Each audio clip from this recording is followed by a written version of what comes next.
I honestly had a lot of fun last time we played, so I've been thinking about this a little bit over the weekend. I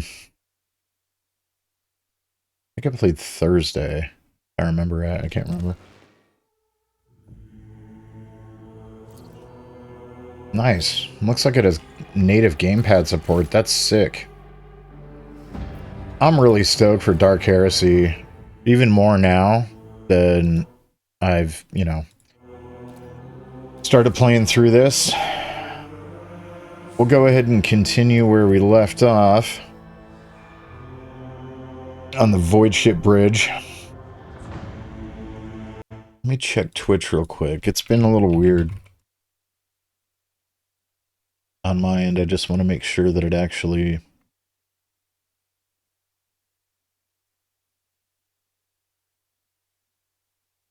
is showing the right information, right? Okay, shows Rogue Trader. That's good. That is good. Okay. All right, so big exposition dump, obviously. We went through a giant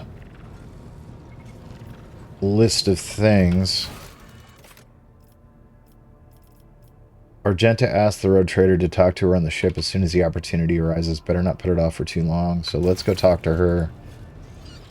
Let's go find Argenta. Where you at, girl?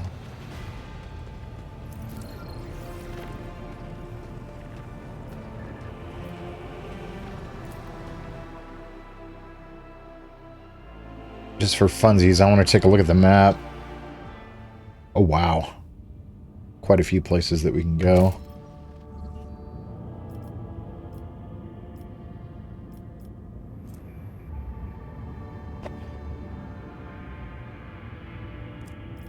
Prison planet, unidentified, void ship, Rycab and Norris, Astropathic Station, and Urak 5. That's our ship right there. That's pretty cool. Can I get out of this? How do I get out of this? Lord Captain, Astropathic Choirmaster Zachary Weiss is asking to speak to you via a private channel. Greetings, your lordship. I can report that the choir is listening tirelessly to the Immaterium in the hope of picking up voices from the dynasty's ships or worlds. However, we must have heard something horrifying instead. Amid the Immaterium's tumult, something is screaming. This scream is driving your choir mad. Until it stops, we have no hope of contacting any of the dynasty's worlds. It is coming from the Rykad system's astropathic station. I do not think we've been introduced. What's the nature of the scream? If the scream stops, we'll be able to contact somebody. Are we going to pay a visit to that station, or I have more important matters to attend to at the moment? We're going to pay a visit to that station. Thank you, your lordship. So we got to make sure to do that first thing. Let me turn off my lighting.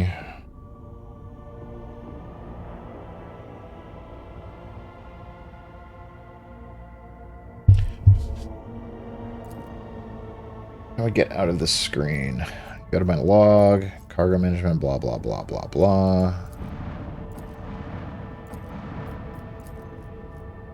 Back to bridge. There we go.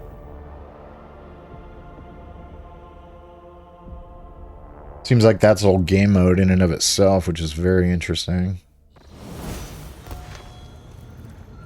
Let's go find... That goes back to our quarters.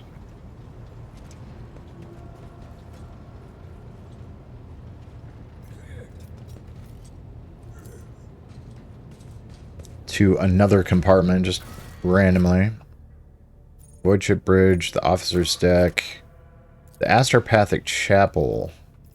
No, we need to go talk to Homegirl. Where is she going to be at, is the question.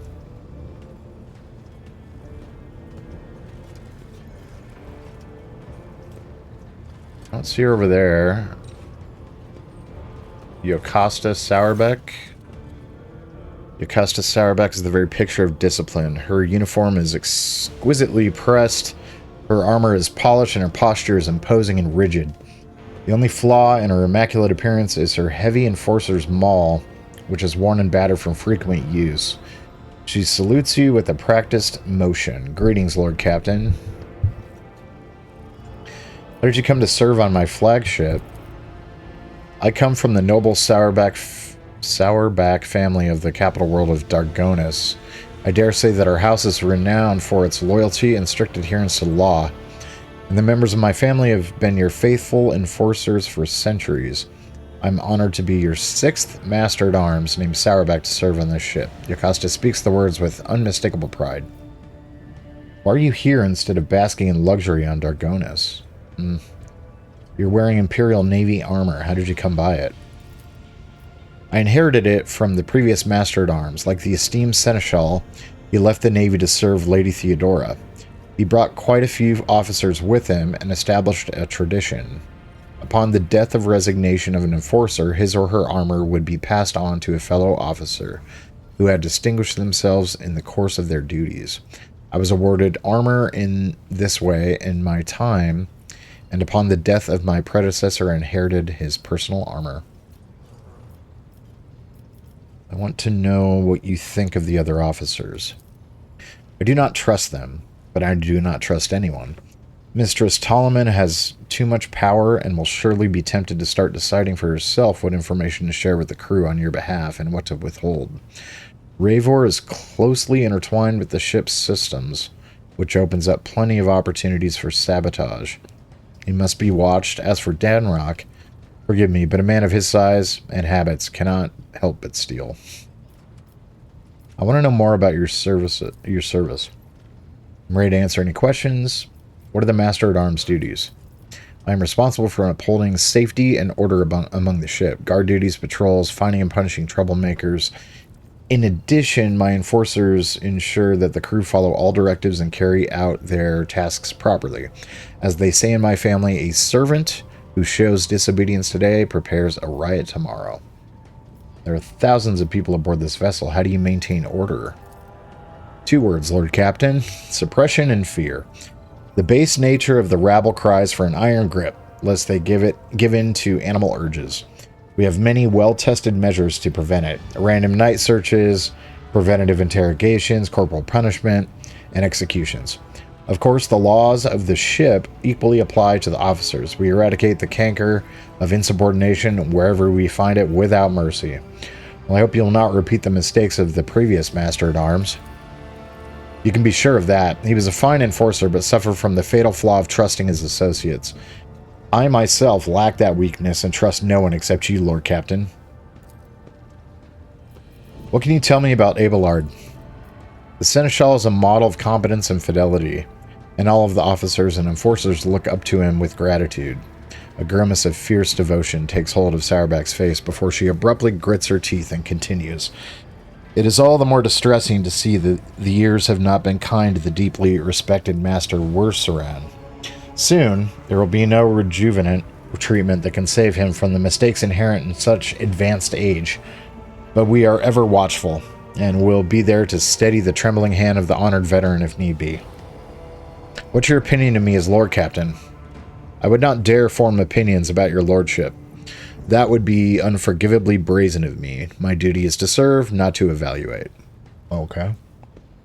Well, why are you here instead of basking in luxury on Dargonis? Because of my cousin Macarius.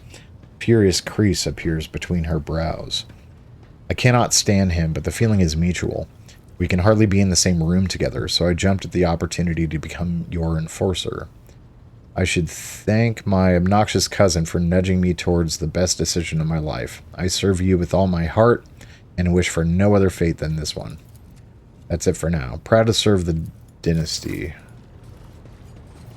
At the bridge, Technomat. You can see he's using his incense there on the on these machines. Doesn't look like he can talk. Well, he can probably talk. It doesn't look like he's gonna say anything. Servitors, bridge officers. There's Enric Montag.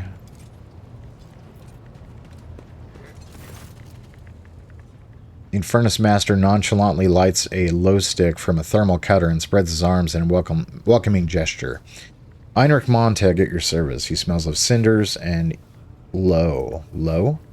A common form of recreational stimulant that consists of rolled paper stuffed with a plant-derived substance. When lit, this substance emits smoke that is inhaled through the tube. His face is sooty, and his belt is laden with a number of heavy tools. You would have taken him for a laborer if it weren't for the greasy and ragged officer's uniform. Remind me of who you are? That's awful. How did you come to be in the service of Von Valentius dynasty? Tell me more about the Infernus Guild. What interests you the most? Our duty, our state-of-the-art equipment, or our vibrant traditions? How's the guild organized? On the Infernus service is split into different brigades according to the duties. The heart of the guild are, of course, our liquidators, tough guys with nerves of steel, who put out fires and pull people from the flames. Others are repairmen, dealing with problems like jammed doors, fuel leaks, or broken vents. And then there's the walking inspectors, who check the decks to make sure that nothing is blocking any passages or access to communication lines. State-of-the-art equipment, that sounds interesting. The Infernus Master smiles guiltily. And that was a bit of a stretch, I'm sorry. There is no state-of-the-art equipment. The risks of ruining it in a fire are too great. We get by using human resources and the most common items available. Respirators, fire extinguishers, and flame-retardant uniforms. Let's face it, the lives of the Inferni are not worth much. It's more important that we save the machines and minimize damage to the ship. What traditions? We have plenty of those. Like the reminders, Heinrich rolls up his sleeve. Man, I turned off the office lighting and it still decided that it was going to turn on anyway. What the crap, man? Off, I say. Off. We have plenty of those, like the reminders. Heinrich rolls up his sleeve, revealing a tattoo inscribed over an old burn mark.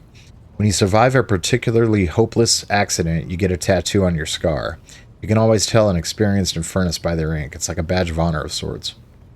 Tell me how you got your reminders. He points to a tattoo on his right forearm.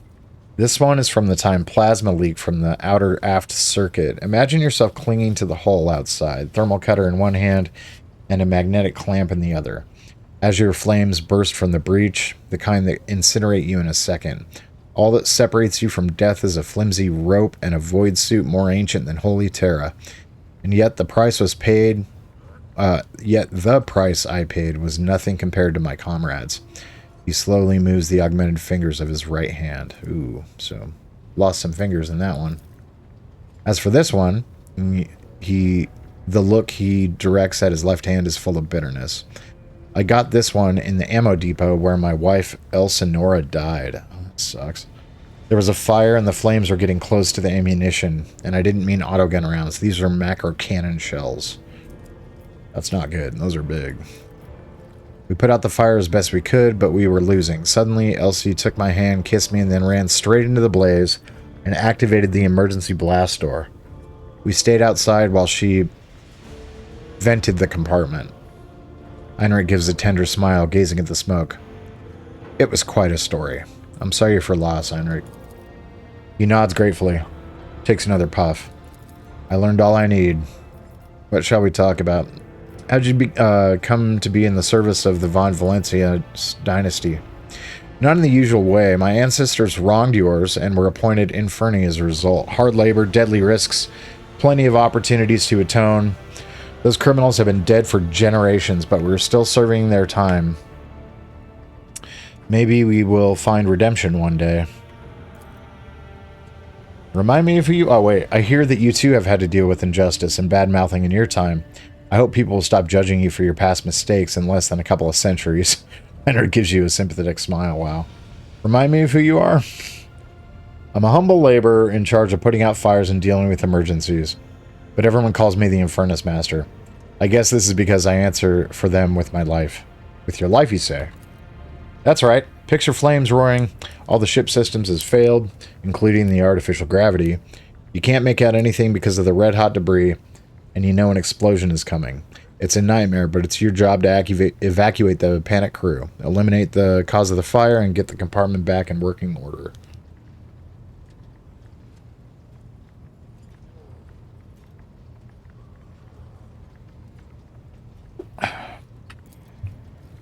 Of course, the job description doesn't allow me to risk my life now. He smiles sadly. It's all about management these days, sending the boys and girls into the fire, but it's all nonsense, and if the going gets tough, I won't leave them there alone. What kinds of emergencies does the Infernus Guild deal with? We already asked that question. Oh, oops. Oh, there are many. Accidents due to external factors, for example.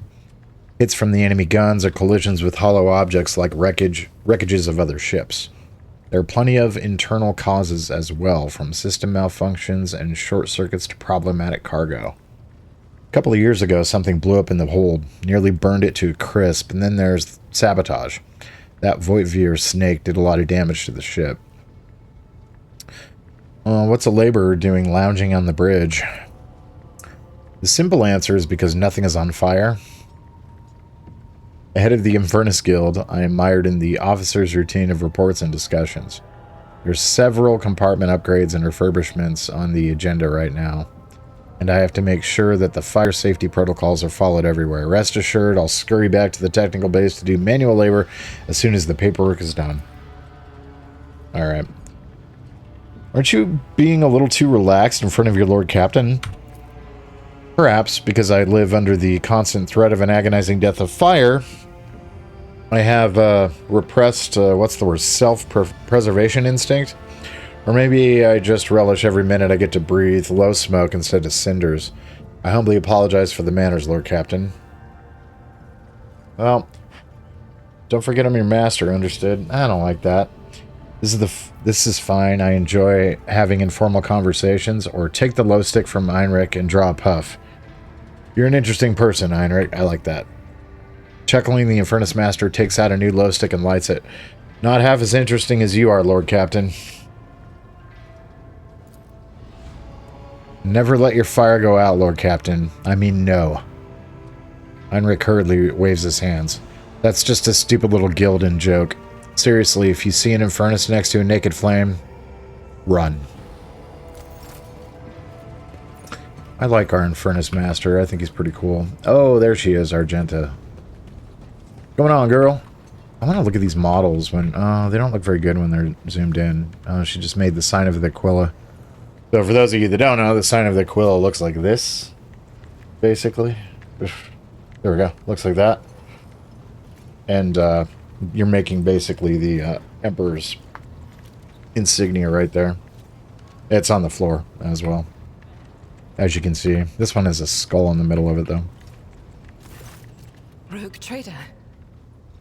Sister Argenta looks tired. There are dark circles under her eyes. Her hair is somewhat disheveled, and she moves like she's a little on edge. You said you have a personal request for me. I indeed have a request, Rogue trader. The accursed servants of Chaos who assaulted this ship took the lives of your loyal crew members, and they orphaned many children, including the progeny of the brave officers who defended their posts until the bitter end. I don't know what customary practices there are for cases like this in Von Valancius territory, but in the world I'm familiar with, the children of such brave souls could expect to receive some special consideration. Perhaps the rogue trader could meet with the orphans? What good would a meeting do them? Oh, what good would meeting them do? That's better. These children are the future of your crew, and one day, they too will have to stand against evil and heresy as their parents did. By meeting them, by speaking the right words to them, you will honor the memory of the fallen heroes and light the way to heroes in the making. They will always remember the day they met the rogue trader. Besides, it will bolster the orphans' spirits, help them recover from their loss, which can be hard for someone so young.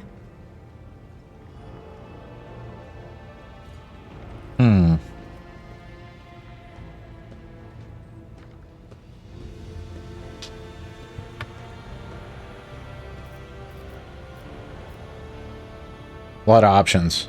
You can tell this is kind of pivotal. This is an important decision that we're having to make here.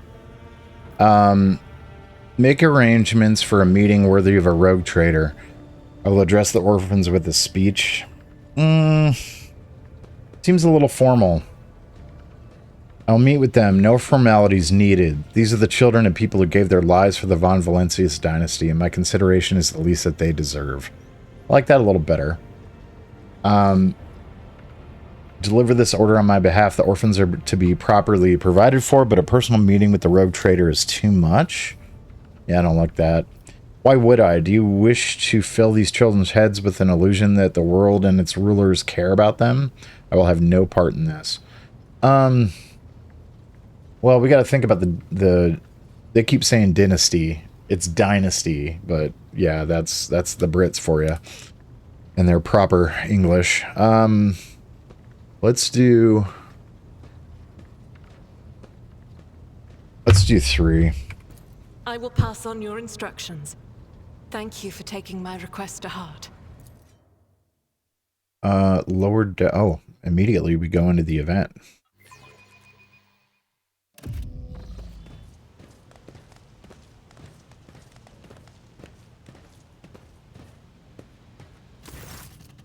The motley group of adolescents do not take their eyes off you, gazing at you as if you were a creature straight from a fairy tale. Our indefatigable sister has been keeping an eye on these pups. Abelard glances at the gathered children. It's hardly the Schola Progenium in here.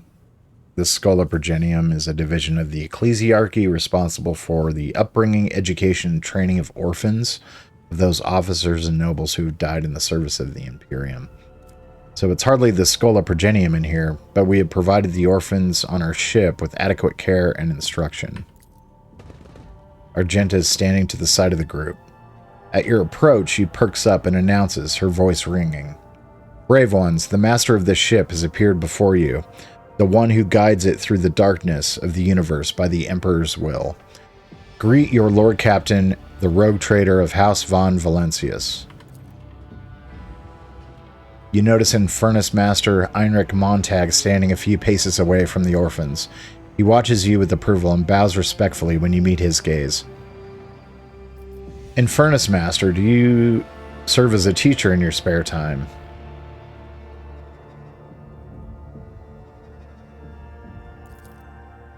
Not at all, your lordship. I'm just looking out for them. It's the Infernus way to help folks in trouble. It's our job after all. So we chip in rations here and there, make sure nobody gives them a hard time. We take the older ones into the clan's care if they want.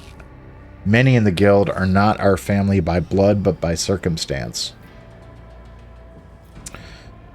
Give them the treats and escort them to their homes. I believe a minute of beholding the Lord Captain is great enough honor for them. That's rough.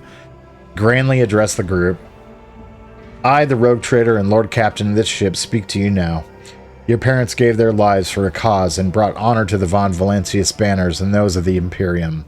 I am proud of them, and I believe that you will become their worthy heirs. The teenagers hang in your every word with bated breath. Only a few at the far end of the row seem sullen and not particularly impressed with your speech. One of the scowling visitors with a thin scar across his face tosses his head back and says bitterly, "So what? Why should we care? Our friends and parents died in their dozens for you noble lot, and you just give us speeches." Argenta quickly turns to the boy. A flurry of emotions flashes in her dark eyes, like she wants both to calm him and scold him for his impudence.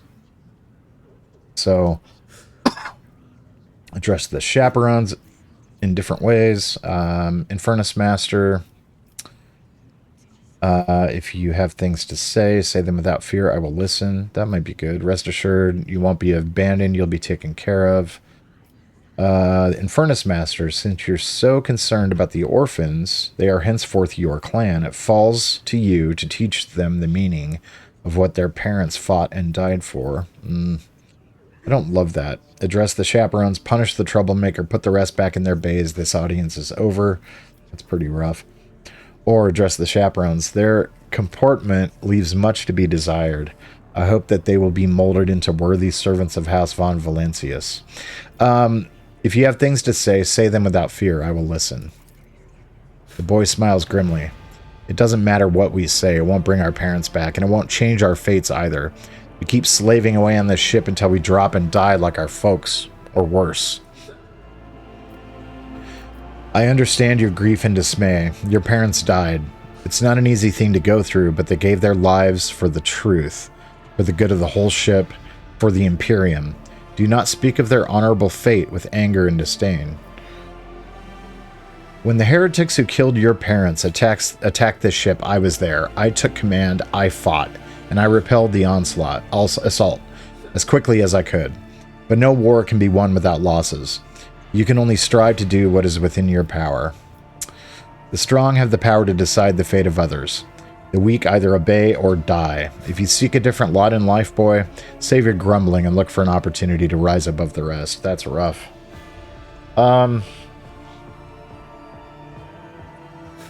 Let's do... I understand your grief and dismay, but don't make their loss mean less with your anger and disdain. You heard the rogue trader. His words carry the wisdom of the Imperium. It's hard to say whether or not your words have left an impression on the boy, but he nods slowly. Then he catches himself and gives you an awkward bow. Abelard gives a sign, and servants immediately emerge carrying packaged treats with Von Valentius emblazoned on the wrappers. It appears that the Seneschal came prepared for any contingency.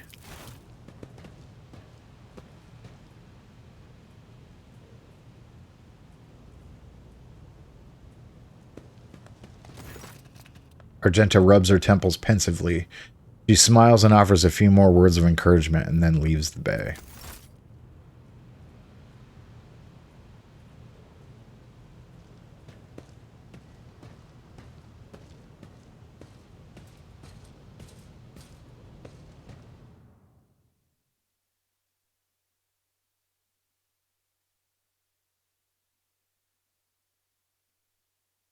Mm-hmm.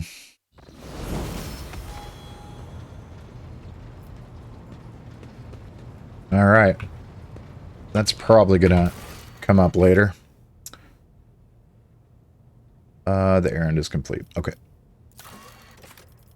Looking for trouble. Let's see. Errands, companion quests.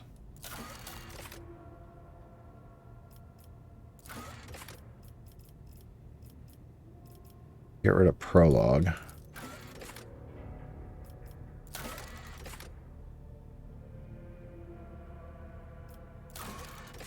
No contracts available yet, so let's go look for some trouble. A matter of the utmost importance led the interrogator of the Inquisition, Heinrich von Kallax, to the Rycad system. The rogue trader's duty as a loyal servant of the Imperium is to find the interrogator and aid him in his mission. Since his whereabouts are currently unknown, it may be easier said than done. So let's go back to the map. We're going to be using that here in a minute. Also, while we're here, let me go ahead and level up my characters.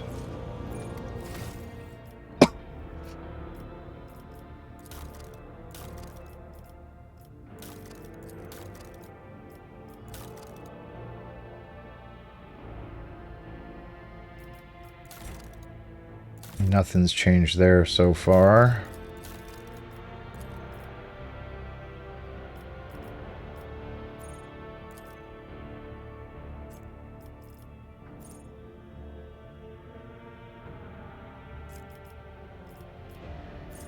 Let's see. What's weapon personalization? All range weapons dealing physical damage have +1. Yeah, we don't need that. We don't need that.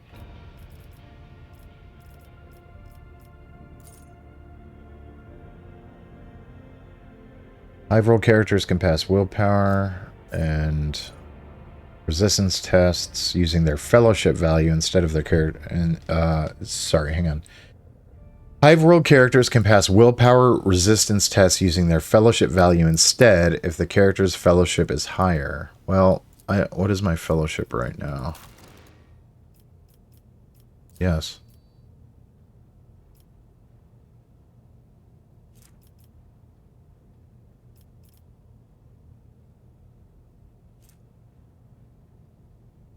I have a really high fellowship power on this character.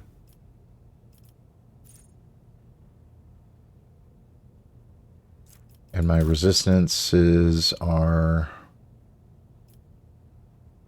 Where? Oh, here. Here we go. Dodge, dodge reduction, parry, resolve, deflection.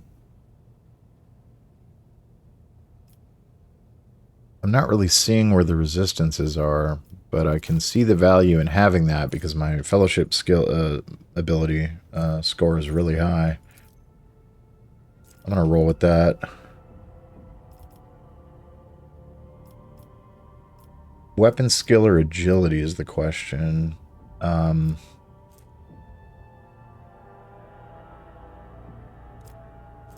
my agility is really high with this character.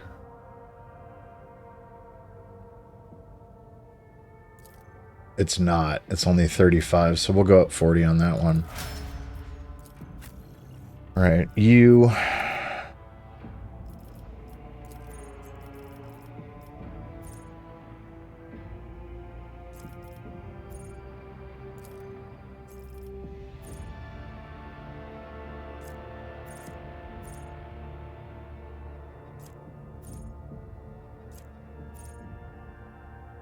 The warrior's melee attacks deal an additional +3 damage to enemies that have no allies in the adjacent cell, so that's like when he's off on his own.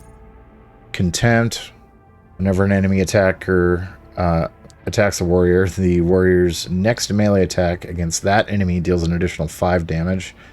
Does not stack, but can be reactivated after another attack made by either the same enemy or a different one. Epicenter of Slaughter. Whenever the warriors attack, they gain +1 stack of Epicenter of Slaughter until the end of combat. At the start of their turn, the warrior gains a +1 temporary wound for each stack. These temporary wounds cannot exceed 5. I don't like that at all. I already kind of read that one and poo-pooed it last episode. +1 damage deflection. Their parry chances increased. Yeah, we're doing that one. Sick. And then your weapon skill's high. Your toughness is really high, so we'll increase your weapon skill. Alright, for you...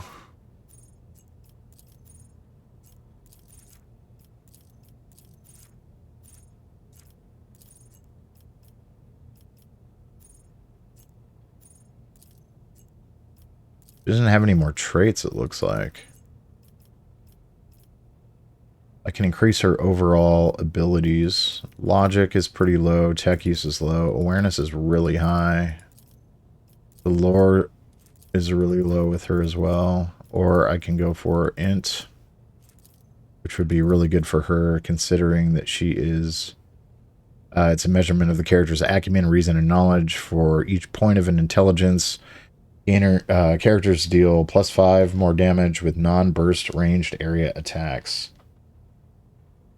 Non-burst ranged area attacks. It also affects the Lore Imperium, Lore Warp, Lore Xenos, Lore Magic, Lore Medicae, Logic, Medicae, and Tech Use. So we'll do that one.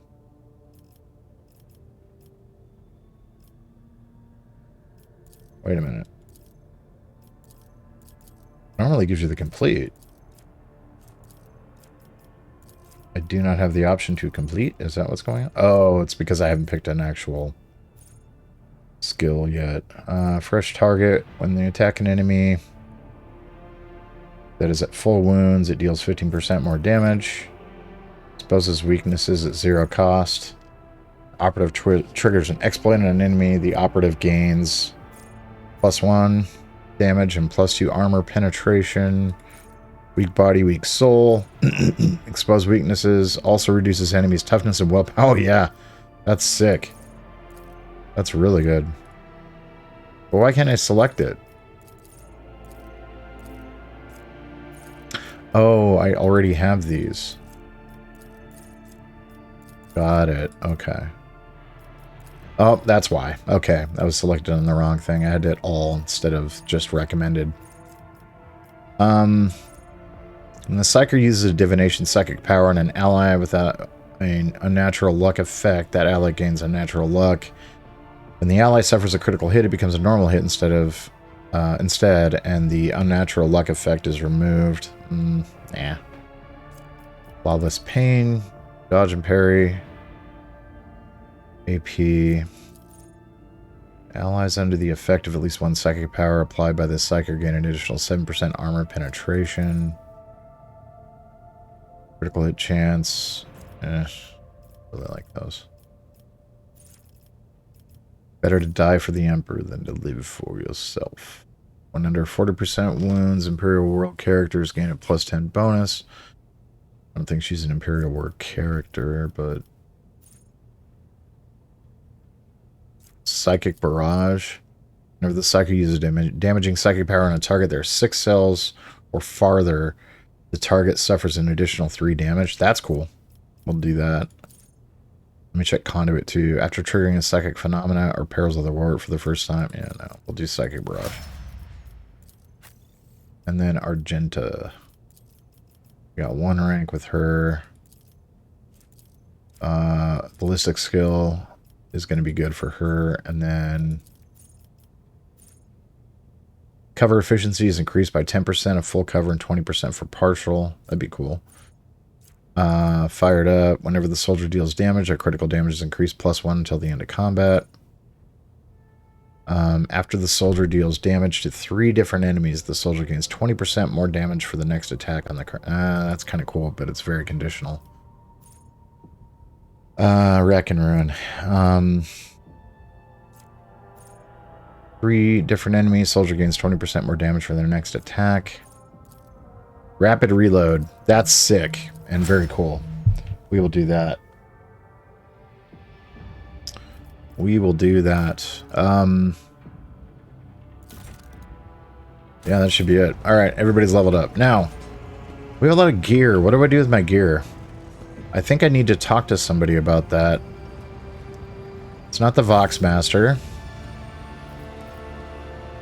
A thin, pale woman stands among the rest of the crew. There is a thick bundle of cables coming out the back of her skull and disappearing under her ceremonial garment.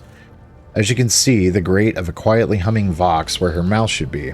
The woman sees you and bows her head in a respectful greeting. How may I serve you, Lord Captain? Connect me to the vessel's main channel. I wish to bolster the morale of the crew. Fellowship test succeeded. The Voxmaster nods obediently and presses several switches on the device she is holding. It is done, Lord Captain. Gain 7 experience. Your appearance is unique. You're Voidborn, are you not? My appearance comes from my heritage, generation after generation of people who've spent their entire lives in the depths of the Void Ship. Neither we nor our ancestors have ever left our home. But the same can be said about many denizens of the Imperium's million worlds. We are used to the silence of the cosmos and the voices of the ship. There are thousands of us, but we dwell far from the Lord Captain's upper decks and remain unseen. We are the Voidborn. Where does that word come from? Because we are the children born in the void between the stars, be it the womb of a traveling vessel, an orbital satellite, or a forgotten asteroid station. Low gravity voyages through the warp. And the countless dangers of space travel, everything others hate and dread, is second nature to us. Well, tell me about the lives of the Voidborn and my crew. To us, the groans, creaks, and murmurs of the ship sound the way babbling brooks and singing birds do to world dwellers. We hear the ship breathe, know what it is feeling and thinking. We are a part of the ship, just like it is a part of us. We perform numerous functions, and there are many officers among our number. Some maintain order and prevent mutiny. Others serve as shepherds and support the crew, and some devote themselves to mending the body and spirit of the vessel. Most of the Voidborn are members of large void ship dynasties that bear responsibility for a certain aspect of the ship's life. For 300 years, the main branch of the Ptoleman dynasty has produced the ship's Voxmasters, and most of our subordinates come from the cadet houses of the dynasty. How do you find life on the ship? Life has been quite generous to me, Lord Captain. I am the Voxmaster, and only the best in the dynasty can become one. By virtue of my skills and position, no one has ever denied me anything. Our family claims a spacious section for its demesnes. I also enjoy long walks through the narrow and dimly lit corridors of the ship. listening to the sounds of her activity, falling asleep and waking up to the chanting of hymns, and admiring the stars beyond, of course. How do others on the ship treat you? We look, speak, and move differently from the inhabitants of the planetary worlds. Our way of life, traditions, and quirks frighten these people just like the darkness of the cosmos. Many believe us to be the bringers of ill fortune, and alas, it is the Voidborn who get the blame for terrible warp phenomena during longer voyages. She hesitates before continuing. Several years ago, an unfortunate warp jump caused all the food on board to spoil. 15 days later, a hungry and furious crew nearly massacred everyone on the lower decks, blaming us for the misfortune and hoping to restock the larders with our flesh. I would have been killed during the mutiny had Adira Tlass not shown up in the right place at the right time. She came to my rescue, and the scoundrels' fear of her was even greater than their fear of the Voidborn. Looks like you are close friends with Adira. Webs of tiny wrinkles appear on the corners of Vigdis's eyes, the only hint that the Vox Master is smiling. The Voidborn seldom make friends, especially among the captain's entourage. But, you see, many consider Adira to be different. I am different, too. We have spent plenty of time in each other's company discussing regicide over a glass of Amasec. So Amasec is a potent alcoholic drink of varying quality, widely available across the Imperium. And obviously regicide is, a chess game, basically. It's not chess, but it's a human tabletop game played across the Imperium of Man, similar to the ancient Terran game of chess. Weirdly, regicide is also a game that you could have purchased on Steam at one point, but it is no longer available. Vox Master Vigdis says, except Adira changed after one incident, and we started to drift apart. The death of Lord Captain Theodora made her withdraw even more. I do not know if Adara considers me her friend now, but we used to be very, very close. It is good I can still look after her in my own way. Perception test succeeded. Interpreting the Vox Master's emotions based on half a face and a Vox-modulated voice is no easy task, but you managed to catch the undercurrent in Vigdis's words. The Vox Master is not merely saddened by her rift with Adira. She's devastated by it. Have you ever left the ship? Oh, I did once, and it was dreadful. It felt like the massive blue dome overhead could shatter at any moment and fall. My bones would be crushed by the gravity. Vigdis twitches her shoulders, trying to ward off the flood of memories. The ship is my home, Lord Captain, and I would not trade it even for the bounty of 100 worlds. I see. Let's return to business. Remind me of who you are? Vox Master Octavius Vigdis Suri Ota of the Ptoleman Dynasty. Current Vox Master serving aboard your vessel. In accordance with the Seneschal's orders, I assume this duty immediately after the demise of the esteemed Vox Master Septimus, who was my grandfather. What are the Vox Master's duties? I am the ears and the voice of the Void Ship. I supervise several dozen officers and 3 times that number of support personnel. We receive, send, encrypt, and decode all incoming and outgoing messages through the ship's internal and external channels.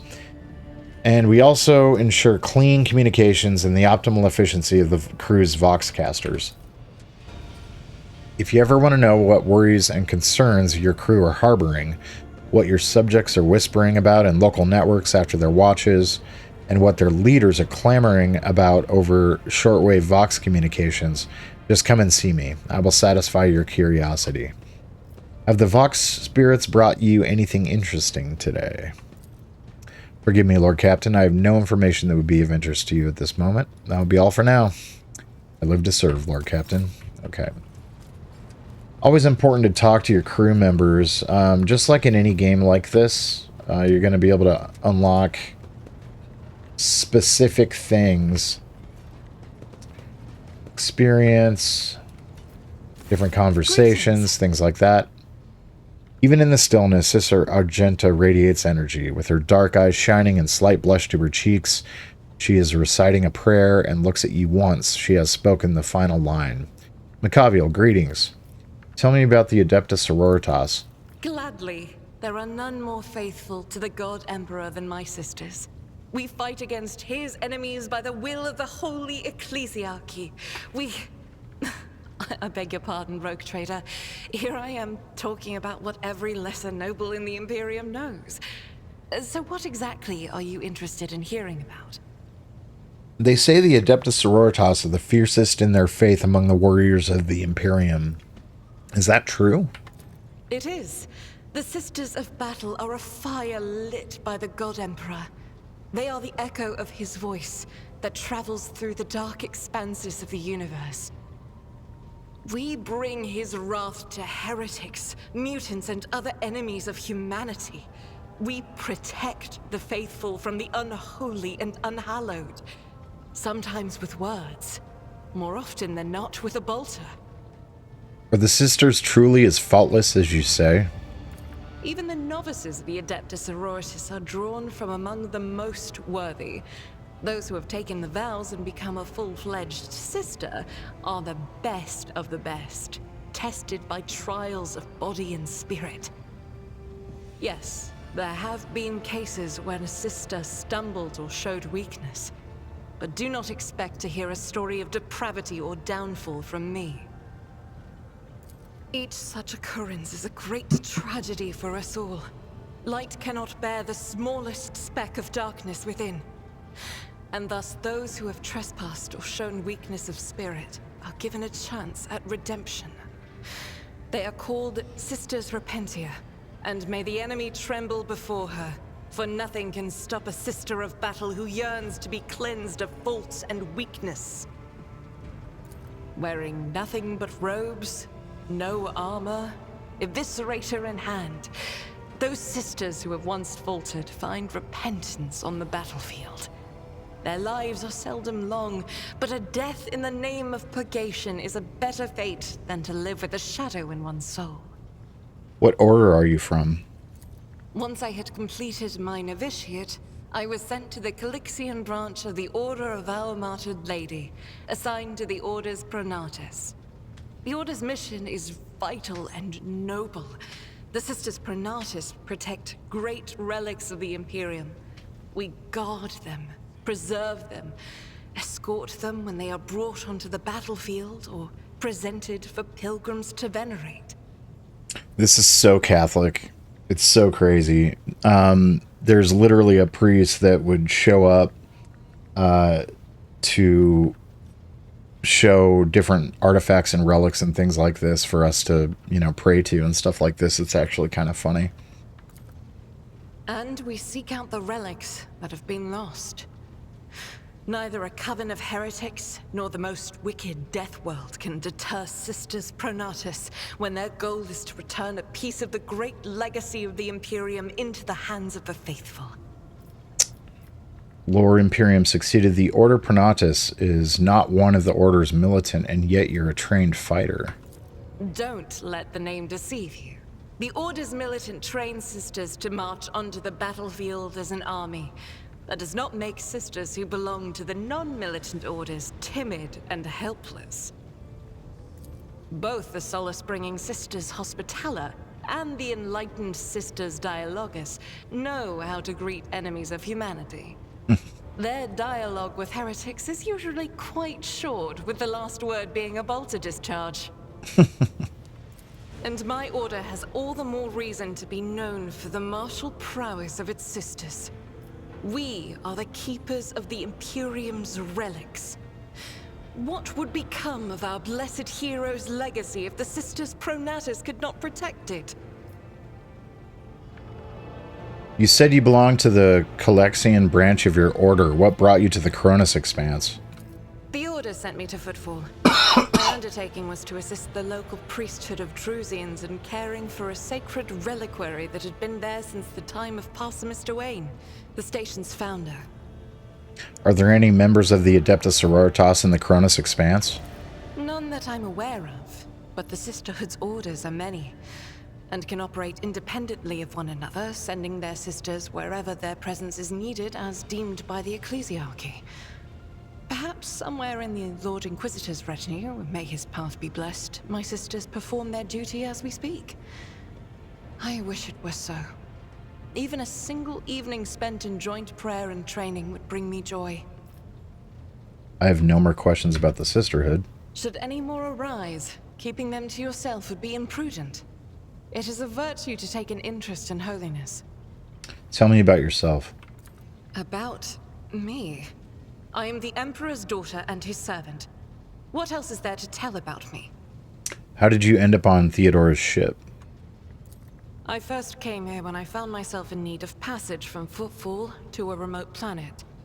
But I imagine what interests you is not that first journey, but rather what brought me aboard prior to the cultist attack. That story is complicated.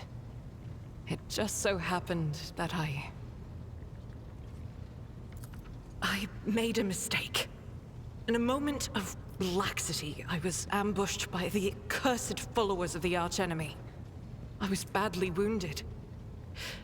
Lady Theodora came to my aid and brought me aboard her ship, where crew attended to me in my weakened state.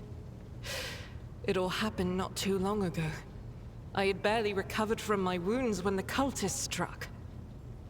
Truly, the servants of evil know no rest.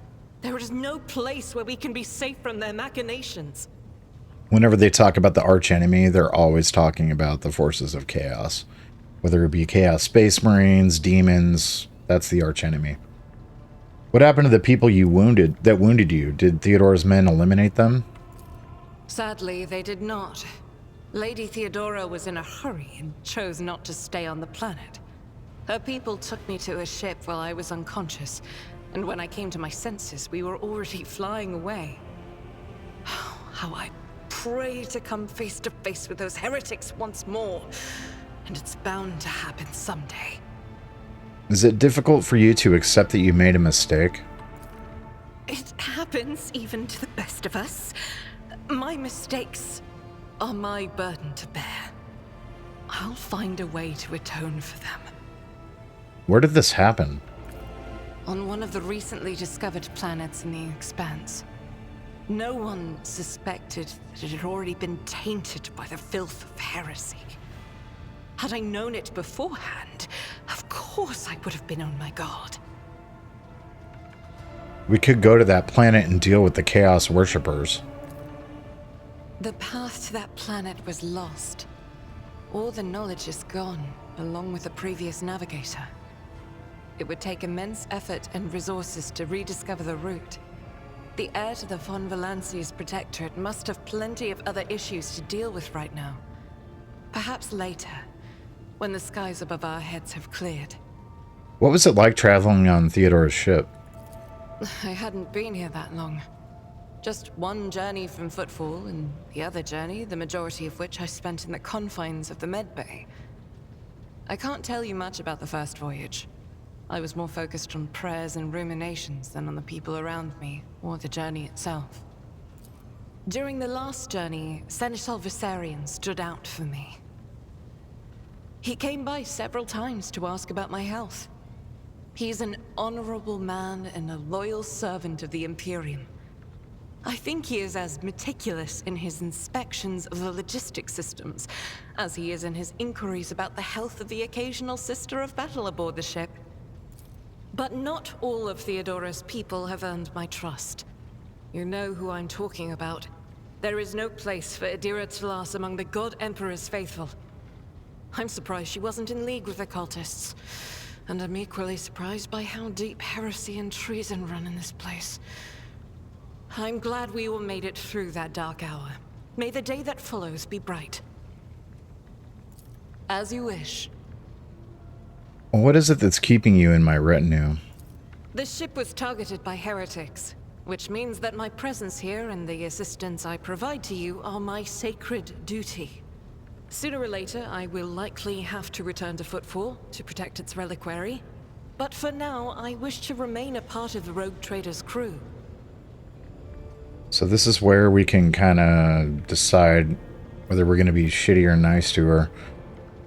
It pleases me to have a servant of the Golden Throne in my crew. May the enemies of the Imperium tremble before our onslaught. So they shall. Thank you for this conversation. Until next time. All right.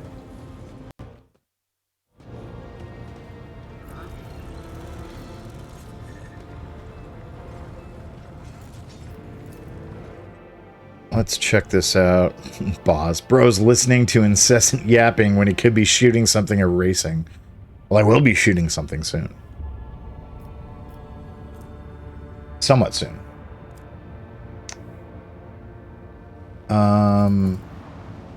Scan is required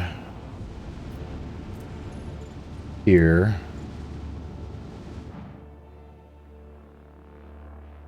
Or high with Grandpa.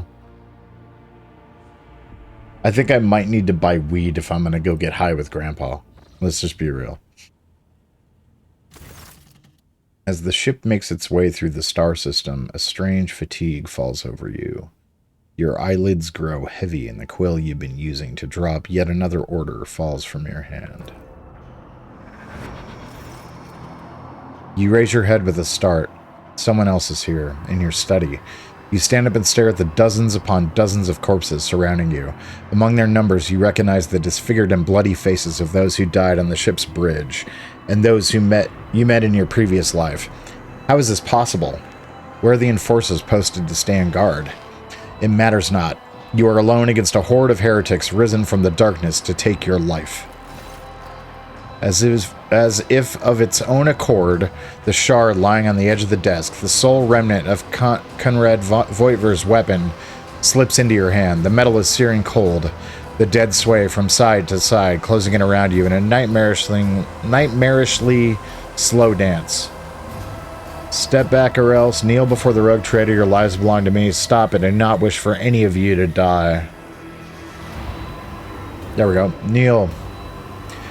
All you hear in response is unintelligible voices, whispers, moans, and derisive laughter. Anger ignites your chest, and you clutch the shard, which ravenously bites into your palm with its sharp edge.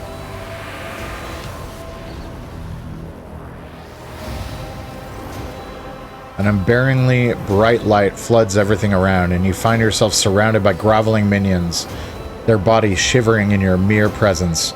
Your hands no longer hold a pitiful shard, but a majestic and intricate weapon. A skillfully crafted sword with strange, unnerving proportions. A curved design and an unusual hilt, adorned with the image of a closed eye. The eye opens wide, revealing a gaze so ancient and dark that it steals your breath away. You have felt this gaze before, there on the bridge, and the voice that appears in your mind only confirms your guess. The tapestry is woven. The path is chosen. Accept your fate, champion. I am the sword's master, not its servant. Remember that. Or throw the demon blade away. Never. I'm gonna throw the demon blade away. Your body refuses to obey your mind. The handle feels as if it has become one with your hands, and the gaze of your demonic eye sets your very soul ablaze. Of the demonic eye sets your soul ablaze. Resisting your fate is futile. You scream as you feel your soul burn away to ash. You waken from the vision, kneeling next to your desk, clothes drenched in sweat and with a sour taste on your tongue. Your head is ringing, and you struggle to recall those faces and the image of the sword in your hands. Only the deep cut on your palm and the bloodied shard lying on the floor remind you of what just transpired. You would rather die than touch that thing again, so you reach a shaking hand for your Vox and call for a servitor. Now, you just have to wait for the mindless automaton to arrive, pick up the cursed artifact, and head for the nearest airlock to be claimed by the void.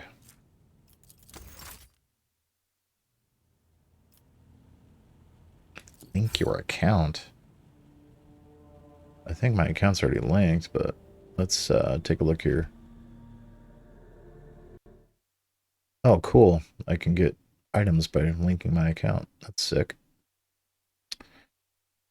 Should be getting a Vox whistle, Arbides handcuffs, and welded gloves. Well, that's cool. Kind of a weird place to put it, I guess, in your chamber like that.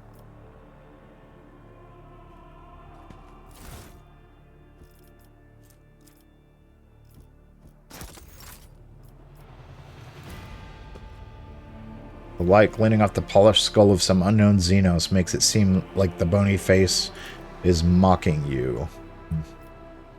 Are you mocking me? Are you threatening me? Bookshelves are packed with ancient books, piles of papers and tomes, many of which look rather worn.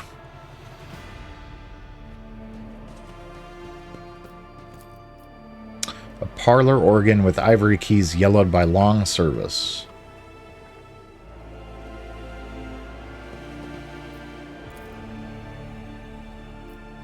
Liturgies of the faithful to his word and name. The text below this solemn heading looks noticeably faded. It appears that the prayer book has been kept open on this page for a very long time.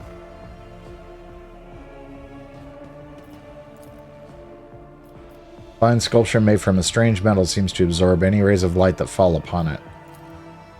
The glinting of the displayed weapons is mesmerizing. You have never seen many of these articles before.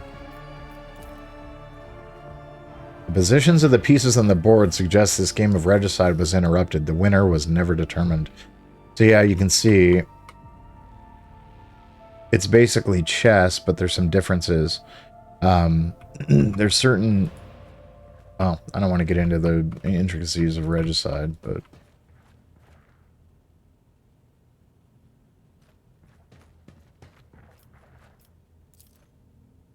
The hefty tome contains schematics of the flagship's house von Valentius, in addition to the plethora of something I can't read, of notes, copies of reports, and other documents. This majestic portrait, painted by a skilled artist, greets guests who have been granted permission to enter the Lord Captain's quarters. I don't know if I really want her on my wall. That's kind of strange. That goes back to the bridge.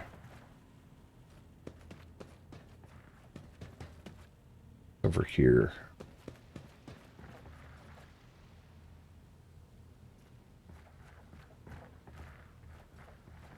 Nothing.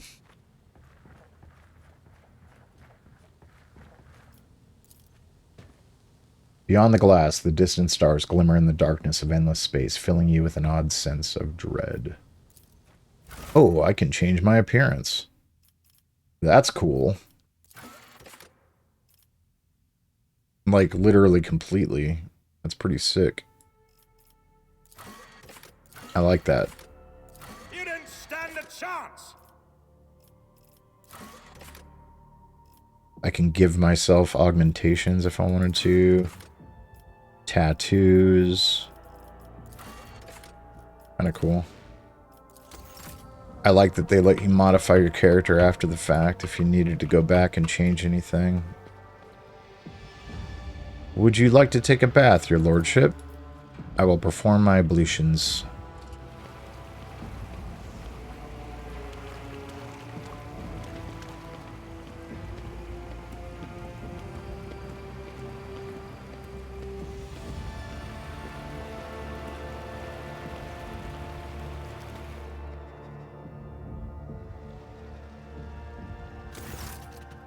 The soothing water caresses your senses, and your grateful muscles welcome the chance to rest.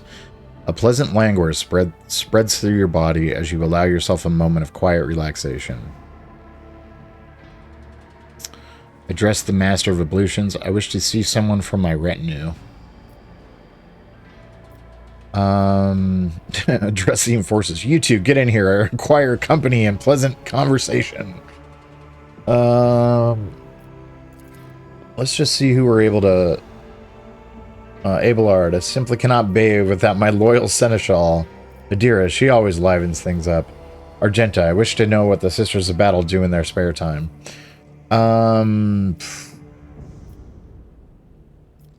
Let's try Abelard, because I want to see what this is. If this is like a special, like, scene or something. What's going on? Abelard claps his hands together in a business-like manner, and there's an ominous glint in his augmented eye. Lord Captain, what a fortunate rarity to find you at leisure. Since you have nothing else to occupy your time, I will give you a lecture on the history of House von Valentius. I would not be doing my duty if I did not start from the beginning. Wait, why do I have to listen to a lecture? Clutch your head. Oh no, suddenly I don't feel so well. I promise that I will study the history of my dynasty in my spare time. Oh, yeah, you do? Okay. Sure. I believe that. I definitely believe. I already know my dynasty's history. Enlighten me. I do not wish to waste valuable time. You are free to leave. Why do I have to listen to a lecture? You are the new head of this dynasty. It is unacceptable for a rogue trader to be ignorant of their origins. I promise that I will study the history of my dynasty in my spare time. I am afraid you will not have much time to spare from your duties. Lady Theodora made a similar promise, and I made the mistake of believing her. We never had the chance to speak on the matter again. We should make the most of this opportunity. Enlighten me. Abelard clears his throat and looks smug. As I was saying, we shall begin with the origins of your noble lineage. We got a logic test. Abelard provides you with a daunting amount of information, but you still learn quite a lot about your dynastic history, whether you want it or not. Abelard's mustache twitches as he purses his lips in evident satisfaction. That is enough for today, your lordship. Permit me to leave you while you contemplate what you've learned. Alone once more. You two get in here. I require company and pleasant conversation. The enforcers exchange a puzzled glance. Do you mean us, your lordship? There is no need to be shy. Relax with me for a moment. Orders received, your lordship. We will commence relaxation immediately. The enforcers are lean and muscular. They sit down awkwardly in the bathtub, clearly fighting the urge to stand at attention. What would you like to talk about, your lordship? We await your orders. You seem tense. Your orders are to enjoy some of this food in Amasak. There we go. The enforcers are barely able to conceal their excitement as they shove delicious delicacies into their mouths and wash them down with expensive drinks. They have never experienced anything like this before and likely never will again. It is a feast they will not soon forget, a story they will tell their grandchildren someday. That is so cool. This is why these games are so cool. They really ramp up the story. I wish to be fed. Tell me about yourselves. Do you have any other responsibilities besides guarding these chambers? For hundreds of years, our clan has been responsible for ensuring the rogue trader's safety during times of leisure and relaxation. The enforcer's voice is filled with pride. I guard the bath chamber, just as my grandmother did before me. She trained me herself and instructed me in my duties. This bath chamber can be more dangerous than a battlefield sometimes. You slip on a wet tile, you choke, and you drown. If the water's too hot, you can burn yourself, and if it's too cold, you can freeze. There have been many cases where angry machine spirits have released sparks of their fury in the water, and of course, there have been numerous assassination attempts, and the woman stops abruptly as the other officer loudly clears his throat. It is reassuring to know my enforcers are prepared for anything. One of the options was, I'm afraid to take a bath now, thanks. Oh, that's funny. Enforcer Nima. We live to serve your lordship. We'll keep you safe. What do enforcers do in their free time? When we're off duty, we train, maintain our equipment, and pray at regulation-approved intervals. If we have some time to ourselves, we might play some Tantalo. And Bran over here carves things out of soap scraps. She nods at her partner. Though for the most part, we barely get enough time for rest, let alone leisure. Ask Bran a piece of soap and knife. I demand a demonstration. The enforcer looks slightly flustered, but he quickly gets to work. After a little while, he presents you with a bust of the Emperor about half the size of your palm. The Emperor's visage has been recreated with incredible precision and attention to detail. The small carving surpasses the work of many skilled sculptor. What a curious hobby.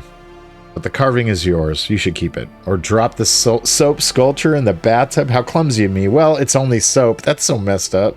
Man, you can really be a dick in this game. We're going to choose option 1. I will have it placed in my study. The enforcer is speechless with amazement. His eyes shine with pride. I am not worthy of such an honor. Thank you, your lordship. You may relax with me until I am finished bathing. We would consider it a great honor, your lordship, but please do not tell the master-at-arms. We joined you in your ablutions. Mistress Sourback will beat us bloody if she finds out. Relax and close your eyes. The tension slowly retreats as you bring yourself to complete stillness, joint by joint, muscle by muscle, pore by pore. Before long, you have surrendered to the bastion of your body, to the bliss of oblivion. Troubles, worry, loss, such things do not belong in this newly established dominion of tranquility. There are only the infinite waters of weightlessness in which, stripped of all things superficial, the mind of Machiavel von Valentius drifts in silent bliss.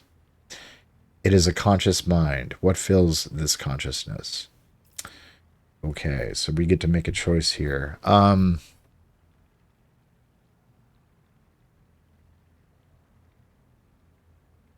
Thoughts of this monumental duty to the Emperor.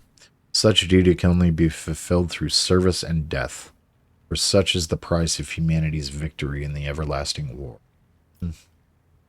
Iconoclast. Thoughts of those who keep him afloat in these waters. He will drown. And who will he manage to pull out of the surface? Heretical. Thoughts about the price paid for power. The inconstant paths through which such power is obtained, and the people and things he will sacrifice for the sake of his supremacy. Only a desperate desire to lose himself in these precious moments of peace and quiet before they are gone. Dogma, heresy, or pragmatism. I think in the beginning we picked something dogmatic, so I think this time around we're going to choose, heretical, so we're going to pick something dogmatic now. The sacrifice of the many paves the way of a triumphant future for the Titan that is the protector of the Imperium. It is a heavy burden to be the ground beneath his feet, but it is glorious to serve such a righteous purpose in unity. This moment of serenity soon fades. The body reclaims the mind, binding it once more to the familiar shell of flesh, sinew, and bone. Finish our absolutions. You feel revitalized. This was truly an experience worthy of a rogue trader. And this is why you explore in these games, man. You can get some really, really cool little side stories and stuff here. I wonder if we can find the soap carving.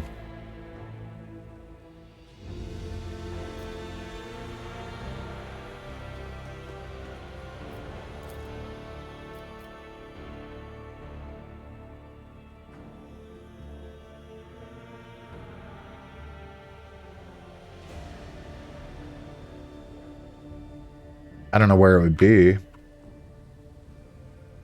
I'm being honest. Alright. I don't think there's anything left for us to do in here, so let's go.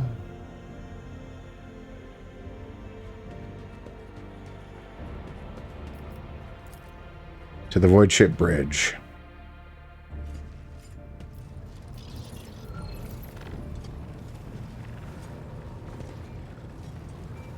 Hey, Lord. Lord Captain. Let's talk about things that might be useful to me as a rogue trader. A noble aspiration, Lord Captain. I am ready to acquaint you with all the particulars that interest you. Outline the situation in the Cronus Expanse for me. What do I need to know and keep in mind? This is a topic for an official briefing, not a casual conversation. But I will try to answer succinctly. And if you permit, in my own words, the Cronus Expanse is considerably removed from the heart of the Imperium. This means that local warp routes become useless within months. Established pathways are regularly subject to attacks from all kinds of rabble. And in the only major port, the Imperium's frigates find themselves moored alongside pirate vessels.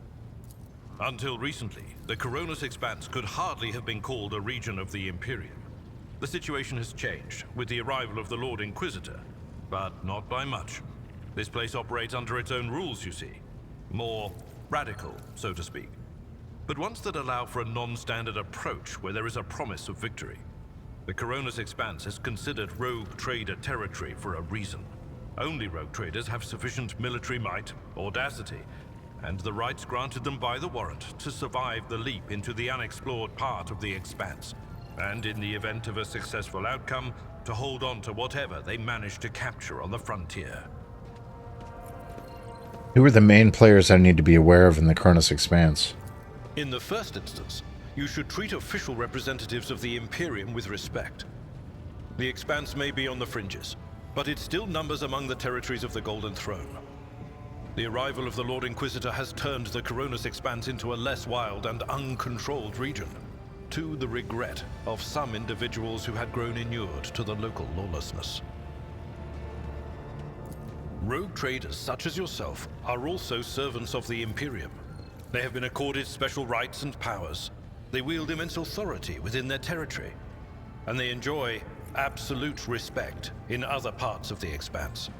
The most powerful of them are Kalagos Winterscale and Incendia Bastal Chorda. Tread carefully when dealing with either of them. If we are to speak of unclaimed territory, which is what Footfall is, among the scum that dwells on that handful of asteroids, there are 3 factions that wield considerable influence in the sector. The first is the Kazbala Commission, organized crime in its most primitive form. It holds sway over the Liege of Footfall and has links to rogue trader Winterscale. The second faction is an offshoot of our shining ecclesiarchy, followers of St. Drusus. They are actively building their forces and hold influence over rogue trader Chorda. And finally, the third faction, the Explorators, a wing of the Adeptus Mechanicus. They are willing to die and kill for the secrets of the ancient technological heresies that are hidden among the stars of the Cronus Expanse. Conrad, our previous master of whisperers, what can you tell me about his betrayal and what do you think he'll do next? You know, Lord Captain, I am no admirer of fine art. But when we next find ourselves in a civilized port, with time to spare, I will promptly find an artist and commission a portrait of the individual to whom you refer, with a hole between the eyes. Conrad Voigtveer. That he committed his treachery and escaped with his life was an unforgivable oversight. We both served Lord Captain Theodora for many years, and we never saw eye to eye. He was brash. He was never afraid of assuming responsibility, and he willingly took on difficult tasks. I am loath to admit it, but the Von Valacius Protectorate continues to reap the fruits of his labors to this day. His service always garnered my respect. But everything else about him made me want to wring the neck of that two-faced snake. If you are taking comfort in the thought that we will hear no more of Conrad, prepare to be disappointed. You thwarted his plans, his meticulously plotted and nurtured treachery. He is sure to attempt to strike at you, and he will use his contacts and knowledge of the Protectorate to do so. The only question, Lord Captain, is whether you will be able to anticipate his next steps. That is all for now. As you wish, Lord Captain. I'd like to know more about my seneschal. As you wish, Lord Captain. What would you like to know? Tell me more about yourself. What were you before you became Theodora's seneschal? I used to be an officer in the Navis Imperialis. No, used to be is not quite right. It was not simply a job. It was my calling, the essence of my life. I was proud to serve Lord Captain Theodora, but in my heart and mind, I'm still an officer of the Imperium. I met Lord Captain Theodora on a mission where the Imperial Navy was providing reinforcement to the rogue traders' army on one of the frontier worlds. Our acquaintance was not easy. Working with people outside the Navy hierarchy has never been my strong suit. It was to my great surprise then, that after the mission's completion, I received a referral to leave my service in the Navy and join the rogue traders' personal council. It was a difficult choice for me. But I saw in the offer a chance to serve the interests of humanity even more effectively than in the Navis Imperialis. You do not need me to tell you just how remarkable a person Lord Captain Theodora was. I recognized her at once as a true leader and formidable creative force. One who had built a protectorate amidst the dangers and wildness of the Expanse. Leaving the Imperial Navy is far from easy. Why were you permitted to quit your post? You could say there was No one among the Naval Command who was willing to impede the wishes of the rogue trader. To do so would be to risk their own position and their relationship with Theodora. Well, the Lord Captain possessed certain contacts in the Imperial Navy. Contacts which she used to request help during the conflict on the border world. And which enabled her to make me an offer that resulted in my joining her retinue. The Navis Imperialis is an ancient institution with its own mandates and muster lists. On occasion, in the heat of an official briefing, or an informal discussion, I violated those rules, determined to press my point. It is challenging to choose the words to accurately express my opinion on a situation or the actions of others that do not sound overly scathing or confrontational. Many in command were inclined to view my manner of speaking as unbefitting a person of my rank. The way you talk about Theodora, I'm beginning to think that you were in love with her. What? Lord Captain, any allegations of improper feelings or unsanctioned relations are utterly baseless and bordering on the insulting. Utterly baseless. Do you have family? I am a widower. I am a father of 4, and if my information is not outdated, a grandfather of 11. My family lives on Dargonus. None of my children express any eagerness or aptitude for serving aboard ship, and I would hardly have insisted that they follow in my footsteps. I have no more questions. Of course. You can call me by my first name if you wish. I thank you for the honor, but I must decline. As a former military officer, I believe in the importance of order in all things, including the chain of command. You are the Lord Captain, my direct superior. I am not prepared to address you in any way other than as regulation dictates. I must take my leave. Until then, Seneschal. Lord Captain. Alright, let's look at this map again. Because we're in system now. Scan is required. I wonder what that means. Oh, this is what we have to do. We have to scan it first like this. We have a starport.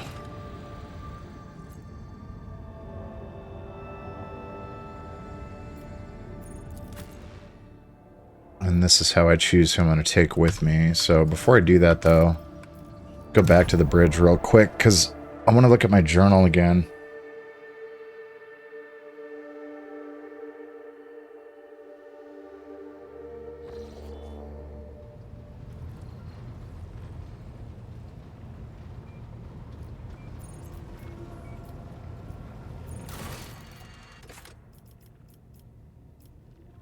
What? Powerful warp entity promised the rogue trader might and power if he managed to become the new champion of chaos. That sounds like another playthrough. I don't know if I want to do that in this game. That's rough. We need a new engine seer. Somebody found in the system, potentially. Crew suffered during the cultist raid can be remedied at Raghead Minoris. There's a lot going on in Raghead Minoris.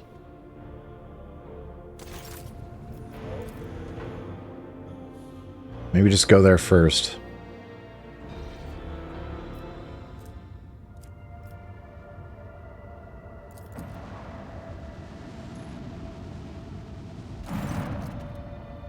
The astropathic station is dead ahead of the void ship. It is motionless. There's a lifeless silence across its vox frequencies. Its lights are out. Even those who have no warp sensitivity can feel the presence of death. It is here, lurking in the shadows. All of this makes reading the reports of the ship's astropaths who claim to be hearing an incessant ghostly howl emanating from the station all the more disturbing. Contact the station by Vox. Station's not responding. Perhaps there is one left who could respond. Deploy a scouting team. The enforcers offered their prayers and proceeded to enter the uncanny station. What they saw inside was monstrous. Astropaths upon their thrones, not quite here, not quite now, smudged, as it were, across time.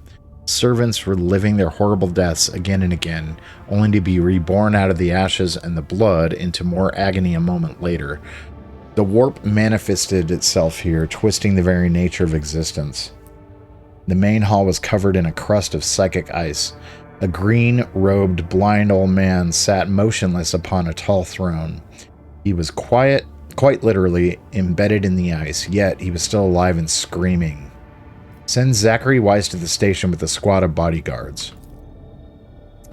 Choirmaster Weiss boarded the station in person and proceeded to the choir's hall. He stood silently for hours in front of a man frozen in ice and held a telepathic conversation with him. Then Master Weiss offered a prayer to the God Emperor, and the unfortunate man passed away. Upon returning to the ship, Weiss reverently presented the Lord Captain with a grim trophy, the late choirmaster's amulet taken from his frozen body after his death. We received the denial of nightmares. If worn by a psyker, the wearer gains immunity to the horrors of the warp effect. That's cool. The psychic shriek carrying across the immaterium has been silenced, but this has brought the crew to no relief. Excuse me. A chilling realization came to the astropaths when they discovered that the cry was masking a different sound, one even more terrifying and surreal. It was the melody of a cataclysm born from a warp storm of titanic power, so intense that the entire expanse must be able to hear it. It muffles astropathic messages and crawls into psychers' minds, evoking everywhere the same image, a dark, gaping, beastly mouth, cleaving the universe in two. Now that the mad choirmaster has finally stopped screaming, the song of the Immaterium has reached the rogue trader's void ship too. The beastly mouth, the Kikatrax Maledictum, a huge warp storm stretching across the galaxy, the result of a catastrophic rift in real space. Order the station to be explored, burn everything, or seal the station, dooming its ghostly inhabitants to an eternity of suffering? No, we're going to be exploring that station. Thank you very much. A brief and chilling chronicle of the station's doom was found in the scribe's records.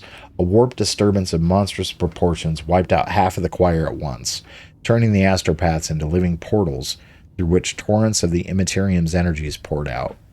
Those who lasted longer bellowed and howled about a black rift that had split the universe into before and after, and a darkness that would devour the Astronomicon's light. Holy crap.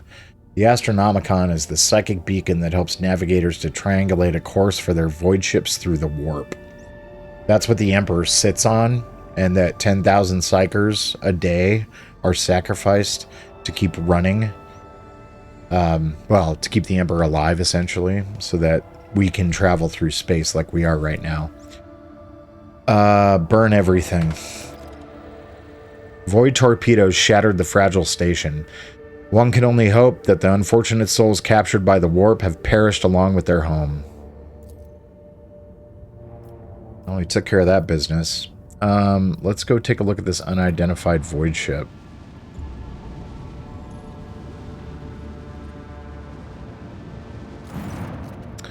Master Helmsman Raver says the Vox crackles to life. What we have here, Lord Captain, is not very noticeable, but there's a void ship sitting in the local asteroid field. Sure is quiet, like it's huddled up there on purpose. It's not like I'm surprised. The thing is more scrap heap than ship at this point. Somebody sure went to town on it. We are registering critical damage to the hull and depressurization of several compartments. Oh, there is an incoming transmission now, too.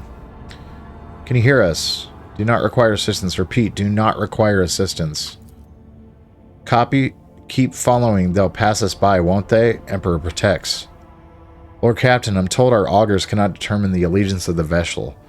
To be brief, there is an unidentified and badly damaged vessel within an asteroid field near the Raikadi Philia colony that is refusing help, which, not to put too fine a point on it, has not yet been offered to them.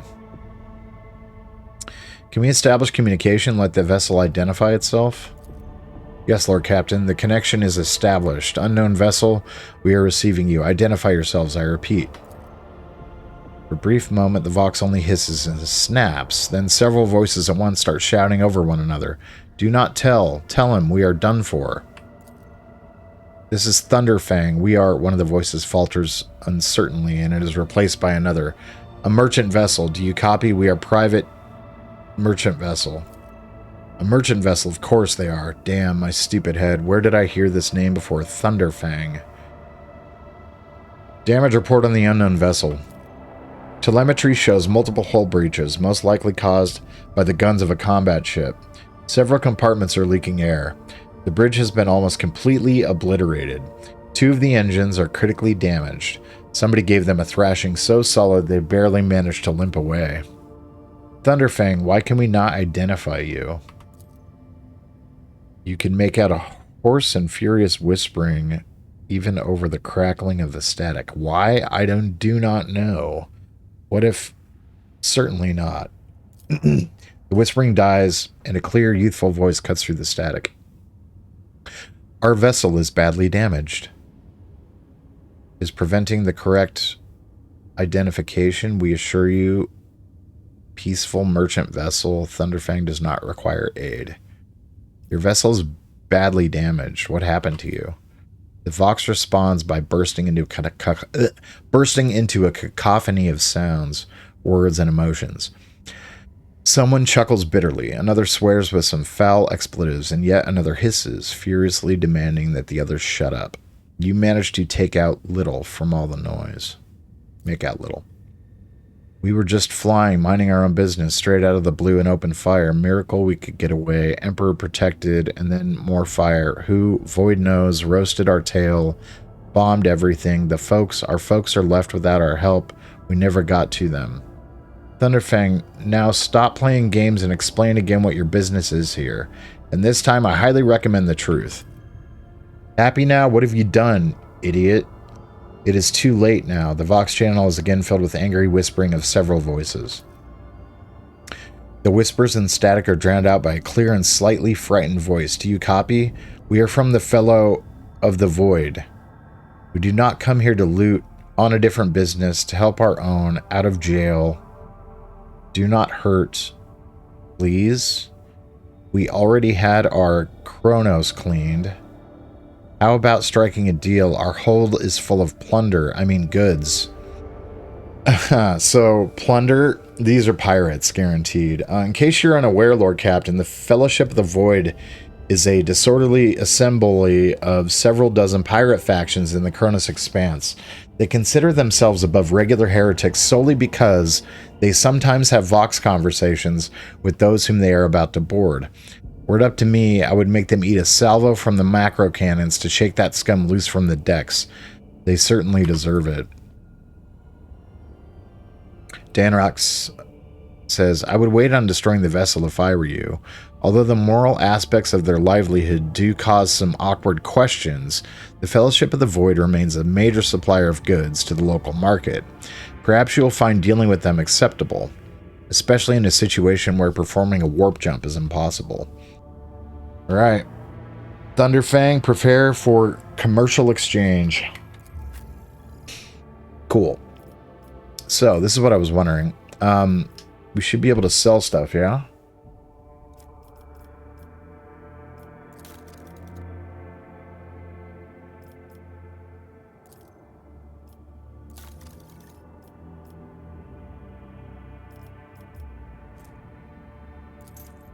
Let's just put Denial of Nightmares there. The Wrath of St. Drusus. We're going to keep that too. That's sick. Blast Wave. Two-handed ranged weapon. Heirloom auto pistol. The Operator's Gloves. +3 bonus to tech use. That's useful. This random auto pistol. We can sell that. The handwritten letter from Theodora and the key, we're going to keep those. Keep the melted charges. Let's sell these axes. Sell the auto guns and sell the swords.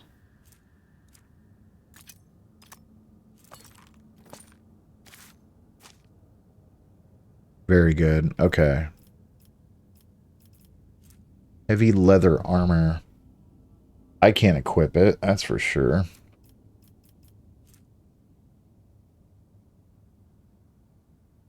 Where's range attacks decrease their target's dodge by negative 5%. That could be cool. I think all this stuff is too rich for my blood, is what it means.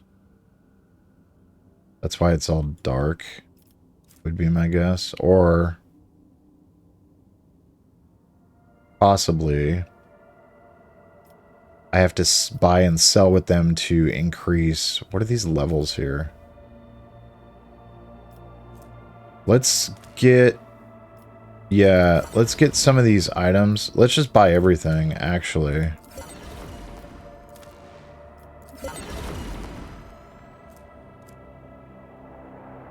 For now. Because I can use this on my other characters.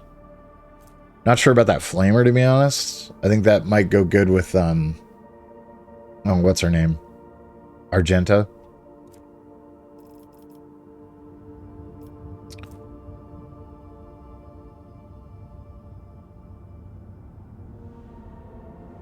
So this is Raikadi Filia, the prison planet. Rykad Majoris, we haven't investigated yet. Urak 5. We don't have any reason to go there yet, so we'll go here because this is kind of the main story.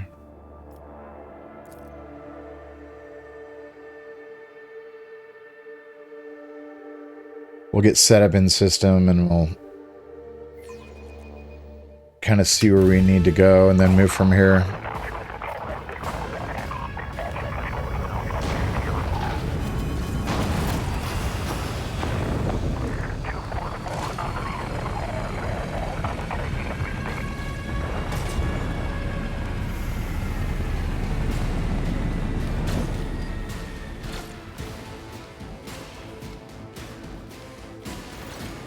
Starport greets you with the din of ordnance and the smell of explosives tickle your nostrils. It is difficult to tell through the smoke who is firing at whom. Among the cracked rockcrete and bent plasteel, you notice a man in a warden's uniform. He stares at the gleaming gold of your shuttle in surprise. Did the governor send his personal guards? No matter. What are you standing there for, meat? Are you waiting for the rebels to blast your bucket again for good measure? The skies over the capital are blocked by enemy fire. All aerial traffic has been halted. What pest gave you clearance to deploy? Ha, by all the saints, I'm Sergeant Malgar, and you lot report to me now. Straighten yourselves out and drag your arses after me.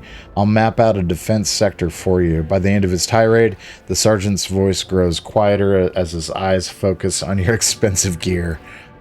Abelard turns purple. By the holy throne, what is this mess? Adira glances around. They're in a rough spot, old man. Go easy on them. You must be mistaken. I am rogue trader of House von Valencius. Abelard, enlighten this rabble about the proper manner of greeting the God Emperor's chosen. Oh, man. I am the rogue trader von Valencius. Give me a status report this instant. How dare you, commoner? On your knees before I blow your brains out. Let's go with, you must be mistaken. He grows more and more pale with every word you say. As soon as you're done speaking, he falls to his knees. My mistake, your lordship. Didn't recognize you, sir. Please pardon my blunder. It's a bloodbath in here. A frag grenade cuts off the rest of the sergeant's words. Shrapnel flies everywhere with a piercing screech. One of the soldiers falls to the ground, clutching the remains of his forearm that is now adorned with crimson tatters. Blood is pouring out of his stump, and the soldier's agony is short-lived. The sergeant curses and hastily says an army prayer for the dead. With a rasping cough, the sergeant turns back to you. Pardon me, sir. Sergeant Las Malgar reporting? Lays?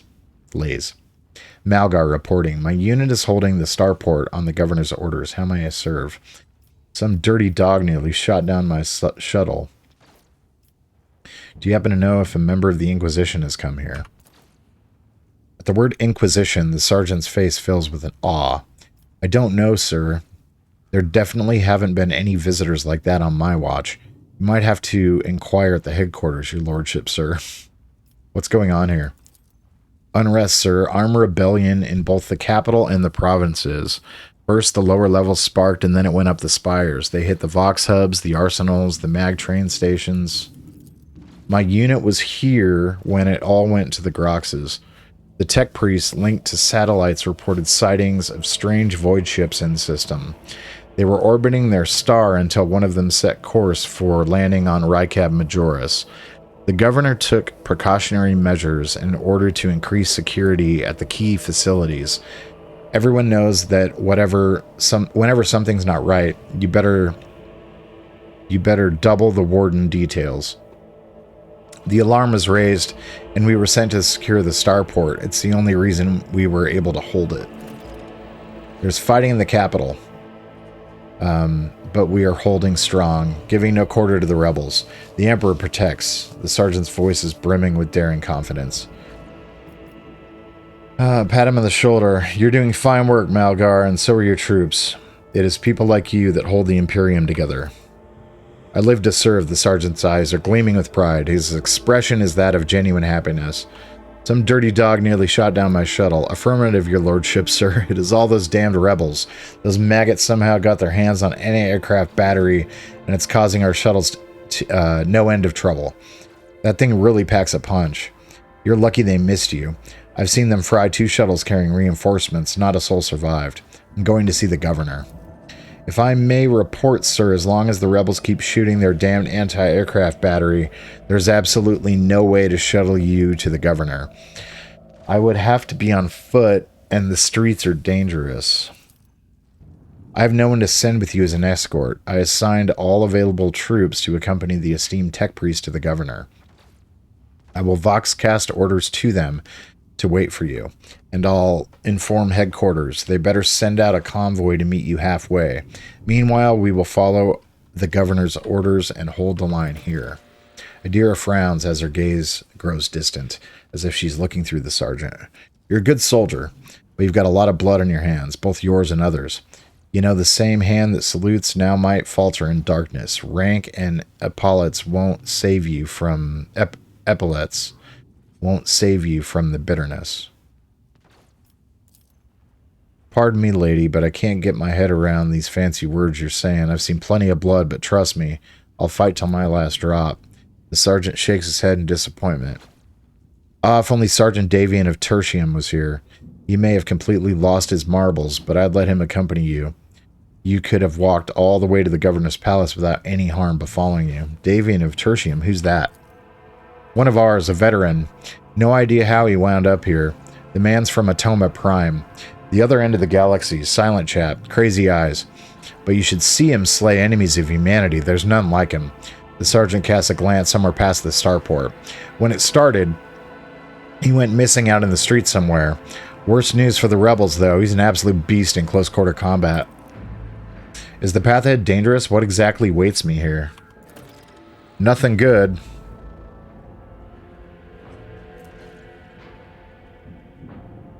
You went to Rykab Majoris as soon as you could, so these are the decision consequences. So since we went early, things are a little bit different. That's for sure. Those bastards will shoot anyone walking down the streets. Your own troops were ordered to fire without warning. Our own troops. You better move with caution, sir. On top of everything else, we mined the streets when we were pulling out. His remark about mines lodges itself in your memory. More than anything, you will need to watch the ground and not your surroundings. You'd rather risk from a rebel or a jittery soldier than experience a few handfuls of lethal frag shrapnel resting on top of some 300 grams of explosive physaline. What tech priests? A very important person from the Adeptus Mechanicus arrived on the last shuttle before they locked down the sky. He kept on asking whether anyone by the name of Amaranth or Amernat or something like that had recently arrived. Barely answering any of our questions, though. Said he was under no obligation to tell us anything. He demanded to talk to the governor personally, so I had to send a quarter of my troops with him to keep trouble at bay. We'll see that your heroism is noted.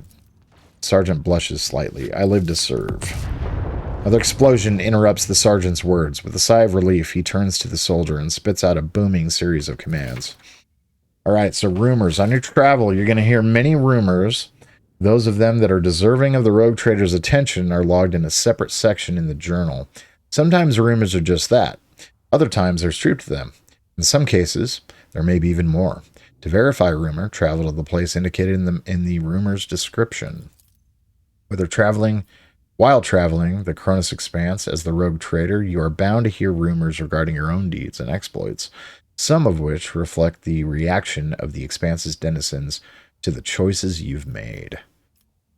And this is what I miss about games. If you have an RPG and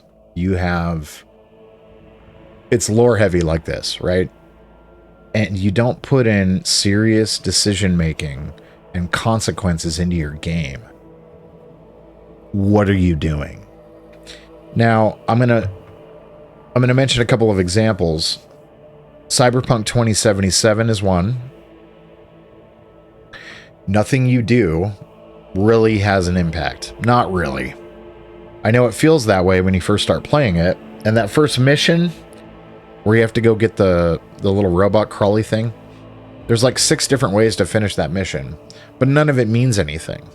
If you do it one way, there's a character later on in the game that ends up dead. If you do it another way, the opposite character that you side with ends up dead.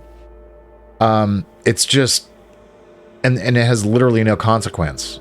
Like, those characters don't do anything for you anyway after you make the decision. So games like this are really cool because we came here first and now we're dealing with this shit show, which is going to make this awesome. Await us in this place. It's going from bad to worse. I expected a typical dull reception with the governor, not more carnage. Uh-oh, carnage is what we got, though. Submit, and you'll die quickly. Spare none of them.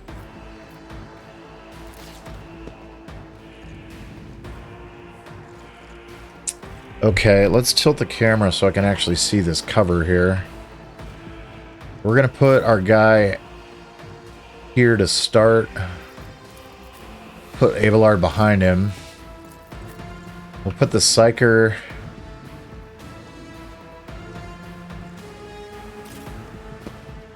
behind them, and Argenta, we're going to put her behind this cover. Well, eventually. Start with Argenta.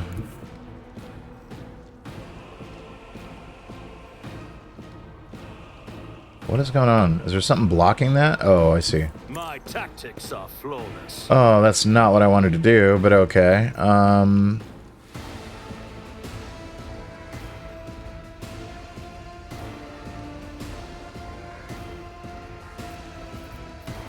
Switch to our pistol.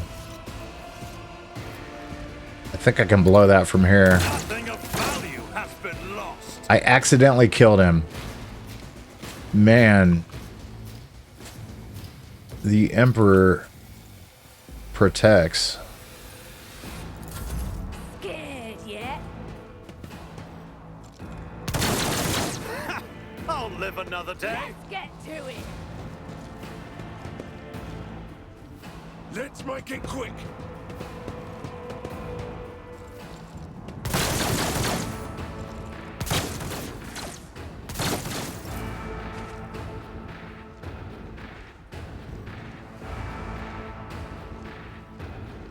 All right, Argenta.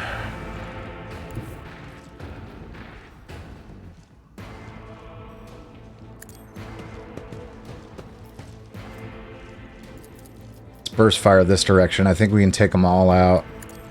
Strike is a prayer. I was hoping she was going to blow that, but I guess not. Run and As the gun. Emperor commands, I act. Oh, we did. We did take the other guy out. Nice. Okay, good. So I got another attack with her that I'm going to use, and we're going to shoot this guy. We're probably going to hit the other guy in the process, too. None can escape the Emperor's Bonk. That is... Well, let's use her ability as well. I'll do it. Furious Recital. Give us that momentum boost. Hold on. Let's get to it. Let's get to it.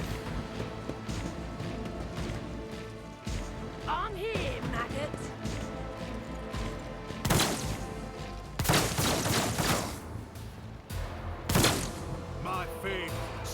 silence me. Nice job, Gunner.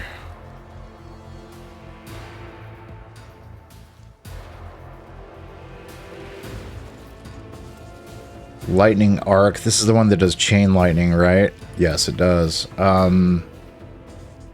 don't really see... I can't really hit him in range, though. That is not It's my way destiny. too far. There's not great positions here to really get good angles on anything.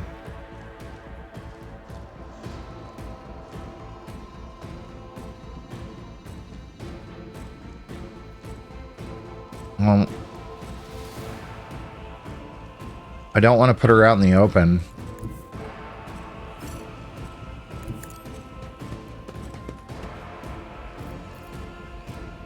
Let's analyze. Can we analyze anybody from that far away? No, I didn't think so.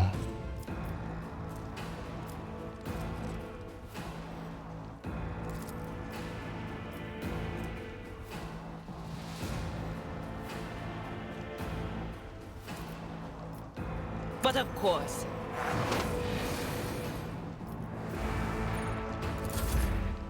That'll be it for her. Still not really any cover. Don't want to get hurt. We could do a charge. I don't think we're going to reach him even if we did. So let's just brace and endure. Out of my way. Wait for them to come to us.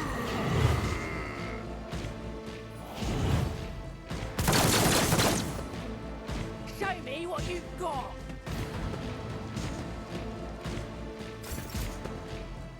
Now we can hit him.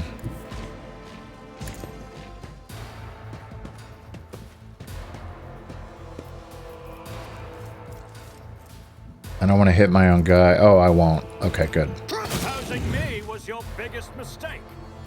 Leave.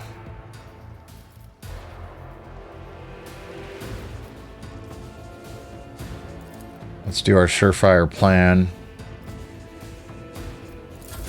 End the turn there. Argenta, I don't love that you're so close to my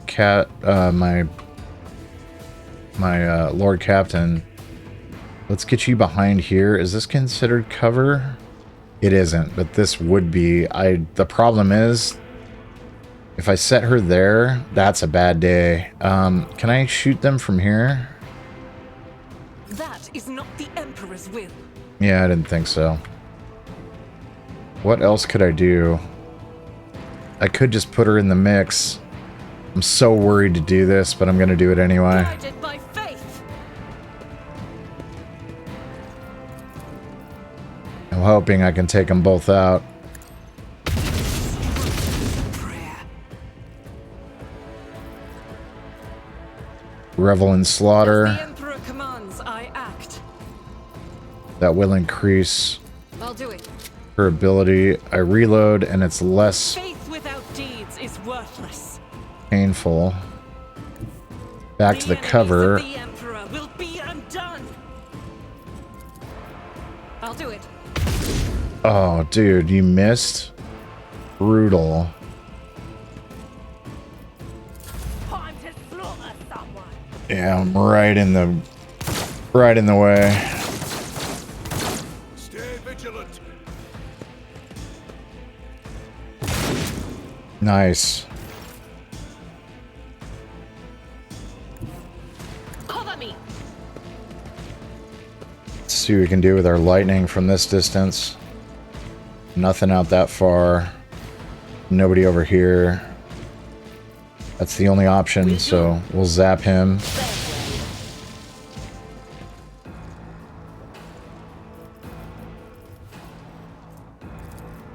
Anything else?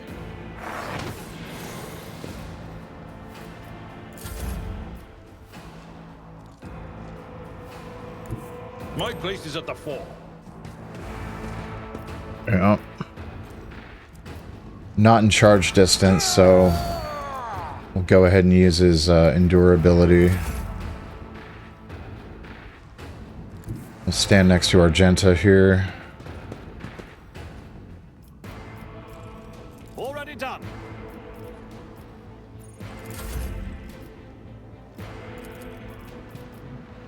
Here we go. Dude, Argenta's so sick. She's kicking ass. Let's get to it. Weapon at the ready.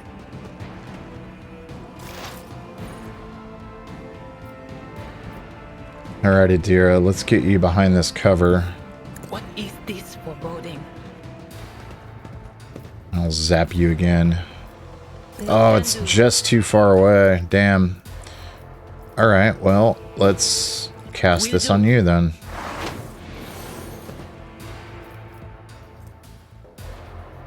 Can I expose weakness?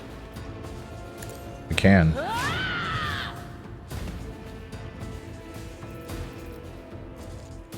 I can also do analyze enemies on him too.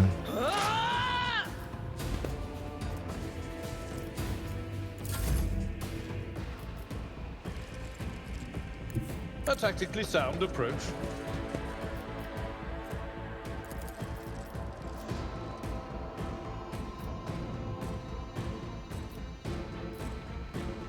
That's not the Seneschal's job. Run him up. Indeed.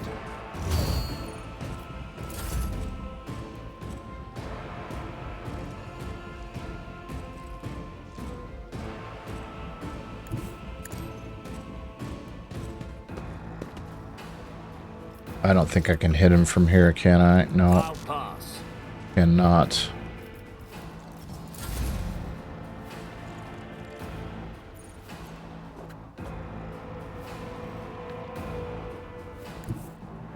Rejoice in battle.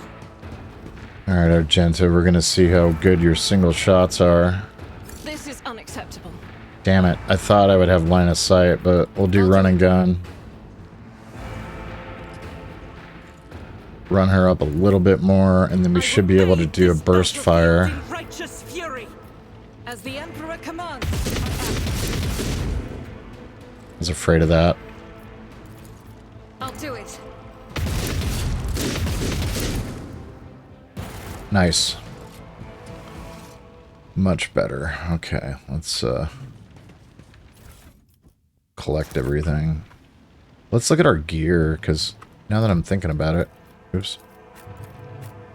It's about time. Any more gear over here? Yep, there is. Oh, damn.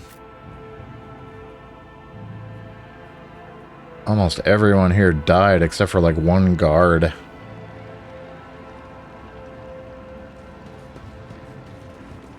Blind madman. My eyes. Have you got them? Please get them back to me. Even just one, please. Oh, jeez.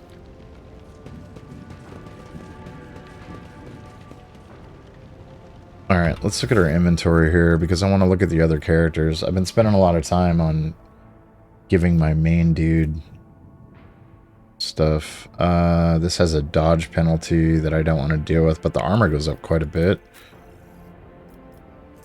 She's got a mesh chest plate. Dodge penalty is 0.75, armor 25%. I don't see any better armor on any of that, so let's just stick the armors here. What do you got? 15% on that body glove. 35% and 0.5 dodge penalty. Geez, that's nothing. Armored body glove, 15%. Okay. All that armor is kind of trash. Isn't really going to help us. Abelard, though, her bolter is sick. Oh my gosh, it's so sick. Alright, this weapon we need to have. Wrath of Saint Drusus does not have an area attack. Oh. Increases damage from all sources against any hit targets by 15% until the end of combat. It's pretty cool. 8 to 12 damage. We can replace our regular weapon with that. So we got that chainsword now. Are these the same? They look different. 7 to 8 versus 8 to 12.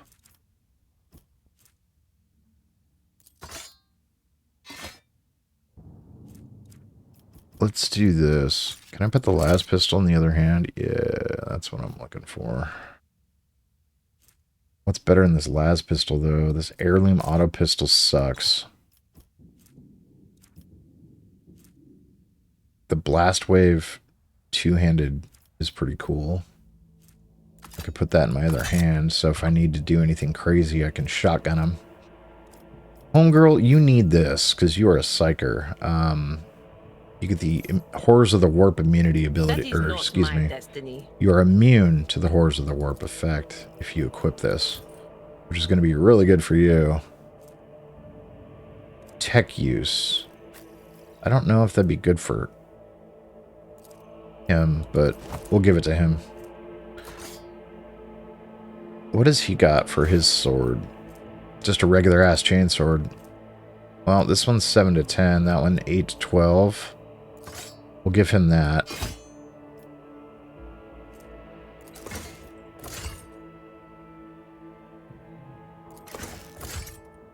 There we go. Chainsword in the right hand.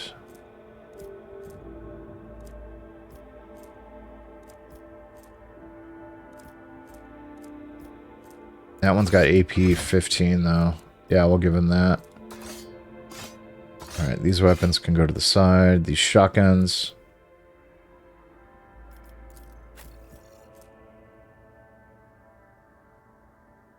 That's an actual rifle. So we will replace the last pistol with the shotgun for sure. Give that to all my peeps. Yeah, that last pistol sucks. Shotguns all around. Shock batons, trash. Las pistols are trash. Las gun, like a full-on actual las gun itself. Trash. Scrappy las gun. I think for lore reasons, we're just going to give her the flamer. Because it's just her way, dude. Adeptus Sororitas love to burn shit. You have a robe of any kind. You do not, but now you do. Love it. You can't wear that. All the rest of that is garbage. Alright. All junk. Alright, cool. What else do we got here? Everybody blind? First. What's going on up here? I'd rather have goods than bads.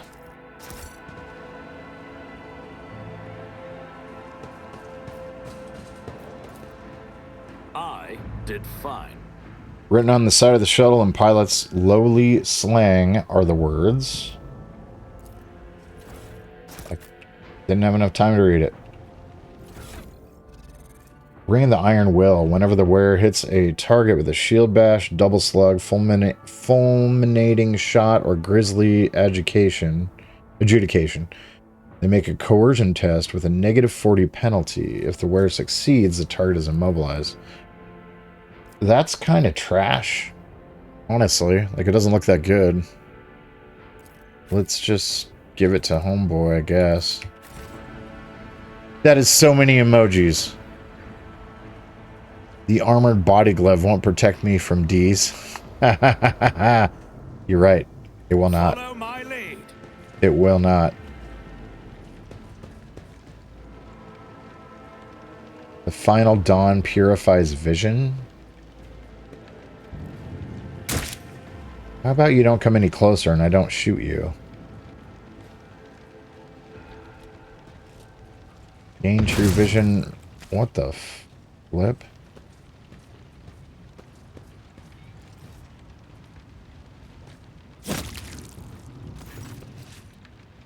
Lucky Jasper. The young, shaggy-haired soldier is still pale. Nonetheless, as you approach, he holsters his pistol, the hallmark of good discipline. He gives you a somewhat frightened but genuine smile. Thank you, my lord. You arrived in the nick of time. I don't know what those babbling creeps wanted with me, but it definitely wasn't going to be anything good. Are you unharmed, soldier? All thanks to you, my lord. Those blind lunatics are all over the city now. These rebels, damn them to the void, go around maiming anyone they get their hands on and scorching their eyes. Then they leave the poor sods driven mad by the pain to wander the streets babbling nonsense. He lowers his voice and adds with gravity, the command does not want anyone to talk about it, but I've heard whispers that it's not just some nonsense, it's heresy, actual heresy, because listening to it scrambles your brain. It made one patrolman freeze in his tracks while the blind mob got a hold of him and carried him from his post off to who knows where. Who are you? Lucky Jasper, the governor's aide and personal Vox operator. I was dispatched to the starport on special orders, the young man proclaims, desperately trying to tame his tousled hair. And what exactly were you doing out here on your own? Following Governor Medina's special instructions. Namely, he grits his teeth with a pained expression furrowing his brow. Oh right, it's a secret assignment, I can't talk about it. So, Lore Imperium, I'm a rogue trader. Why don't I simply order you to tell me everything? It's well within my rights. Or persuasion. What if you know it's priceless intelligence and you were to die before you could relay it to anybody? Coercion, wink at Adira. Mistress Tlass, would you kindly read all his thoughts for me? Coercion 100%. Whatever punishment you are afraid of, I can do worse things to you. You better start talking. Let's just say I'm a rogue trader. Rogue trader, after casting a glance over his gear, he nods in understanding. Oh, so you must be from House von Valencius' ship. The Starport Augur surveillance station reported that it had detected your ship entering the system. Then you heaved to, sent a shuttle to another unidentified ship, a very strange one at that, and then the ship departed. Jasper pauses for a second, then mumbles, but the Augur surveillance station's reports are not to be disclosed to third parties. But you know that already, don't you? Well, alright, if you really are a rogue trader, I'll tell you everything. So what did they send you to the starport? I'm supposed to deliver updated Vox codes, and now, how should I put it, assess the situation? The planet is a real mess at the moment. The rebels have found their way into the Vox net and are now eavesdropping.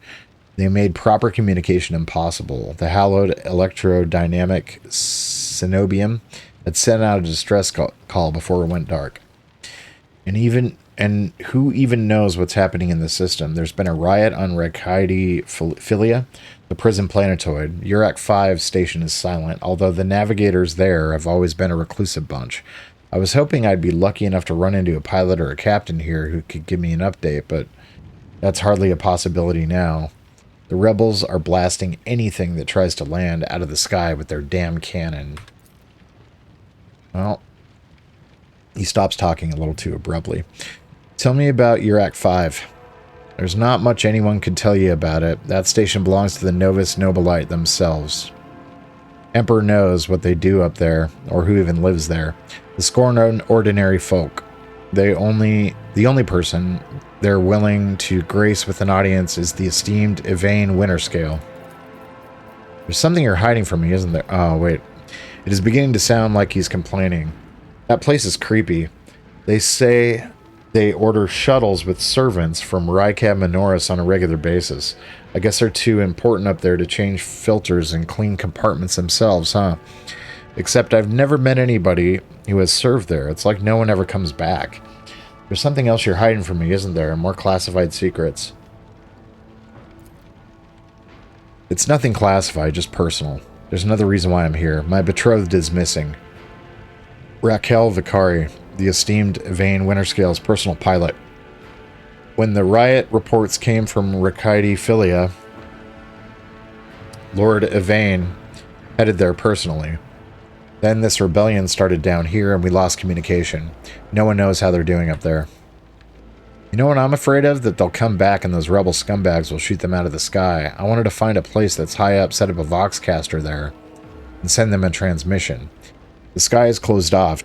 Don't try to land. But I didn't make it in time. Those blind dogs chased after me, and as I was running, I tripped and broke the caster. He hangs his head sadly. I worry for her. She's an excellent pilot, but I still worry. Abelard shakes his head disapprovingly, but his eyes are understanding.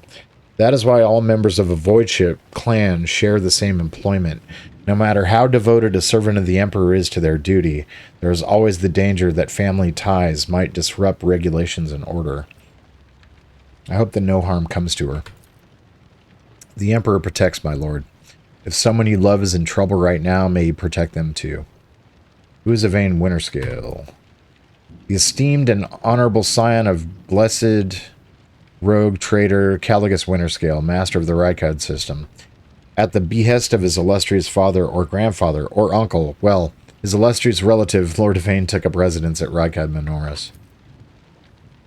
Jaspar's face betrays fierce inner struggle before he blurts out, "You know what I think? I find it curious that blessed Caligus didn't make him the ruler of our world. Lord Yvain is his blood, but it's the governor who rules us. And why do you think he sent him here? I think he's been exiled." Do you think the governor can handle the rebellion? Jasper mumbles evasively. Well, obviously I'm not some pessimist to say otherwise. I won't tell anyone. You really won't? Well, then, if you ask me, things are pretty rotten. His words come flying at the rate of a stubber fire. Those rebels are strange. We would have easily quelled a normal riot. We're not some commoners, we're Racadian. The naval elite of House Winterscale, but those people, they're vicious. They know no fear. And their attacks are so precise. It's like they know what's going to happen ahead of time. The command executed 7 officers on suspicion of espionage, but it's not about spying. They say the leader of the rebels is some two-faced Aurora who can see into the future. Now she's the real danger. Adira scoffs and rubs her hands together in excitement. She can see into the future, is that right? We'll see about that. She's up against the wrong psyker. My breezy whispers may be vague, but they've not failed me once. I can tell you without asking my ethereal friends that her future doesn't look too bright now that the Lord Captain is involved. I can brutally maim him? You know, I think I'll punish you for disclosing classified information after all. Holy shit. Oh, that's bad. There is a brain bug on this planet. They sucked his eyes out. They didn't suck his brains out. 55% off? Nice. I'll have to look into that. It's actually a really good deal. I don't know if it's normally 70% off or $70, but... I'm looking for an interrogator of the Inquisition who may have arrived on this planet. Have you heard of anyone matching that description? Jasper's face quickly turned gray as he says, I have, but I don't know where he is now. I'm sorry, but I don't like discussing the affairs of the Inquisition. I have no more questions. My pleasure to be of service to you, my lord. It's been nice to chat to somebody normal. He glances warily at the body of the nearest blinded lunatic. I must take my leave. You're right, we shouldn't stay here, or we might run into the rebels. I'll go find a safe place to watch the sky for any landing shuttles. May the Emperor protect you, my lord. Alright.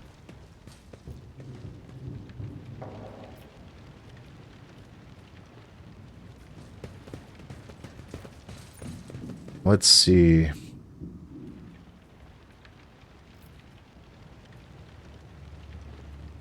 I don't really see anything in the other direction, so we can run through this way. Oh, there's a rebel gunner right there.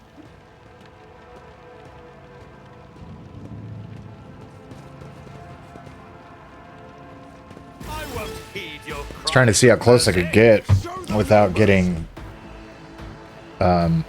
grabbed. We're going to put him here. I'll put Abelard on the opposite side. She's going to go here, take advantage of that cover. And then Homegirl, I think we're going to set her...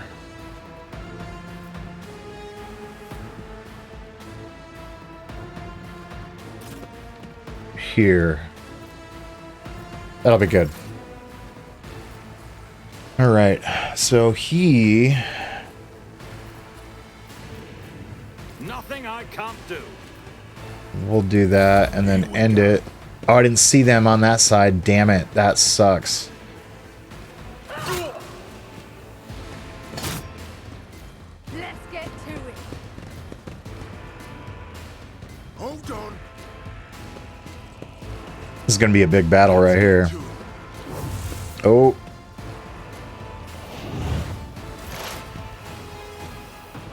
You guys screwed up for the last time.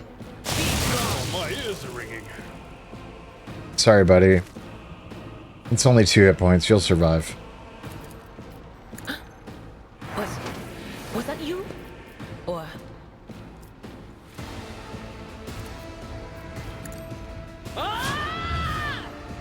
Expose those weaknesses. Alright, girl. You need to move here. Guided by faith. And then you are going to unleash hell As on the all Emperor 3. is a prayer. Nice. I'll do it. Run and gun time because I need a single shot here. As the Emperor commands, I act. You suck. Faith without deeds is worthless. As the Emperor commands, I act. I am his will made manifest. It's your I'll last do it. chance. Vindicated. Nice. Very well done. Doubt is for the weak. I was kind of afraid of that. Faith without deeds is worthless. You got this, girl. You can hit As something. the Emperor commands, I act. Okay, I guess not. Alright.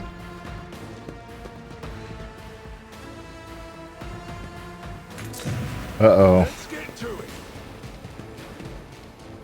Out of my way. Killed his own guy in the process. That's awesome. Well, you're about to get rolled. Let's put him here. Follow my lead.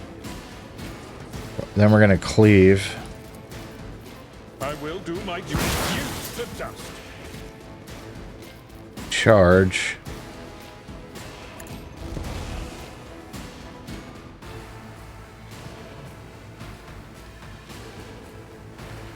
It will be done. Here we go.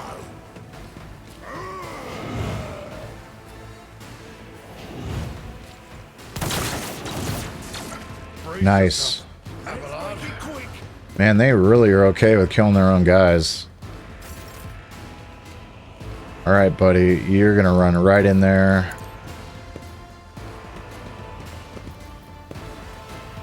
Blade dance. Nothing of value has been lost. Jump attack. My specialty. How does that work? Leaps into the air and lands. Suits my purposes. There we go. I still have another blade dance that I can use, but I don't think I'm going to be able to use it on any of these guys. Yeah, not enough movement points to do any of those things. Nothing I can't do. Death Waltz. Death from above. Can I hit that from here? No, I'll wait then. He's out in the open. I'm not a fan of that. But there's only 2 left. there is movement in the Empyrean.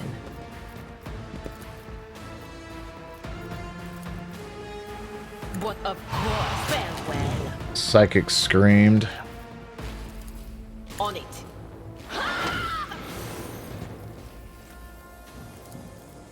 Let's analyze him.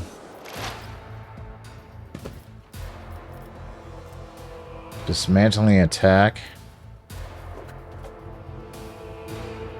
Nice. Nobody's close enough. Let's just run her. Oh, I don't want to run her that way, though. Let's run her this way. Don't want to hit my own guy. God Emperor, move through me. Be the fire in my heart. I'll do it. Got him.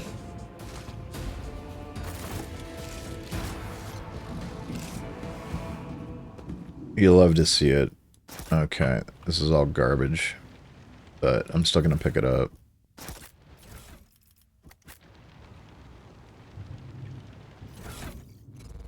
All trash. Combat knife. Random sword. Zoa pattern. 8 to 12. Not a big deal. Commander Cloak increases the range of officer archetype abilities by 1 cell. Well, that's awfully neat. We'll give it to him.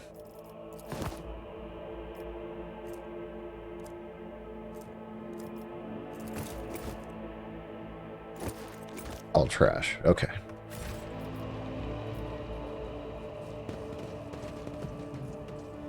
This is probably getting into the building, yes. Oh, tear down the door with the sacred loader. Yeah. An expected result. Yeah. Now that door's open to us. I want to check this out, though, Would first. you look at that? There's a trap here. That's not good. Unpause. This ocular implant was a worthwhile investment. Yes, it was. We are the spearhead of the Imperium. Do I have anybody that can disarm the trap is the question. Attention to detail is the key to success. Experience. Nice. Nothing matters more. Disarm Nothing's those impossible traps. for this old officer. Give me that Compared to naval experience. service, that was barely a challenge. Any more traps? Well, I guess we won't know until we do. All my troops will disappear like US and Chinese scientists researching nuclear or space things. This is the Warhammer 40k universe. Weirder stuff has happened. Turret was replaced in a great hurry, but the Technomat never had the chance to activate it. Well, we can make that happen. We I'll can... lay claim to the stars. Uh-oh. More rebel scum. Change is coming. The edge is nigh. Uh-oh. The blinded ones are harmless. No sense in shooting them and drawing attention. Fire on the nearest target! Oh, don't kill the tech priest! We need to take him alive! Find it, and let their enemies win. Do it! Fall back!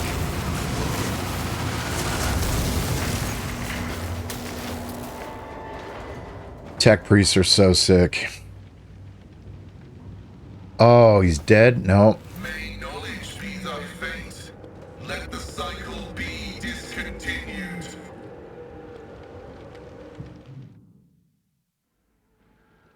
Man dressed in crimson should not have survived an explosion like that. However, he is alive, and you hear the wheezing of the respirator that covers half his face. Not another step. Flee, for I am death. By the throne! What is that servant of the Omnissiah made of? Adamantine? Ah, placid. I am rogue trader Machiavel von Valentius. I mean ye no ill. I identify you as a member of a high stratum belonging to Rogue Trader House von Valancius. I am detecting no need for confrontation. The convoy received an order to meet you. It is no longer functional. Therefore, I propose that we continue to advance to the rendezvous point with the governor's soldiers. How did you manage to kill off a slew of people and blow up a sacred machine without even laying a finger on it? This was my doing. The voices are being weird about him. They're saying garbled, conflicting things. like they're talking about completely different people. But he's not a threat to you. Even if that's a bit hard to believe after all the fireworks. You do not even know how you caused such an explosion? The Omnissiah granted me a revelation. The spirit of this machine was dying. I wished to perform a service, for such was its design. I sensed this and appealed to it. I do not know how I did it. I merely followed my intuition. The understanding granted by the Omnissiah was not permanent. It has left me. Who are you? I identify as Magus Pascal Haneman of the priesthood of Mars.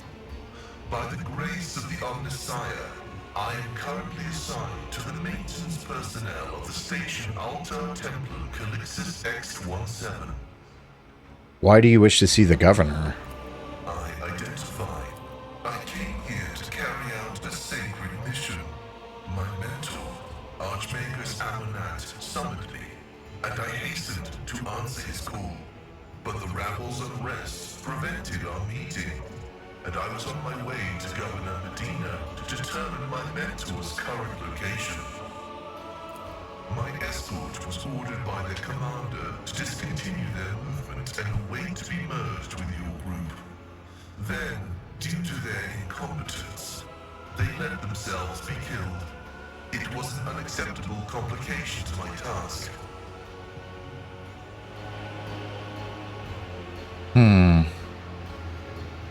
I invite you to join my retinue. Acknowledged.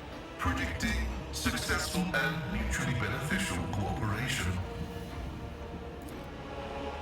I can have 5 people in my party. Already cooler than Baldur's Gate. It only let you have 4. Well, without mods. None shall stand in my way. Data meditation is terminated. Oops.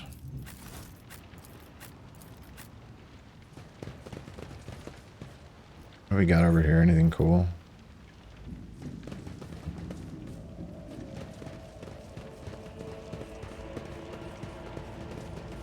Over there!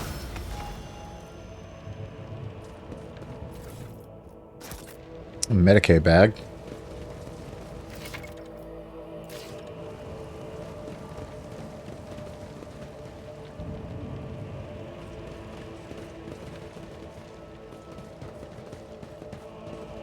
Crimson is a good color for battle attire. Enemies will perceive no weakness, not even if you are bleeding. My augmentations allow me to function effectively, even in the event of extensive blood loss.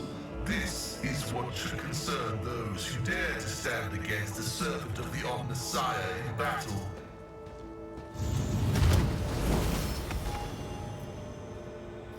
We should level up while I'm here. He needs... What has he got? Abilities. Aerobatic Artistry. Immediately returns to his cell where they started their turn. This movement does not provoke attacks of opportunity. If the Blade Dancer uses death from above, this movement repeats all uses of this ability in reverse. That's really cool. So you can run him up, attack the crap out of something, and then hit that, and then it'll get warped back to where it started from, so that way you're not in the middle of battle. That's pretty sick. Blade Dancer selects an ally until the end of combat. Attacks made by the Blade Dancer against enemies who have already attacked that ally gain 14% critical hit chances. Yeah. Okay, I guess. Veil of Blades. The Blade Dancer faces a side of their choice and immediately ends their turn. Until the beginning of the Blade Dancer's next turn, they can dodge area attacks without moving and are immune to all types of forced movement. Veil of Blades. Let's go with the aerobatic artistry. And then, let's see, we got Medicaid's 50, 50 for demo, and then athletics. Let's put it into athletics this time around. All right, for this guy, let's give him, he already has Endure. Reckless Strike, 20% armor penetration, 8+8 damage, ignores 12% of target's parry.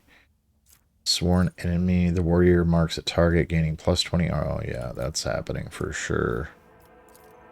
That's like the Black Templar's ability. I can't remember what it used to be called. It's like Righteous Zeal or something. Put it into athletics for him.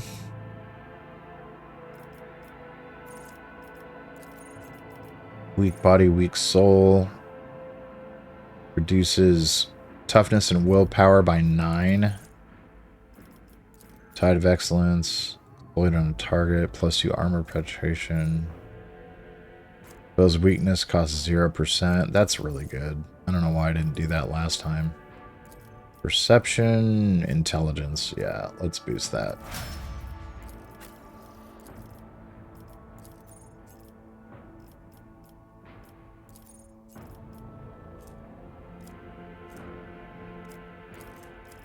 Yep. Ballistic skill. Controlled shot.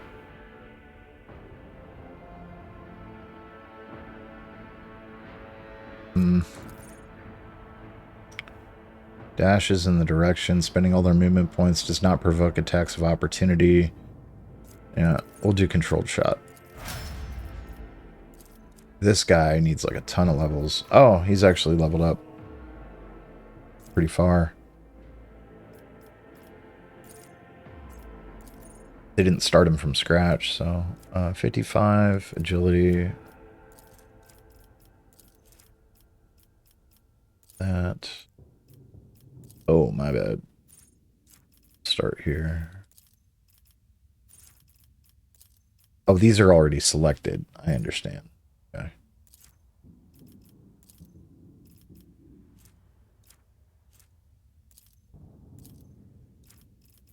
What am I doing? On the wrong character. Stupid.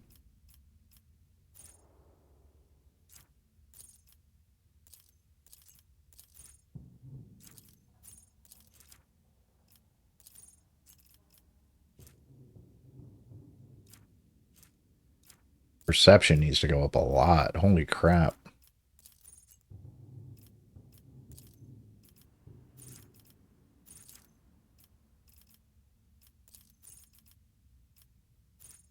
Operative attacks a target. Those at full wounds. The attack deals 13% more damage to the enemy. Closes weakness at 0%. +2 armor penetration. Closes weakness. Also reduces enemy's toughness and willpower by 12.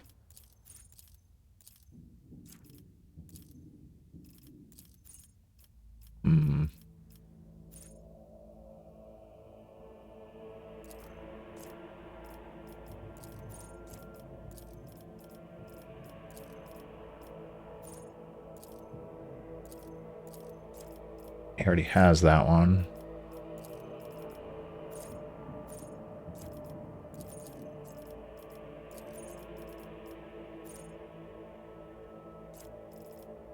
What was the one?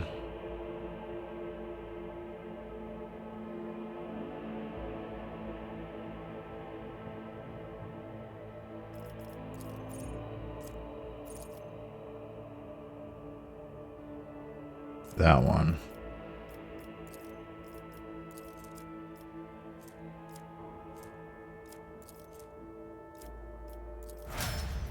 There we go.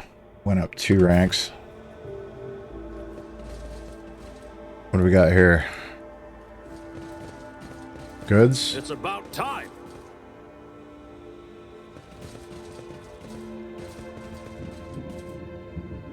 I would assume those are goods. I'm always ready. Yes. Thin skin. Nice. That's better than what you got now. 15% versus 25%. Base armor property, -5% if the wearer's agility is more than 40. +5. I don't know why I thought that was a negative. It was plus. That's cool. Okay. And then medkit. Yeah, we'll give it to you, I guess. Oh, wait, no. Homeboy. He needs a medkit. Oh, he can't use it. Weird. You can't either. Looks like psychers can't heal themselves. We'll give it back to dude. Okay. Oh, wait. That's a bolter, 9 to 14. She's the only one that can use bolters, right? Ooh. Much better than that. Unfading Valor. 15 AP on both. Rate of fire is better on the Unfading Valor. Range is less. Range is the same. Burst fire, single shot.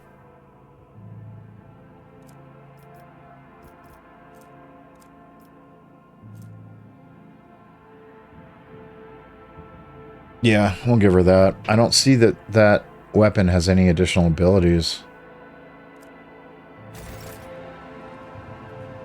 It's just the name of the bolter, right?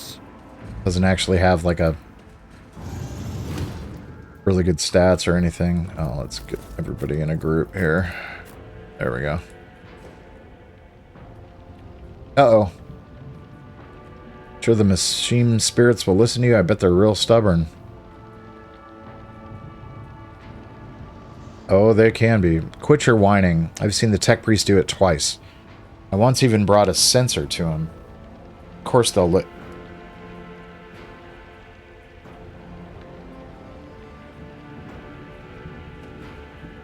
Alert, profane violation of the algorithm. This isn't going to go well.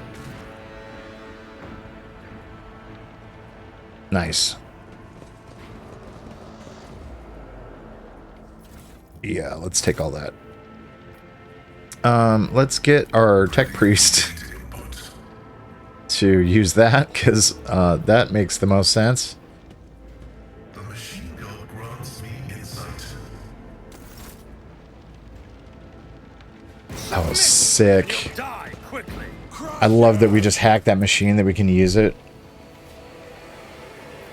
Alright, Argenta uni cover.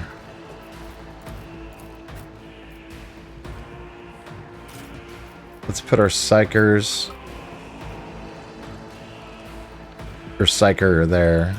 He's a tech priest. Technically not a psycher, but you get it. I'm just gonna put these guys right up front. I think I'm being really careful, like unnecessarily so. Oh, what am I thinking? I forgot. I've got all these weapons. Nah, man. Let's put everybody back here. Make them come to us.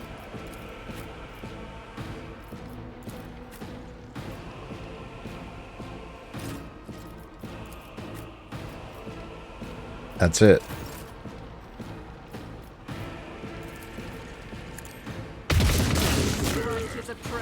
Just shoot your bolter, girl. Doubt is for the weak. There's a run and gun. She ain't gonna run at all, though.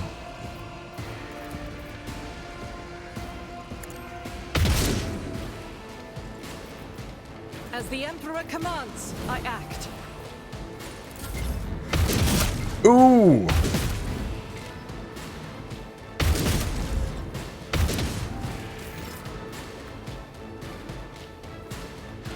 Melt-a-gun's coming for fucking Fury, man. Holy shit. Love seeing that. I know what is to come. Can I psychic yell at you? No, I don't really need to, though. I just made your day real nasty. Let's do analyze. Oh, can I analyze you from here, though? No can do. No, I can't. So, forewarning it is. That is not my destiny. Show me what you've got. I've suffered worse. Oh, man.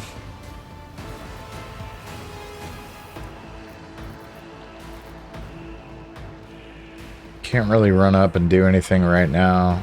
I'm just kind of stuck behind this cover. All too easy. Machine Spirit Communion. All weapons in a huge area gain additional effects. That's sick.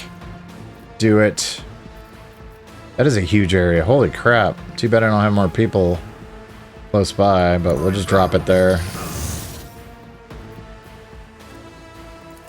I don't think I can analyze anybody from here. No, I cannot. Machine Spirit Banishment reduces the damage dealt on the target's attacks by negative 14% for 1 round. That's really good. Request denied. I can't reach it. I can't reach it either, so we're gonna hang back. Victory is imminent.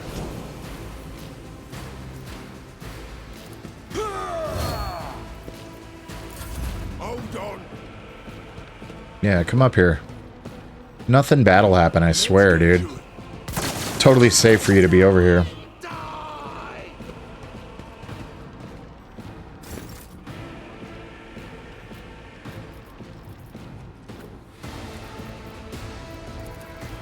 Faith without none can escape the Emperor's judgment.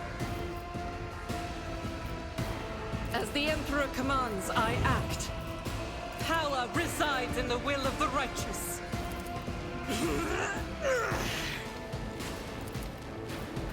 Doubt is for the weak.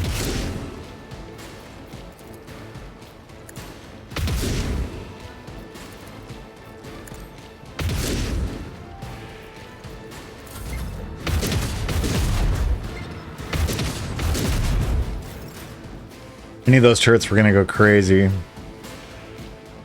Let's get her here. Here.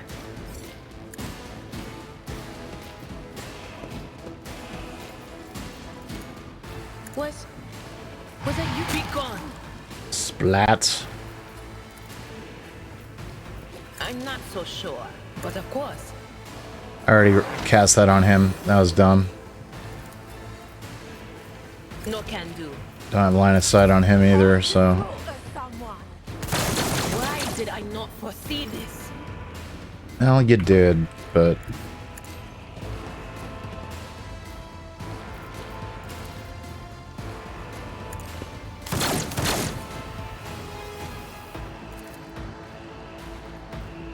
That's not gonna help me. Nothing I can't do. Warp back. Already done.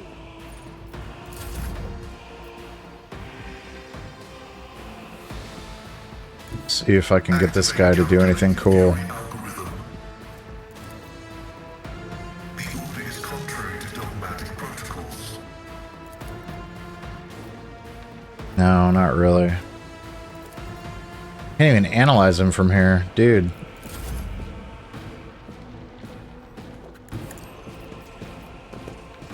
Can I charge? I'd rather not. Yeah, I see that. Indeed. Screw it. We'll just run him up. I'm not really worried. I will do my duty.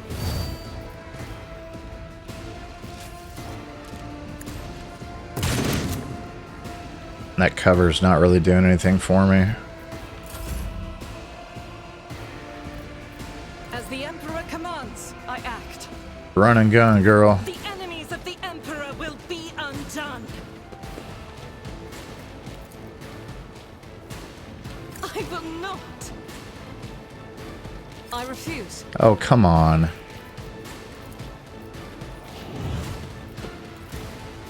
One of these is bound to hit you. Unacceptable.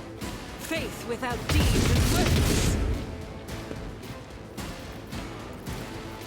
That is not the Emperor's will. Well, you're gonna get shocked to hell, is what's gonna happen. Will do. Zap. Well,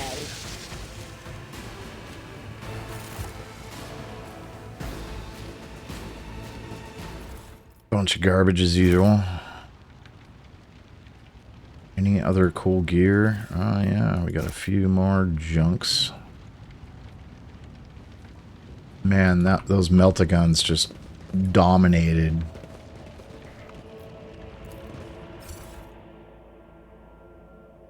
Kill me or release me, Parasite. Do not waste my time on talk. Oh, I missed a bunch of stuff, apparently. Are you sure you wish to collect the remaining trophies and leave this location? Yes. Duh. Of course I do.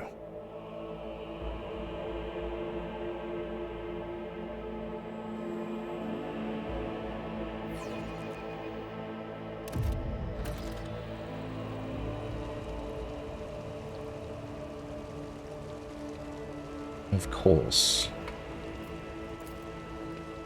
The corpse's throat has been ripped open, seemingly by a glancing blow from a none too sharp blade. A new challenge for me. Oh, what's going on down here? This mansion must have been damaged by an explosion or a large shell. You can still see some of the former luxury within. Friendlies. Young Warden. The young man in a planetary guard uniform looks very pale. There is a feverish gleam in his eyes. Your lordship, at last. Private Camille Regius at your command. He hesitates. I was in the convoy the governor sent out to meet you. The convoy was ambushed by rebels. I'm the only survivor. Nevertheless, I am ready to show you the way to the command center where the governor is awaiting you. The success to failure ratio of combat objectives completion for this world's military speak to its subpar efficiency. I will advise the local ruler to seek my fraternity's aid in upgrading their troops to servitor maniples. The tech priest's words make Private Regius grow pale and instinctively pull his helmet down tighter. Awareness succeeded. What is it, soldier? Why are you so nervous? Soldier grows paler still. Please forgive me, your lordship. I was left alone, and it's been scary waiting for you. That's why... How did you make it out alive if your entire convoy perished? I don't know. I just did somehow. There was an ambush. Everything was going boom and bang around me, and I kept firing back till I saw our commander lying there with a hole in his head. And everybody else, too. I was alive and the enemy had retreated. What can you tell me about the insurgency? There's not a lot to tell. We were taught that the ungrateful rabble often rebels against the lawful authorities. Comes Camille's rote answer, but then he continues in a slightly different tone. For the past couple of years, we haven't been doing very well. 2 major earthquakes in both hemispheres, with lots of casualties and destruction. Then the tech priests tinker with something they shouldn't have, and we had lives lost to a series of subjugation explosions. Then on top of that, there were new taxes. The governor needed to be able to report to his lordship Caligus that the army's numbers and equipment supplies had increased as planned. The young man falls silent and looks at you with apprehension. Do not dare badmouth your lawful governor, let alone justify the rebellion in your presence of a rogue traitor. Or, are you implying that it's the governor's fault and he has been failing in his duties? Or has the governor tried negotiating with the insurgents, offering them aid, tax relief? Ha! When has any noble ever tried negotiating with riffraff? The soldier bites his tongue. Which is to say, no, he hasn't. And to tell the truth, I don't think it would have helped. There's more to this rebellion than meets the eye. So about the rebellion, where was I? Well, there were rumors that it was all happening for a reason. The earthquakes, the red robes, problems, and then there were those weird prophets. No Eyes scratched them out themselves by the looks of it. And they kept going on about the final dawn. You know, the end of the world is near, repent or you'll be doomed, that sort of thing. I don't know when they first began to appear, but they've definitely been out there for at least a year. Some got caught and burned, of course, but heretic burnings aren't exactly rare. They catch someone every month. That's why nobody noticed the new ones for a while. But as soon as the rebellion started, there were hundreds of them coming out of the woodwork, wandering about, muttering away, and none of them had eyes. You'll see for yourself. There's plenty of them on the highway. So that's that. You can't tell anymore if the rebellion just... you can't tell anymore if the rebellion's just because of the taxes and the disasters, or if the end of the world is really coming. Enough talking. Let's go to the command center. Yes, your lordship, the command center is a straight walk to the starport. It's at the end of the upper way. Not too far from here, but we must proceed carefully. Emperor forbid we get ambushed again. Well, let's find out. I was there when the Reach fell. Where were you? Nice. Nice reference. References. Told me a secret. Plural. What is this? Hyperdynamo capacitors. Cool. Fuel stuffs. The gory prints have gone dry. Whoever left these grim marks came and went a long time ago.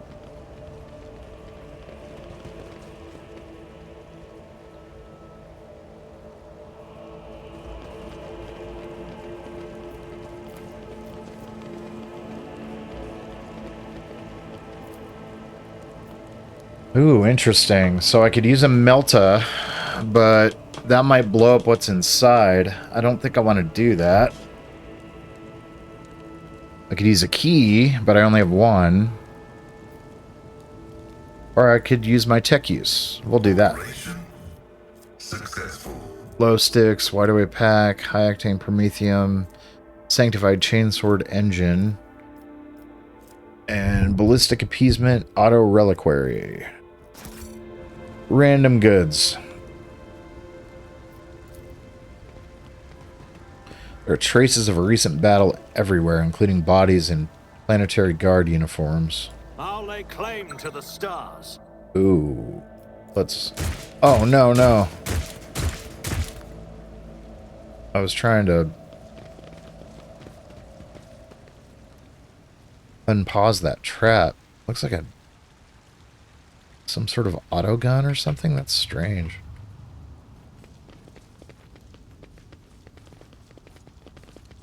The Emperor protects. And having a loaded bolter never hurt either. Uh-oh. Yep, there it is. I won't heed your cries of mercy. I'll turn you into corpse starch.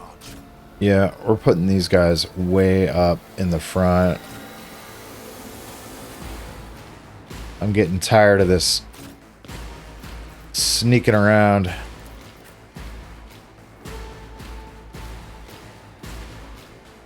Pay attention. There we go. Let's get to it.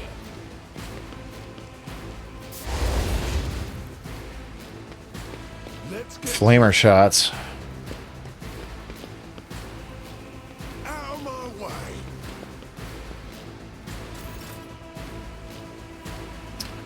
Well, first things first. We're gonna move See here. how they respond to this. I'm gonna use my funky jump thing. Death from above. Nothing I can't. You didn't stand a chance. Death. Suits my purposes.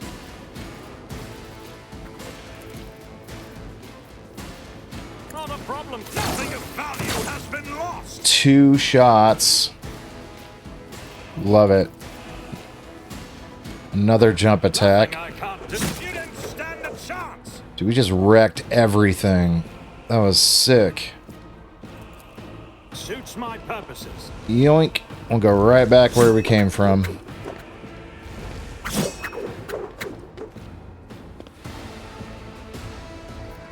All too easy. All too easy. Scared yet? Here we go. High momentum.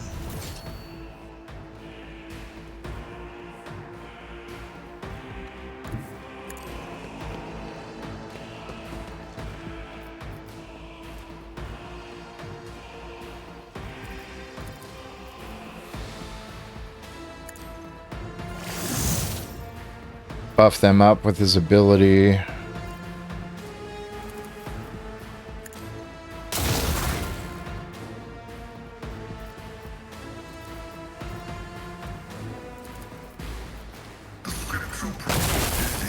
What the hell, dude? You suck. Let's put her on a line here. Rejoice in battle. See? Right there. I'll do it. Eradicated. While the enemies of the Emperor still draw breath, there can be no peace. Doubt is for the weak. I can't really do anything, so I'm gonna run her back over here. This battlefield in righteous fury. And I'm really hoping that I do not hit my buddy. I'll do it. Well, I didn't hit the enemy either, so there's that.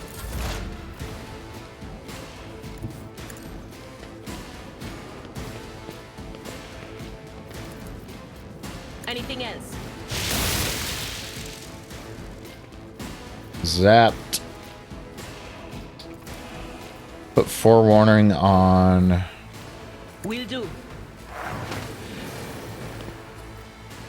Her.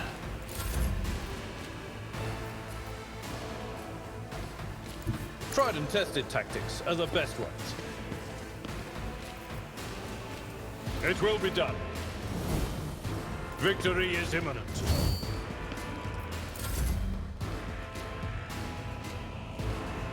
Never wavered in the face of adversity.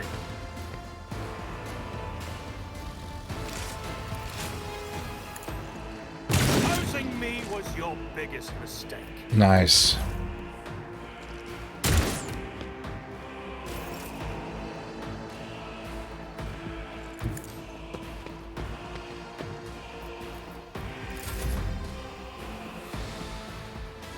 God Emperor, move through me! Be the fire in my heart! Faith without deeds is worthless. Damn it. As the Emperor commands, I act. In thy light I stand, and thy light I crave.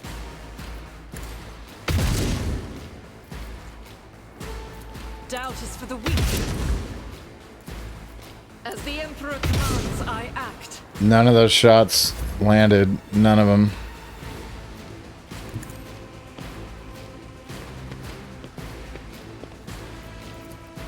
On it.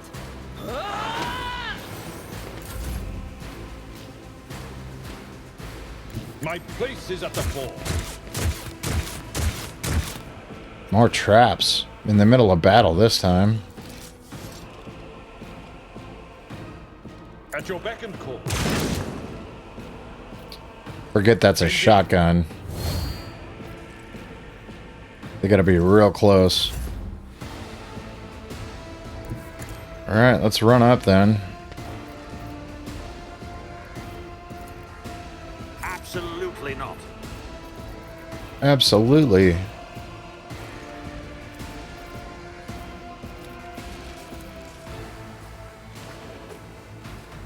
I can't really use that right now, so... I'll pass. I don't have time for this.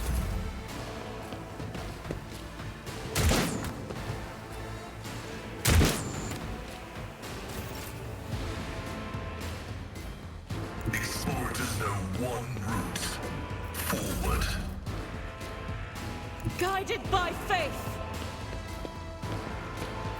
I'll do it. Faith without deeds is worthless. Oh, I'm coming for you now. As the Emperor commands, can escape the Emperor's judgment. I'll do it. Eradicate it. Dude, I gotta play this whole game with her. Dang, she kicks ass. The soldier looks around a little dazed. He is pressing his hands down on a fresh wound. How is this possible? Updating data catalog. The characteristic tendency of the planetary defense forces of Rykab and Norris to run into ambushes is not a consequence of change or negligence. It can only be explained as some twisted variation of combat tactics. This phenomenon is depressing. How curious. This is the second squad under your lead that ended up in a rebel ambush. Do you have anything to say in your defense, Private? Help the wounded man. It's alright. We're going to bandage you up and continue on our way. I shall help you now, but as soon as we reach the governor, you're going into custody. And then the last option is finish the wounded man. Enough. I can't afford the risk of dragging a potential rebel spy along. Let's say number 3. Why? What did I do, your lordship? They won't even bother to look into the matter. They just march me to the wall and shoot me. The soldier lowers his head glumly, accepting his fate.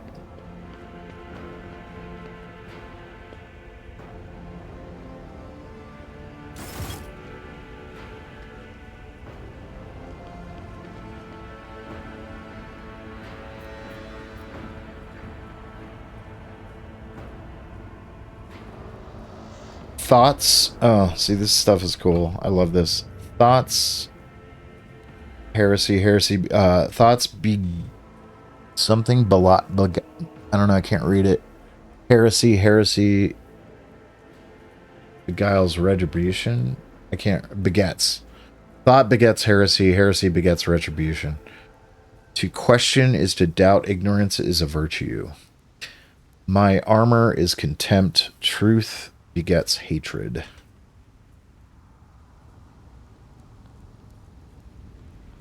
None shall stand in my way.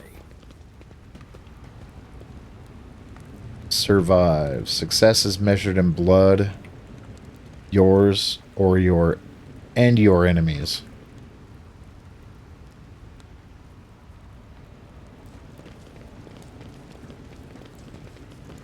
We should deal with this. More goods. Deal with what? What is this? Ooh, more goods. Emergency injector. If the wearer's wounds are reduced to 0, they do not fall unconscious. Instead, they immediately gain +4 wounds granted by the status field. Spend all MP, if any, and for 1 round, gain 30% dodge and cannot regain MP. Can only be used once per round.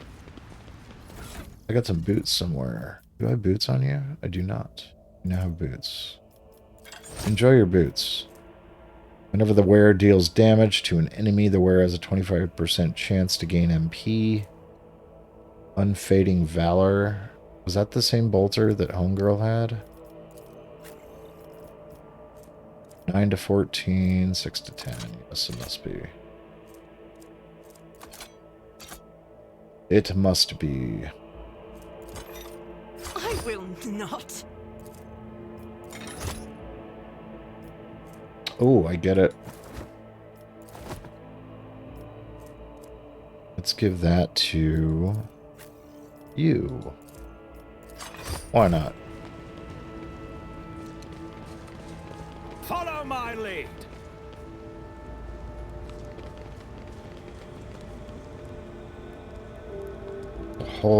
Two whole different areas over here.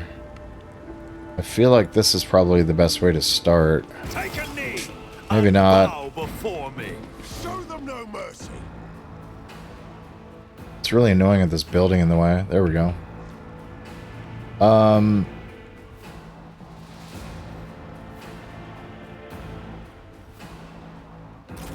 We'll put you there. Put you here. Put you behind this cover. You're gonna get as close as possible.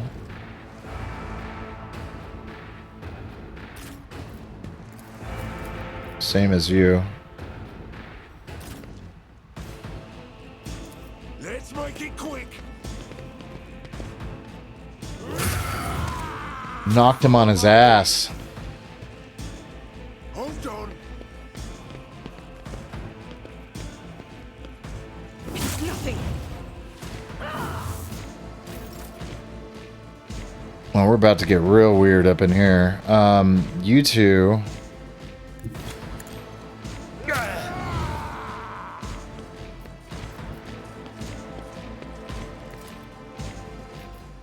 At your beck and Slaved. Someone else can do this.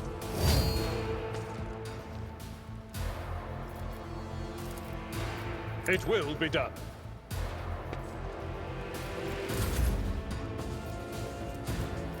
Doubt is for the weak.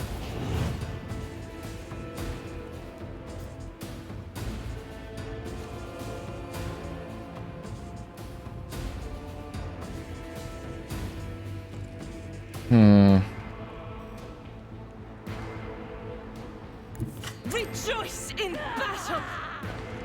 Yeah. It's like that. Do it. Strike is a prayer. I am so lucky I didn't hit my own guy. As the Emperor commands, I act. I will bathe this battlefield in righteous fury. None can escape the Emperor's judgment. I love her so much. She is so badass.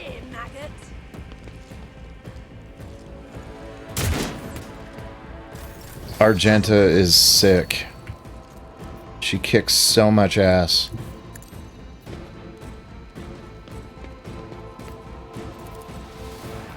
that is not my destiny. I'm not so sure. What? Was that you? Or...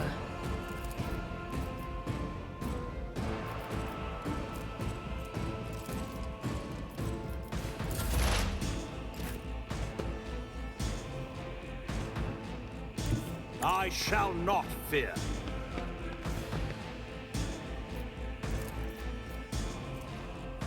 Already done. Your fire trajectory is suboptimal.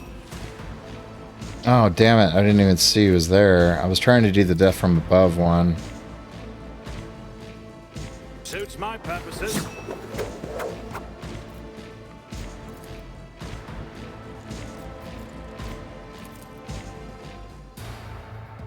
Not my specialty. Absolutely not. Break them morale!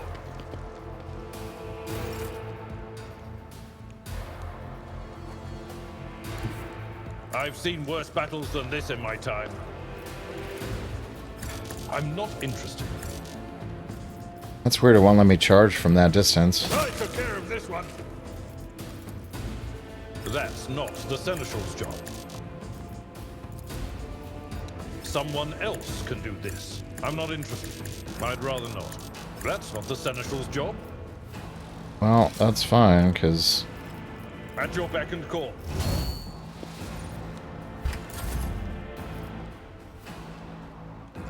There's reasons. God Emperor, move through me.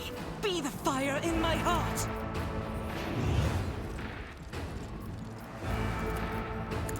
Struck is a prayer. Get him, girl.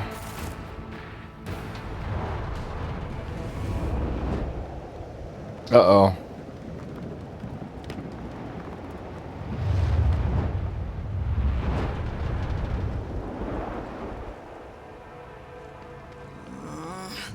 The voices behind the door are cackling to the beat of all this commotion.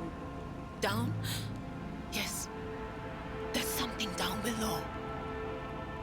If I'm not mistaken, the streets of Reichert Minoris are arranged in tiers. There is certainly something beneath this avenue. Storage facilities at the very least.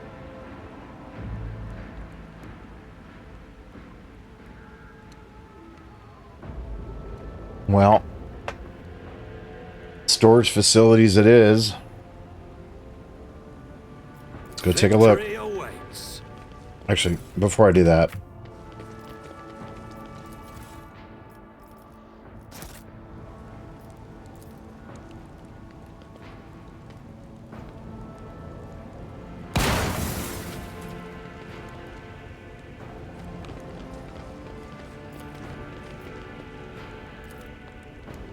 This explorator is blessed with multifunctionality.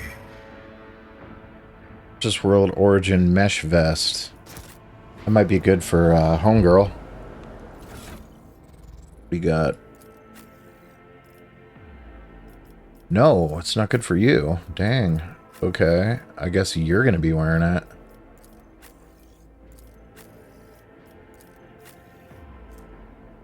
%. Dodge penalty is 75.75.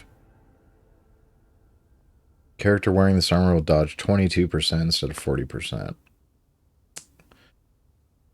But your armor goes up a lot.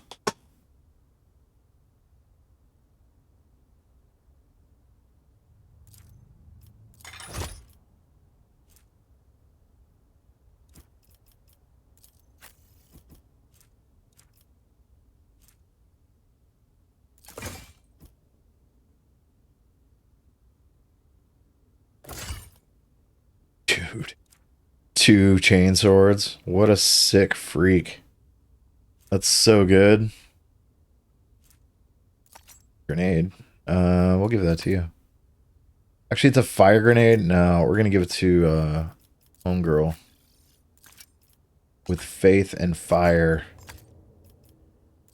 Oh, each charge of it. Okay, is a separate one. Alright, that's fine. And this mesh chest plate is probably gonna be trash. Yeah, 25. Didn't do nothing. Got the same thing? Yep, you do.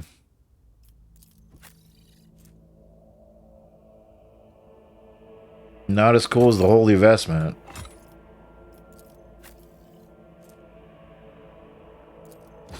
Not at all. Garbage can. Okay.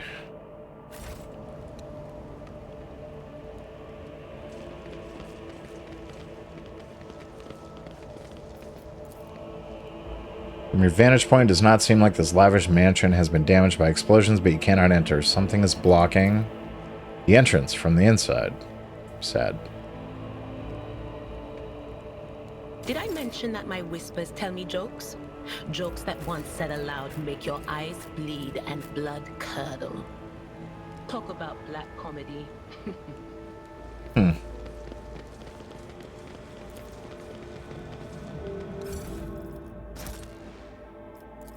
Yes, collect all the things. And we will go to the lower upper way. They call it the upper way when I'm going down.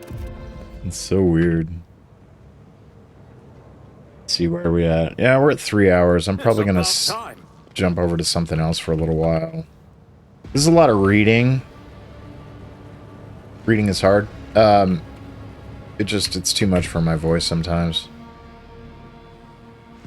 I'm a giant wuss. What can I say? You know what? No.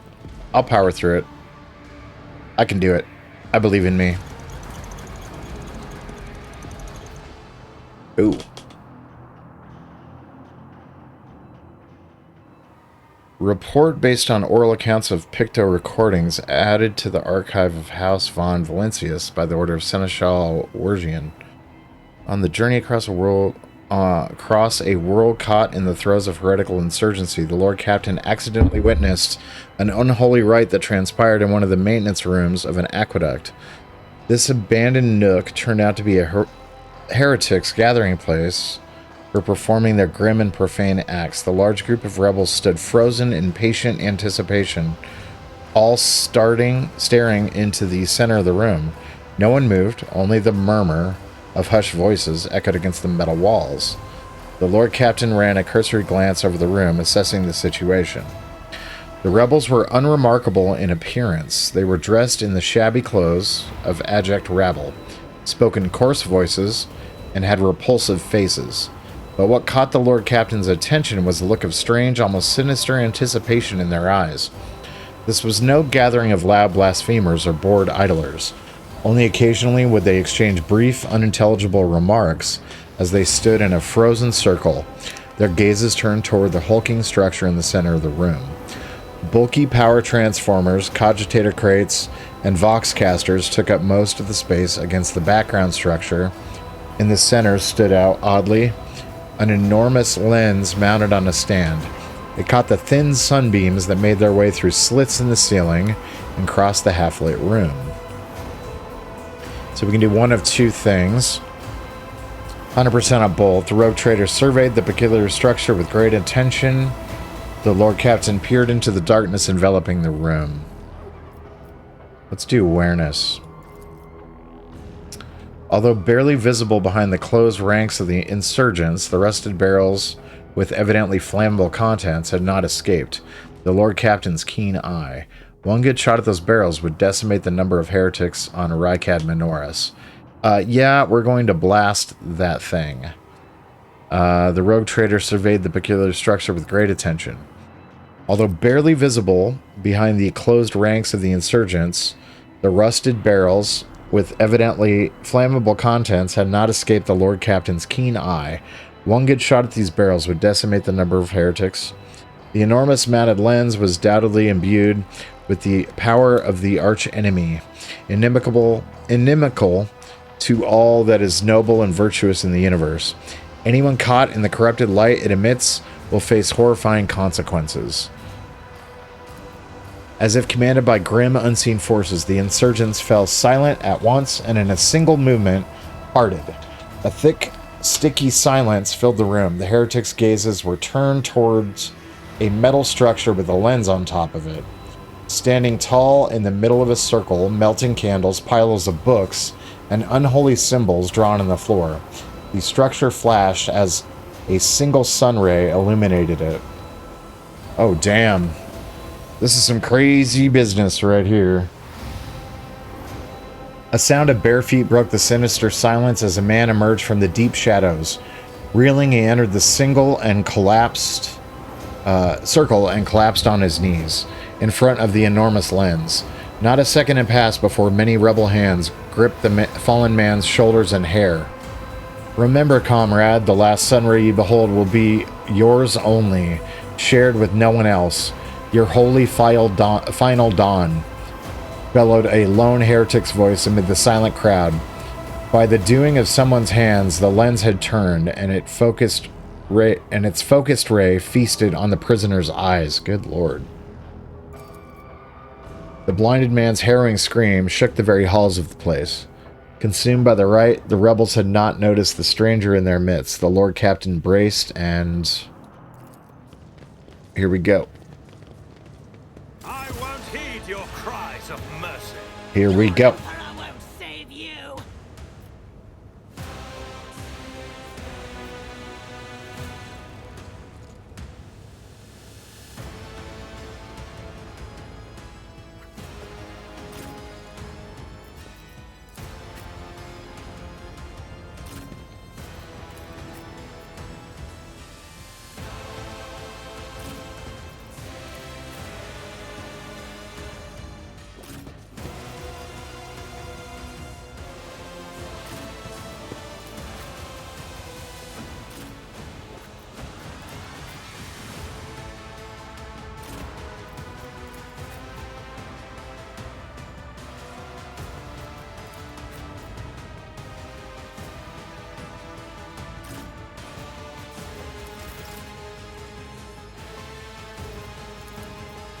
I'll do it. None can escape the Emperor's judgment. 2 out of 3 ain't bad, but gosh, can you do better next time? Jeez. We're gonna run and gun. Guided by faith.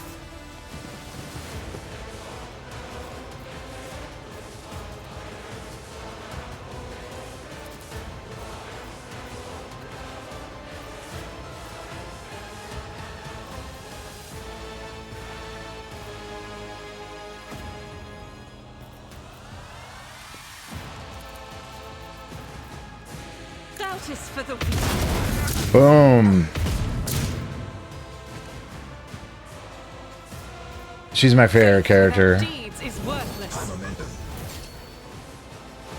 The pain is meaningless. I am his will made manifest. That's it. As the Single shot time. I'll do it. Each strike is a prayer. Eradicated. Just dominating. Out of my way. I think I need to turn the difficulty up a little bit. Actually, it's kind of ridiculous. I know I'm on like story mode, but I'm not like... Will endure. Actually, I don't think I'm on story mode. I think I'm like 1 level up from that. What difficulty am I on?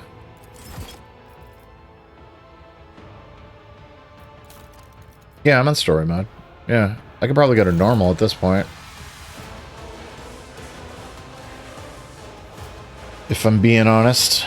I'm going to run over here. I'm going to cleave. Oh, wait.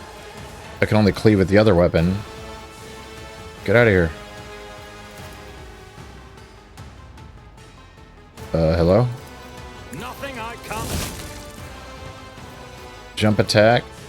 All too easy. Nothing of value has been lost. Can I jump attack again? Suits my purposes. Yeah. Blowing up random Not a stuff in the problem for me. environment. Suits my purposes. Just moving him closer with every second here. Let's see how they respond to this.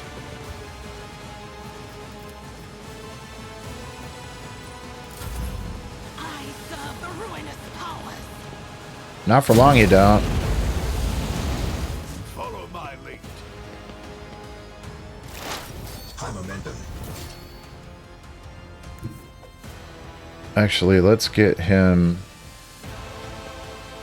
her... over here. I'm gonna try like a melee attack. I don't think I've actually attacked with her melee weapon yet. That was brutal.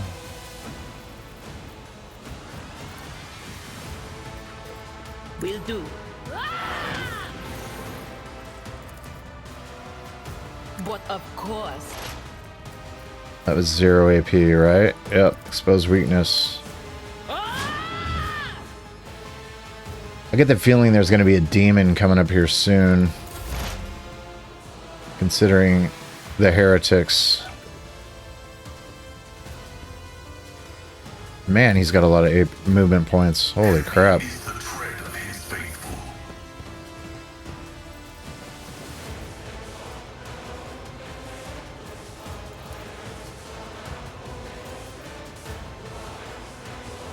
There we go.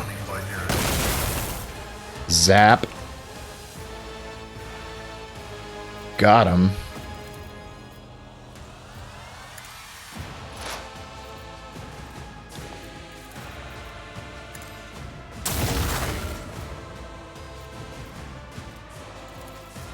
Computation fails.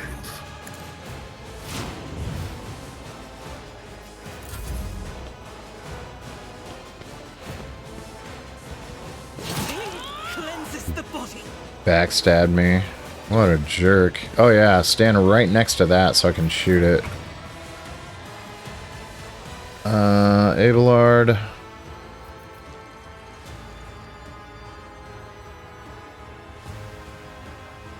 Follow my lead. Let's get you to shoot at the barrels here, buddy. I will do like you. How can I trust someone like you? Indeed. Victory is imminent. It will be done.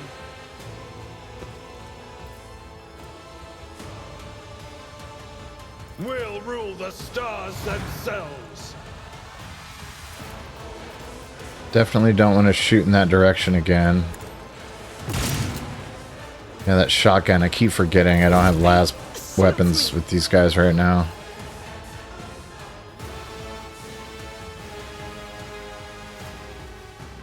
Let's move her here. I'm not injured. I'm enraged. Get him. Doubt is for the weak. None can escape the Emperor's judgment. Yeah, friendly fire. Sorry about that. As the Emperor commands, I act. The enemies of the Emperor will be undone.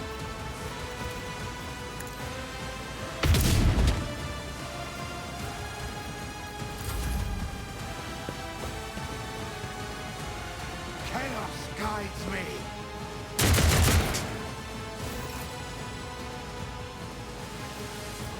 Ooh, we definitely don't want these people to hurt this unholy lens.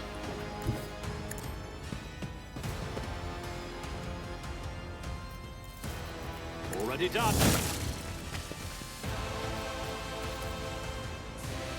I'll pass.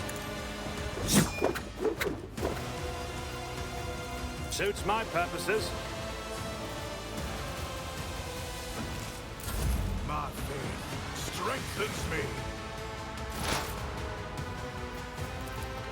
On it. Be strong. Zap. Not this Scryer's job.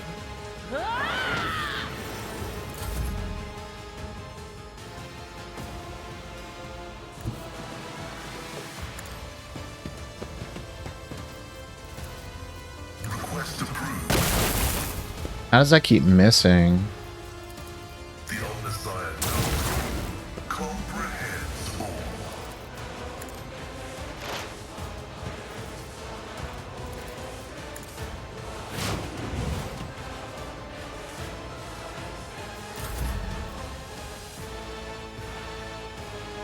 A tactically sound approach. I will do my duty. Someone else can do this.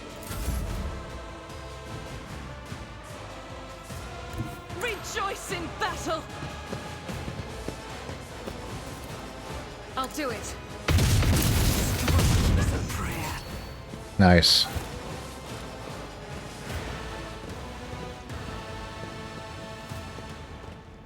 We saved it.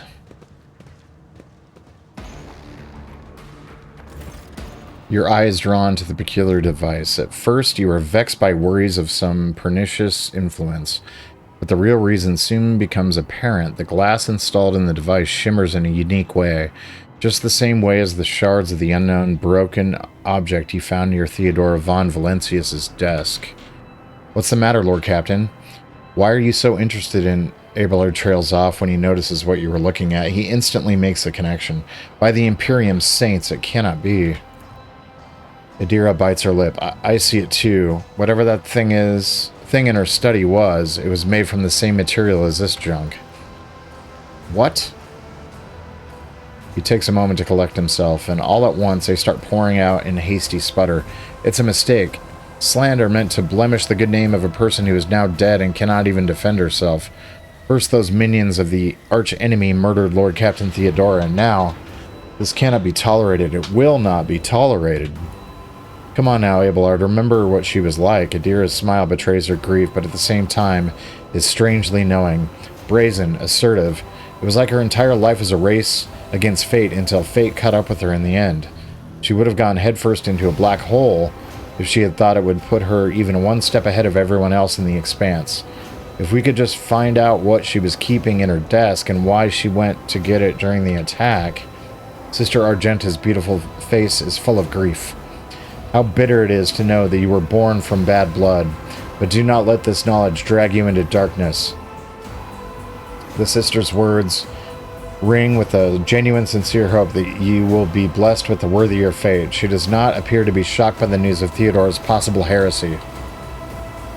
Life must be so easy for you sanctimonious preachers, a dubious trinket, and you no longer see a person. You see bad blood, an annoying hindrance. There's enough venom in Adira's voice to poison an entire regiment.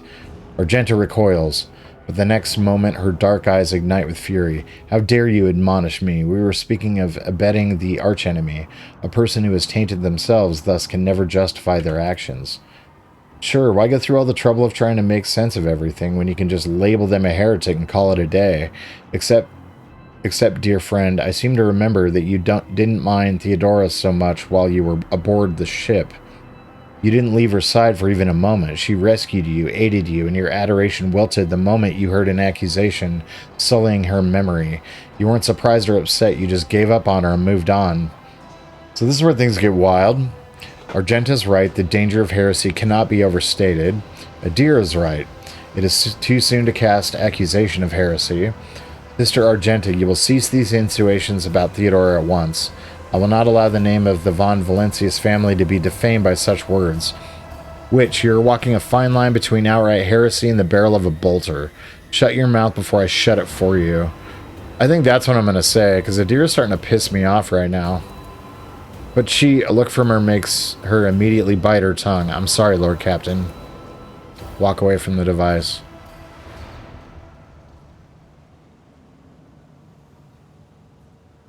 It's one of those, it's better to be safe than really goddamn sorry, especially with heresy. It's not good. Chainmail? What the hell? I'd be having that. The ritual site is covered in ominous heretical symbols, each of which is unmistakably emanating the malevolent power of the warp. The heretics use the abhorrent powers of this lens to ruin the eyes of most devout followers of their cult.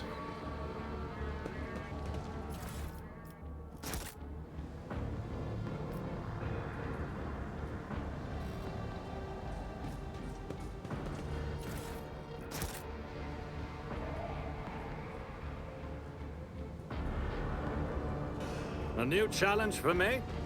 Nothing escapes my sight. Do you see that?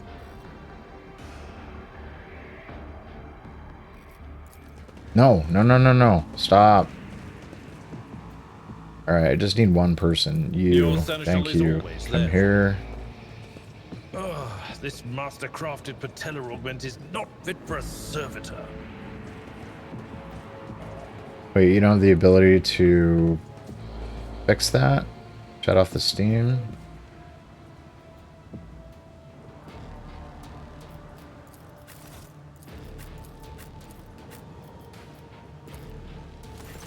The cogitator screen reads access code required. Breach the cogitator's defenses. Machine spirits look favorably upon you. You overcome the cogitator's defenses. A message archive loads up. Judging by the accompanying notes, the messages were meticulously transferred from paper to the sacred machine storage. Go to...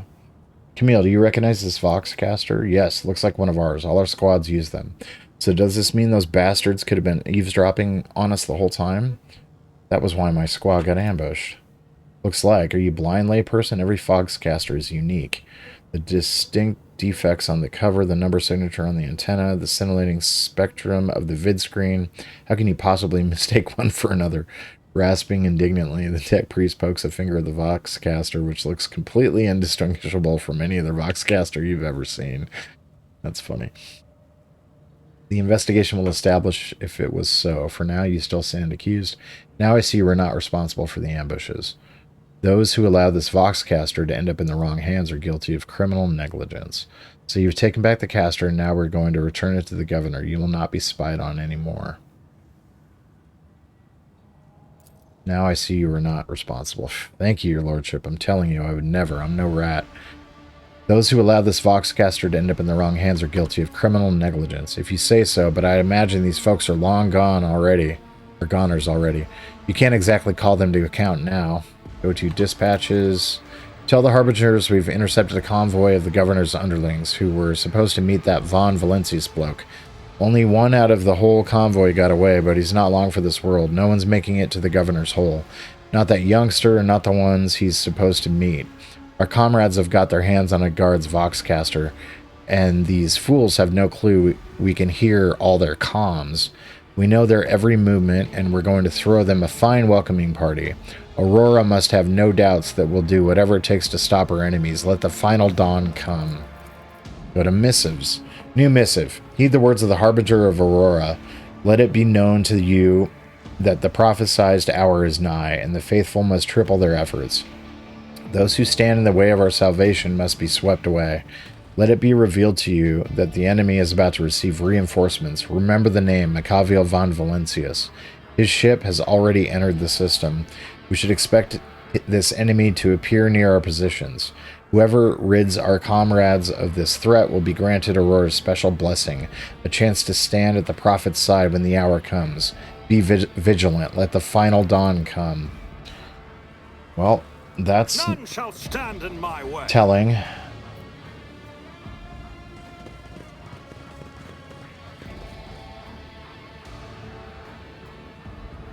Anything else in here? That's where we came. Those are a bunch of bodies.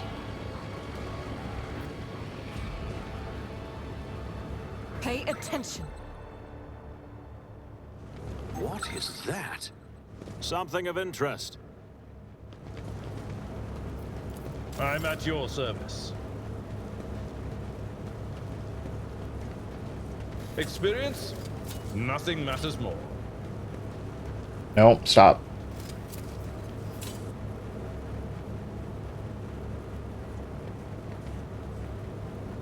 Where was it? I saw it was here, and now it's gone.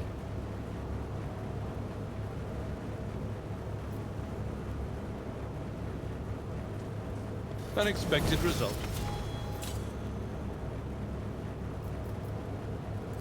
Compared to naval service, This enormous humming transformer is mostly part of a single and much larger mechanism that supplies the power to the whole hive. Okay. I have to disarm it by walking around. Is that what's going on here? attention to detail is the key to success. Experience. Nothing matters more. This ocular implant was a worthwhile investment.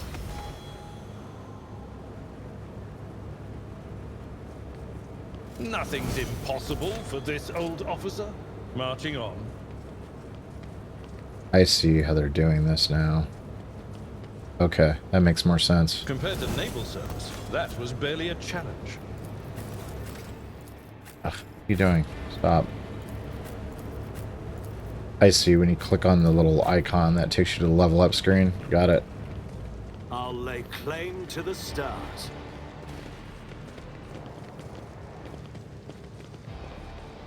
Alright, so we explored all that. Let's look over here real quick. Oh, we can open this door.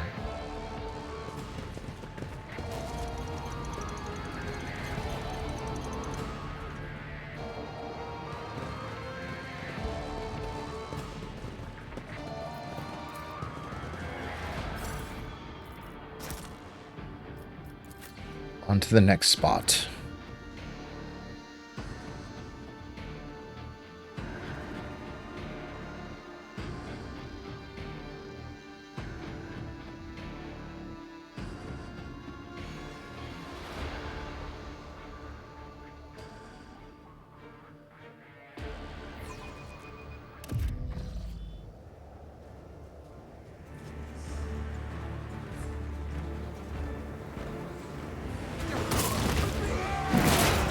Yeah, get him.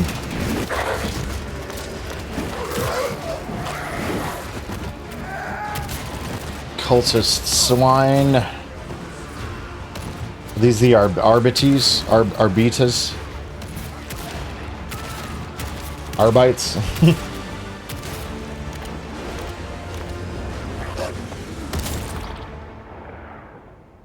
With their doggos.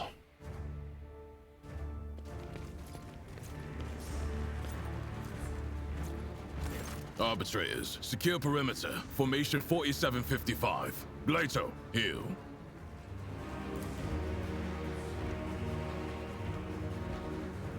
The huge cyber mastiff immediately stops snarling in your direction and goes quiet as its master's foot. Its stillness punctuated only by the thick globules of blood dripping from its metal fangs. Proctor Exactant Solomon Antha of the Adeptus Arbites. State your name and the purpose of your stay on Rykadamanoris. Dude, this guy's a fucking badass. Holy shit. Abelard, what makes this man think he can demand anything of me? Cool it, lawman, and show me some respect. Oh, how about we not go there? I'm Machiavel von Valencia, successor to the recently deceased Theodora von Valencius. I've come to this world on personal business. So, Theodora von Valencius is dead. I will deliver this tragic news to Marshal Strax. I honor the pact your predecessor made with the Adeptus Arbites. I won't keep you any longer. What was the nature of your arrangement between the Arbites and Theodora? Your predecessor made a formal alliance with us.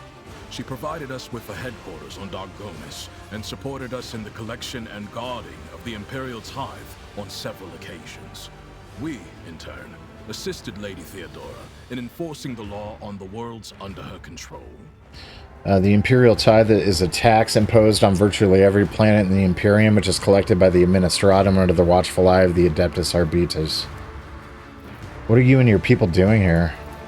Removing obstructions to an official inquiry. My unit and I came here to investigate the disappearance of one particularly valuable ship, but the mutinous scum got in the way. Now we are having to deal with them too. What do you know about the situation on the planet? Only that the governor is failing in his responsibilities. This is a planet-wide rebellion, and it reeks of madness, or worse, of witchcraft. The rebels are blinding both themselves and others, and their ravens are the most insane and unholy thing I've ever heard. Are you not supposed to help the governor regain control over this world? I thought that maintaining order was the foremost duty of any arbitrator. Not every uprising demands action by the Adeptus Arbites. For now, I'm simply assessing the situation, and if our investigation requires that the rebellion be crushed, then we will intervene. Still, the governor had best put a stop to this bedlam. He's not here to just sit and look pretty. What's this about a missing ship? It's about a tithe ship. A vessel loaded to the brim with planetary tithes, amassed over a considerable period. suddenly went dark as soon as it departed Rykad Minoris. What does the stolen tithe entail? Resources that every world is under obligation to relinquish for the good of the Imperium. In the case of Rykad Minoris, they include the ceramite and explosive reagents produced on Rykadi Philia, armor glass, medical supplies, and guardsmen, a living tithe to be recruited into the regiments of the Astra Militarum. Cargo like that is particularly dangerous in the hands of heretics, as it can be easily converted into wealth or used for military purposes. What do you intend to do next?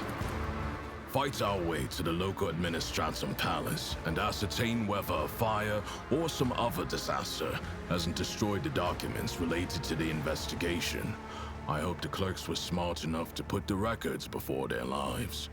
If the Emperor favors us, we will extract the data we need, or else interrogate the survivors before we pay a visit to the governor. The questions we have for him are beginning to pile up. The Cyber Mastiff lets out a low growl and leans forward somewhere to the side. Solomorn fires a shot in the same direction without even looking. You hear a stifled, gurgling rattle. Arbitrators, eliminate the surviving rebels. Now is not the best time for conversations. With target practice standing around like this. Unless you have more questions, I will proceed with my assignments. That is one fearsome-looking dog. I was impressed by its performance in battle. That skirmish just now, Glato didn't even get to show off a tenth of what he is capable of. But he is quickly catching up with me for who's killed the most heretics today. So the governor is a suspect? Every citizen of this planet is a suspect, but Governor Medina is under particular scrutiny. Seizing the sacred tithe requires access to information, resources, and power. The governor fits that profile. Then there's this rebellion. Convenient. How many records and crucial witnesses do you think will be lost? Some people call it cover-up. I do not like how aptly this term describes the present situation. I'm on my way to see the governor myself. You and your unit could accompany me. Your predecessor made a formal alliance. I must refuse. Uh-oh. Our mission and the Marshal's orders take priority, even over a request from an individual as empowered as you. I have no more questions. May the Emperor watch over us. That way, this meeting won't be our last.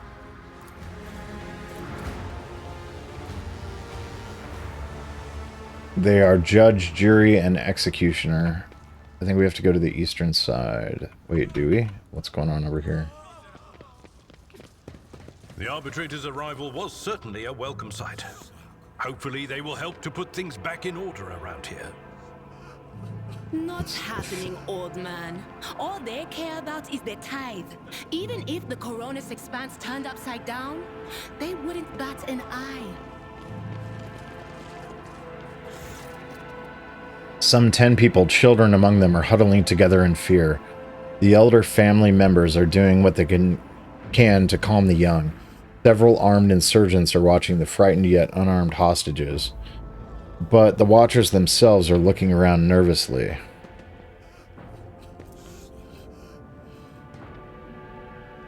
See? Decision consequences. I went to Rykar Minoris as soon as I could, and these kids are probably going to survive because of me. Come to your senses, Airlid. Look at what you're doing to your own family. A woman about 60, gray-haired but still strong, is kneeling before a stocky man with a thick, pure white beard, stretching her arms towards him. Take pity on us. Let us go. Fanatical old man. Can't you see I'm trying to save you? The man clutches his weapons tightly. Only Aurora can help us. Why can't you understand that? Upon seeing you, the man points his weapon at you. The other insurgents do the same. Who are you and what do you want? No, you tell me. Who are you and what are you doing to these unfortunates? Are all these people your family? What are you trying to save them from? Who is behind all this? Look what fear has done to you. See my past self in you. Broken, humiliated, cloaked in disgrace. Is this how you wish to be remembered by the Emperor's servants? But all I wanted was to save... The man drops his weapon and covers his face with his hands in desperation. You hear several short sobs. The old woman arises from her knees and approaches her husband. I know you were trying to save us, but there's still a way to set things right. The old man gestures towards the other insurgents who lower their weapons. Then he shifts his gaze to you, trying to hold back tears. What happens now? Okay, so kill the old man. Your family will be taken care of. As for you, I condemn you to death. Damn. Or your family may go, and so may you, but make sure I do not ever see you again. The hostages begin to leave, and soon the group disappears around one of the bends. The old man looks away from them and walks in the opposite direction. His shoulders shake with sobs every now and then. Ugh. What a loser.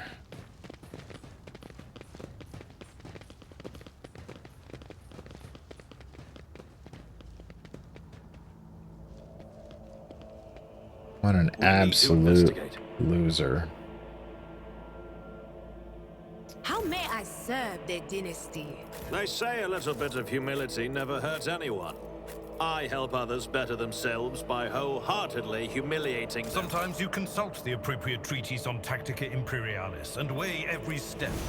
Sometimes, though, you just fire your biggest cannon and save the day. An expected result. Traps everywhere. Light of terror, guide our way. We shall prevail.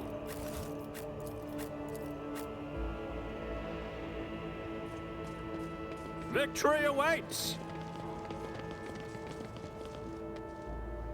This is as far as the map goes in this direction.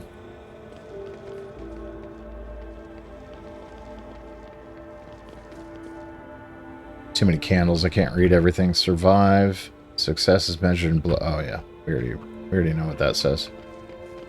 Success is measured in blood of you or your enemies. And your enemies.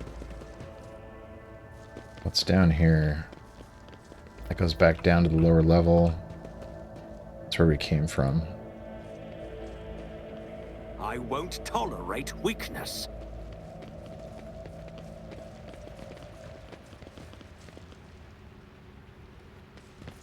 Halt! I noticed something. Goods. Deck officer's helmet.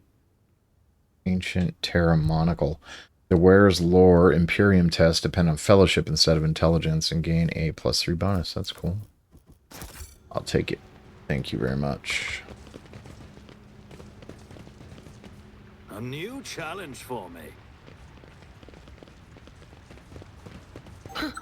Would you look at that? What advice do you seek? Demolition We should charge. deal with this. Attention to detail is the key to success. Experience? Nothing matters more. I'm hoping that you have good demo Over there. abilities here. And that none of these blow up in your face, buddy. Nothing's impossible for this old officer. An expected result. Nothing but experience gains. Compared to naval service, that was barely a challenge. Nothing's impossible for this old officer. Experience. Nothing matters more. Clearly oblivious to your presence, the soldier mutters incoherently and does not react to anything around him. Well, I'll be taking his goods then.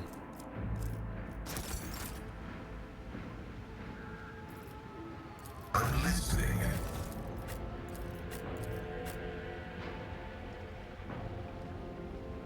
None shall stand in my way.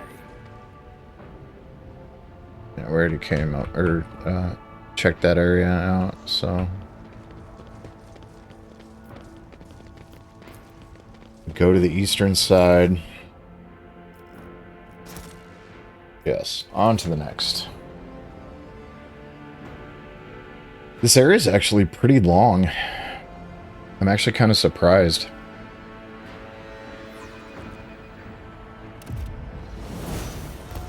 Let's go talk to the governor. Take a knee and bow before me. Oh, please, you try. Oh, I'm not worried about any of you.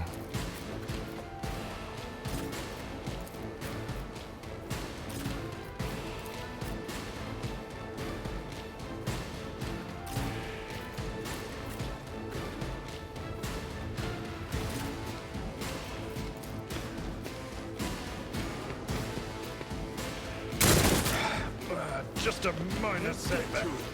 It's just a flesh wound. Stay vigilant. Out of my way. Let's make it quick. Man, they're everywhere. That's fine. I'm gonna run over here and hit you in the face with an axe. Bonk. Function successfully terminated.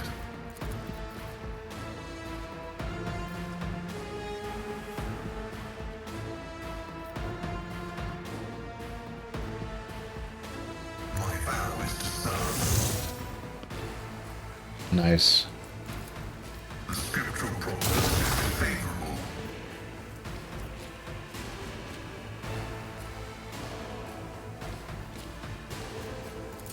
Hold on.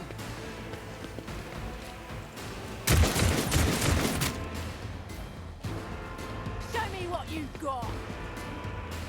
Show me what you got. Not someone. Let's get to it. Let's get to it. Oh!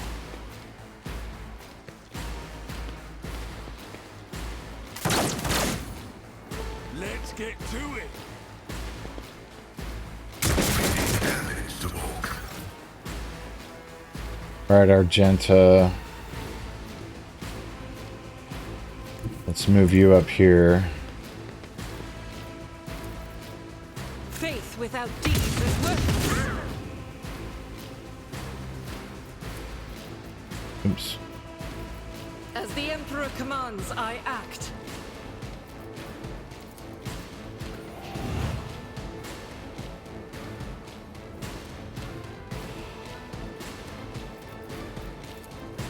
I'll do it.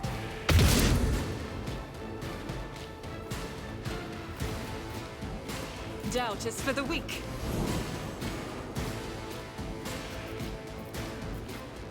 I'll do it. Might as well reload while I have the opportunity.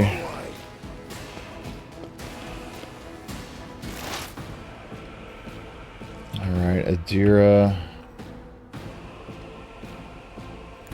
They who discern the future own the battlefield. Time to zap. Chain lightning wins as usual.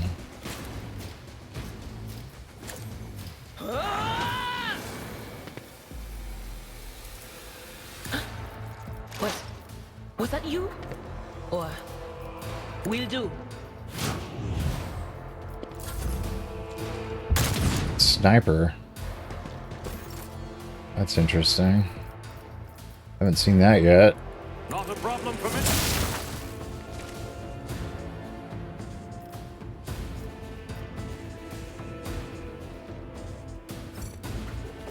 Suits my purposes. All too easy.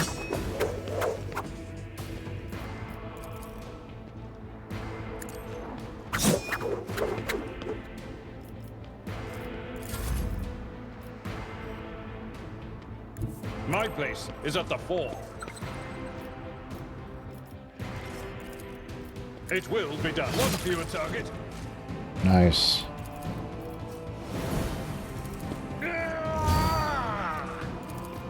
At your beck and call. I'd rather not. No matter the cost. Victory is imminent. It will be done. Reduced to dust. Done. Can't really do anything about that now. We'll end the turn. Here we go. Hold on.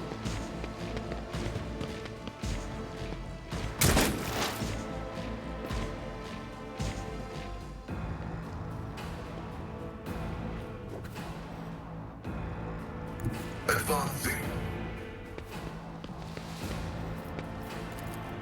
Running binary value. Nice. My competencies are not that universal. Yeah, that's really far. Let's get to it.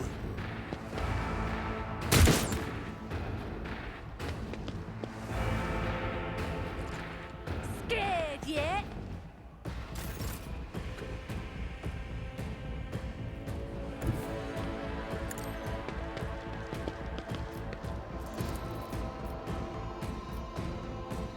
As the Emperor commands.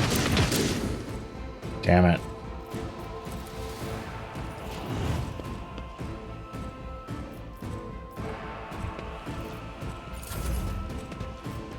Let's get to it.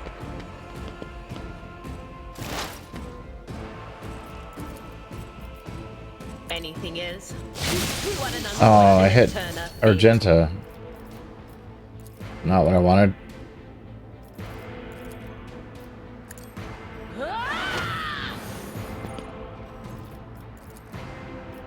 But of course. Was it you? Or my prescience has failed me?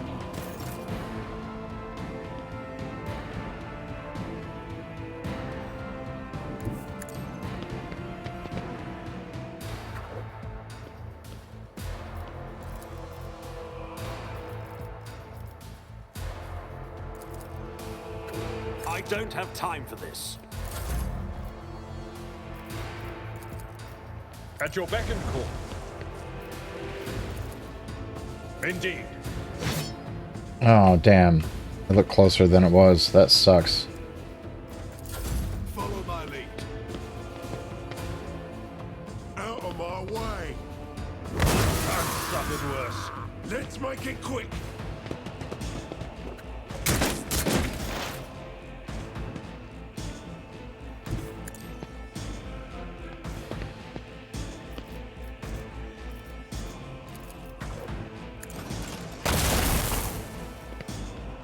No clue how you missed, buddy. Comprehensive. Running binary override. The scriptural prognosis is favorable. Request denied. Hold on.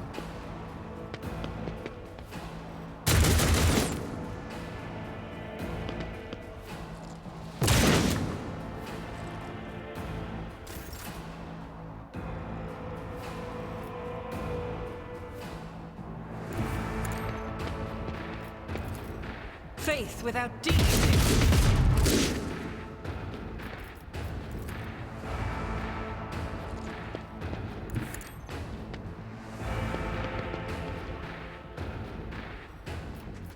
Can I hit them from here? I'll do it. I can. In thy light I stand, and thy light I crave.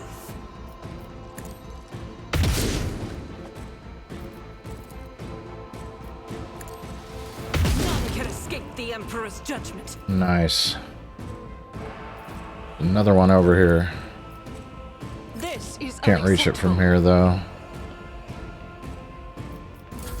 Let's get to it. Damage is Let's get to it.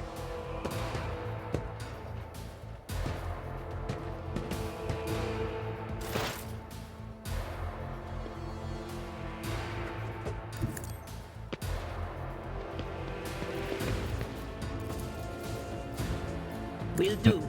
I already had that one. Let's get to it.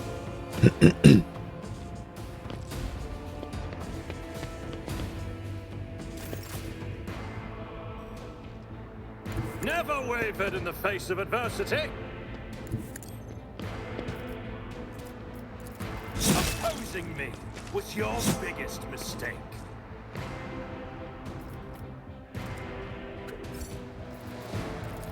Nothing I can't do. Suits my purposes.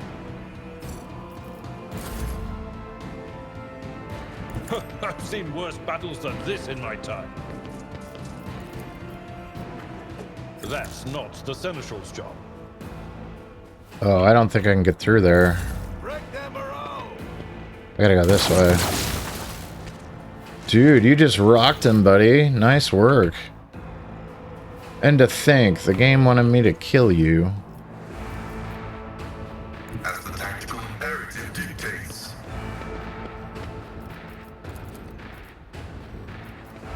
My vow is to serve. On my way.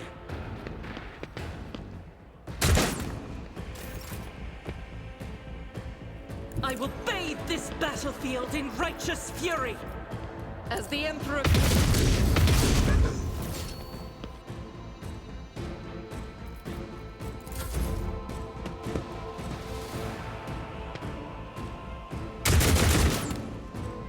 Here we go.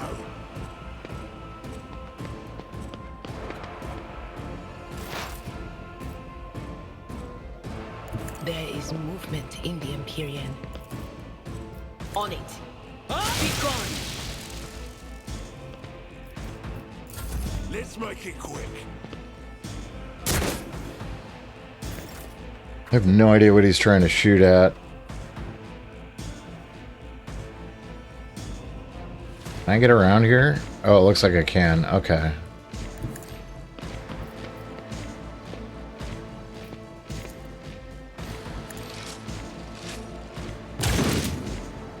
Come on, man.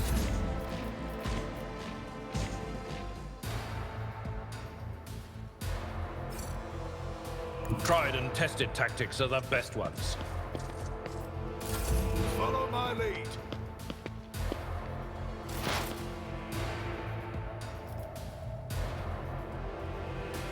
Explorers know one route. Forward.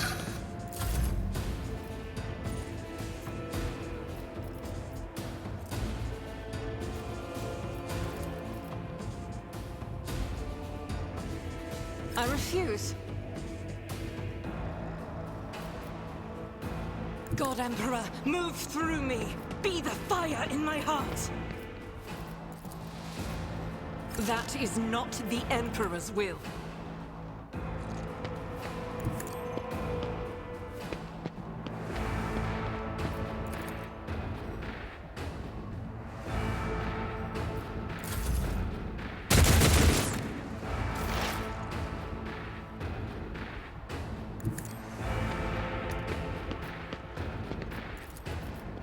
That is not my destiny.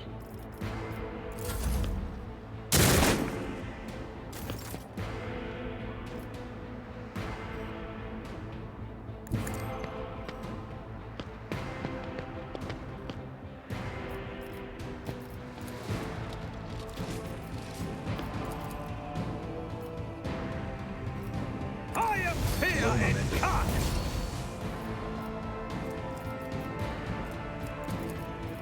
Not my specialty. Not a problem for me.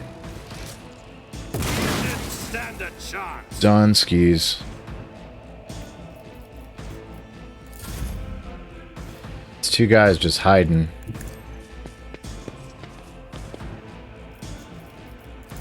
My faith strengthens me. One left, right there. It's gonna end the turns. Can I throw a grenade in there? Yeah, let me just do that. This is unacceptable. I will not. Why? That is not the Emperor's will.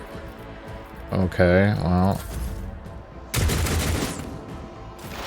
Somebody better run over there and take this guy out, because he's really annoying me.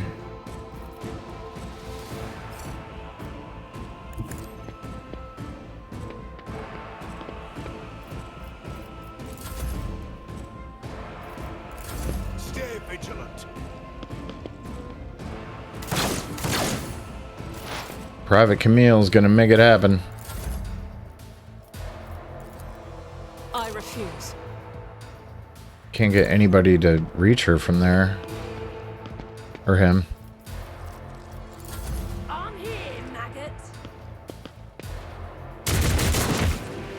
Her. Confirmed. No can do.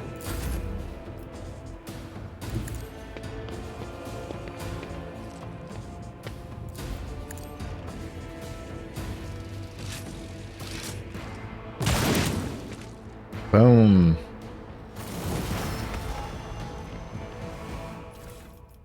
Give me your stuff. Follow my lead. There's so many of them. Damn. That took forever. Oh, I gotta... Before I We are the forget. spearhead of the Imperium. Disarm that trap. Unexpected result. If such is the Emperor's will.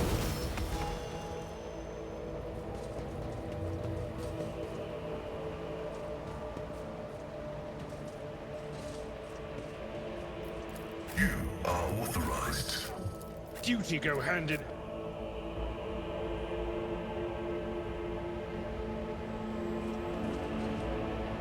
Turn off the steam, shall we?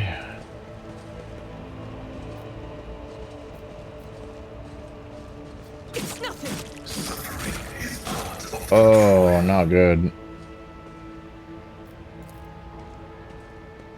The machine god grants me insight.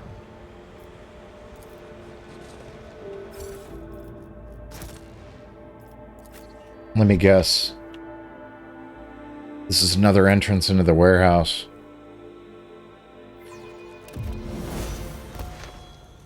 Oh, this is the door I couldn't get into.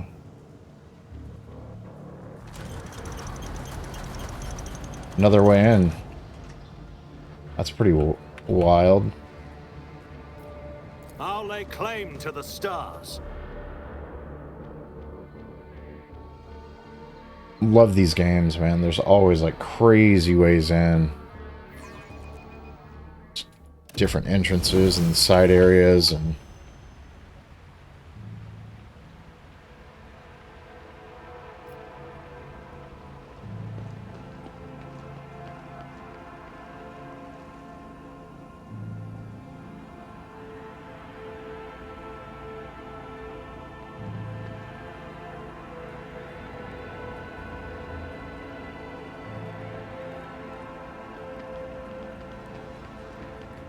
Something of interest.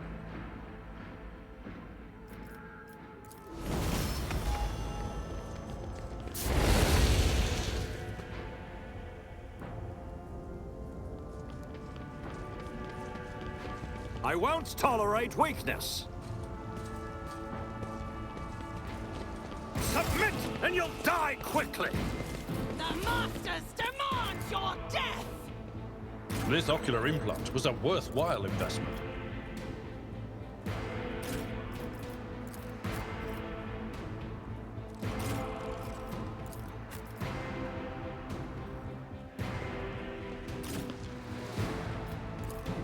I am your doom.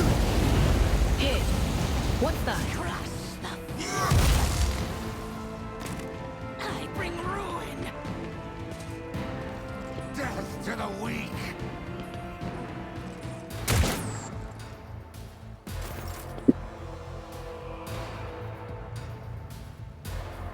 Oh, Argenta. Put you by here. See? Right there. I'll do it. Eradicated. Run and gun.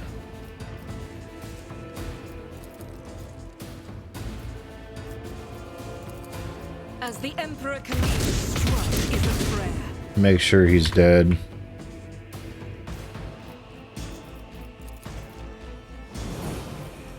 Chaos guides me.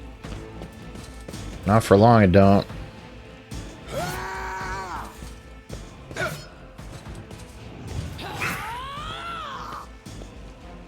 There's going to be a big cleave attack that's going to happen right there. 3 of those guys are going to get real sad real soon.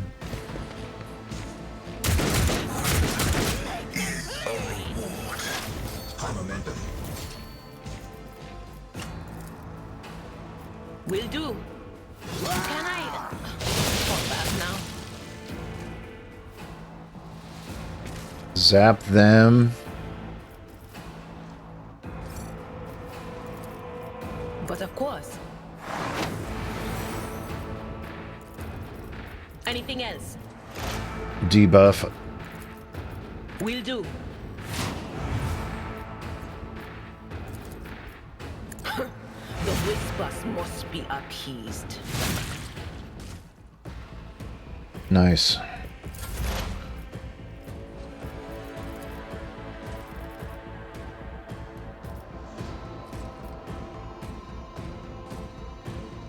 The undesired note comprehends all. Yeah, it does. Request approved.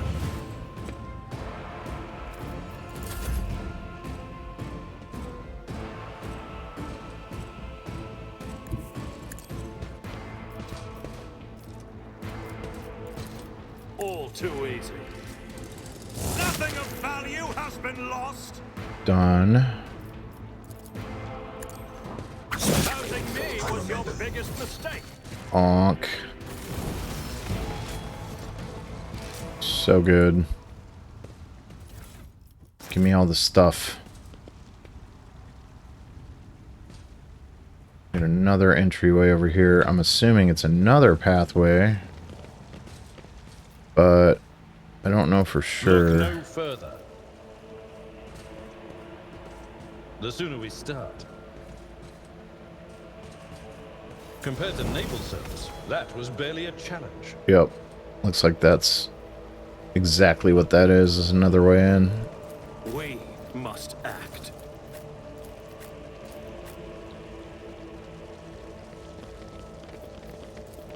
The fountain's merry murmur seems to mock the surrounding chaos and desolation. A new challenge for me?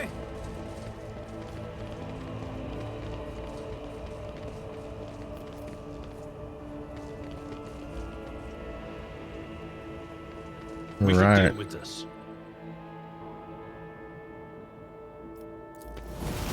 Your seneschal is always there for you. Don't blow up.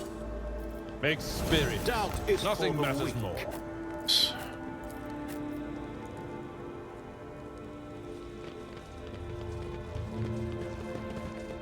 I feel like I've been through this area already.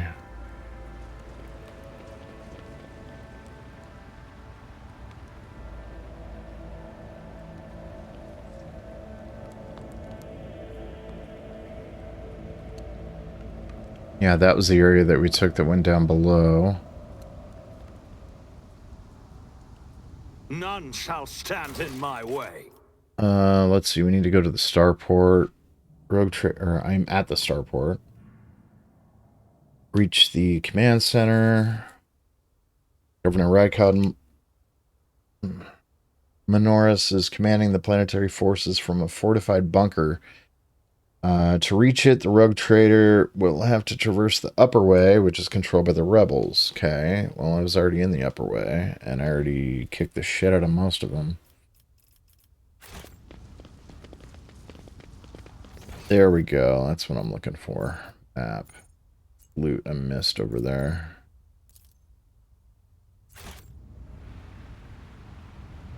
Grab that loot.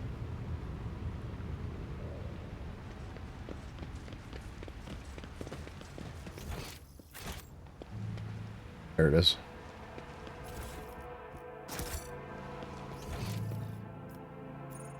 There's loot all over this place. I'm just missing all of it. I gotta remember to do this next time. Looks like it's in the building.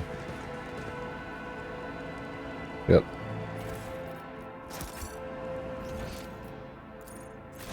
Victory awaits.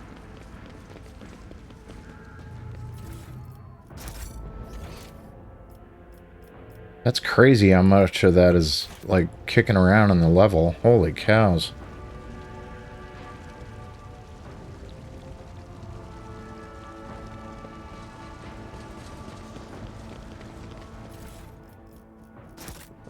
Give me that loot.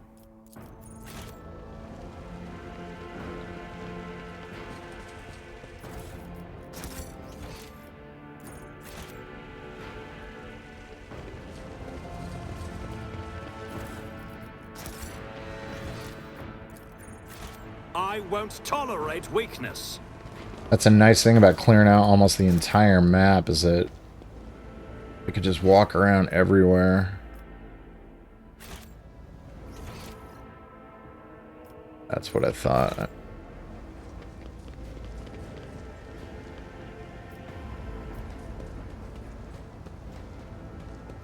Oh, there it is.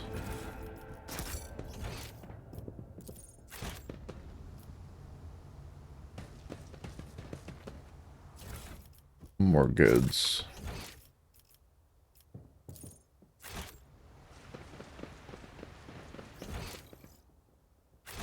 Where would the loot be here is the question.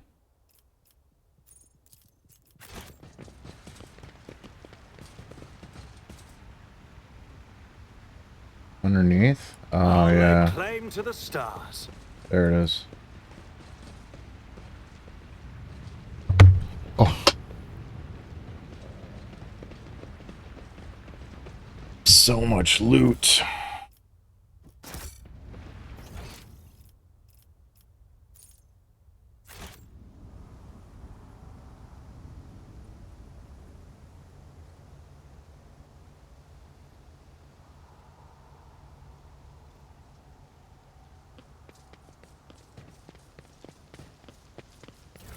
Mm-hmm.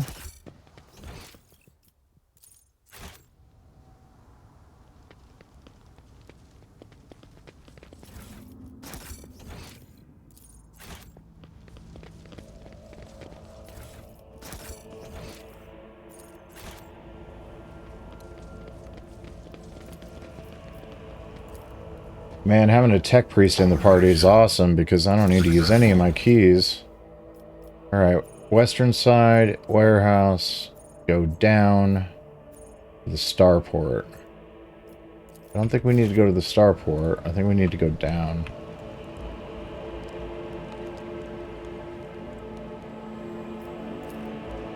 Well, we had already gone down.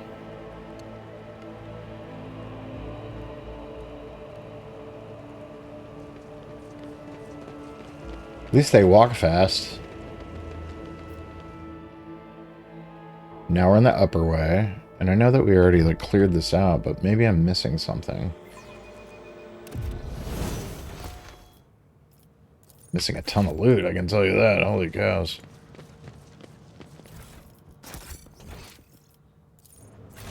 It's about time. Oh, there it is. My success is an irrefutable certainty.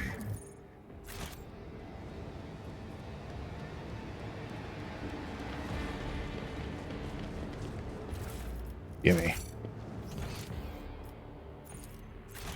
I see what we missed. We are the spearhead of the Imperium. An expected result. Aurora's sermon.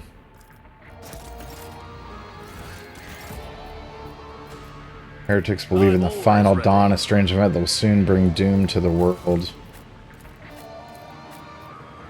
Just this world or more? Yeah.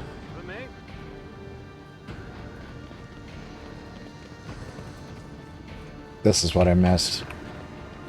Going down even further.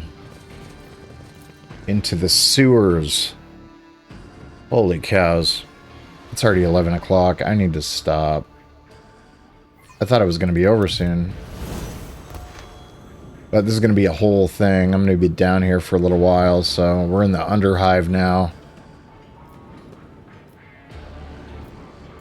We must act. So, I'm going to end it here. Let me go ahead and save my game. I'll pick it up again on the next episode. I'm having a lot of fun with this, but I think I need to increase the difficulty a lot. Actually, up to at least normal, if not more than that, because I just don't think it's hard enough. Like, I'm getting a lot of, like... I'm like one-shotting a lot of things, and I don't think I should be doing that. It should feel a little more complicated. than that. So anyway, guys, that was fun. Awesome. I will see you again on the next episode of Rogue Trader. Having fun with this, for sure. Have a good night.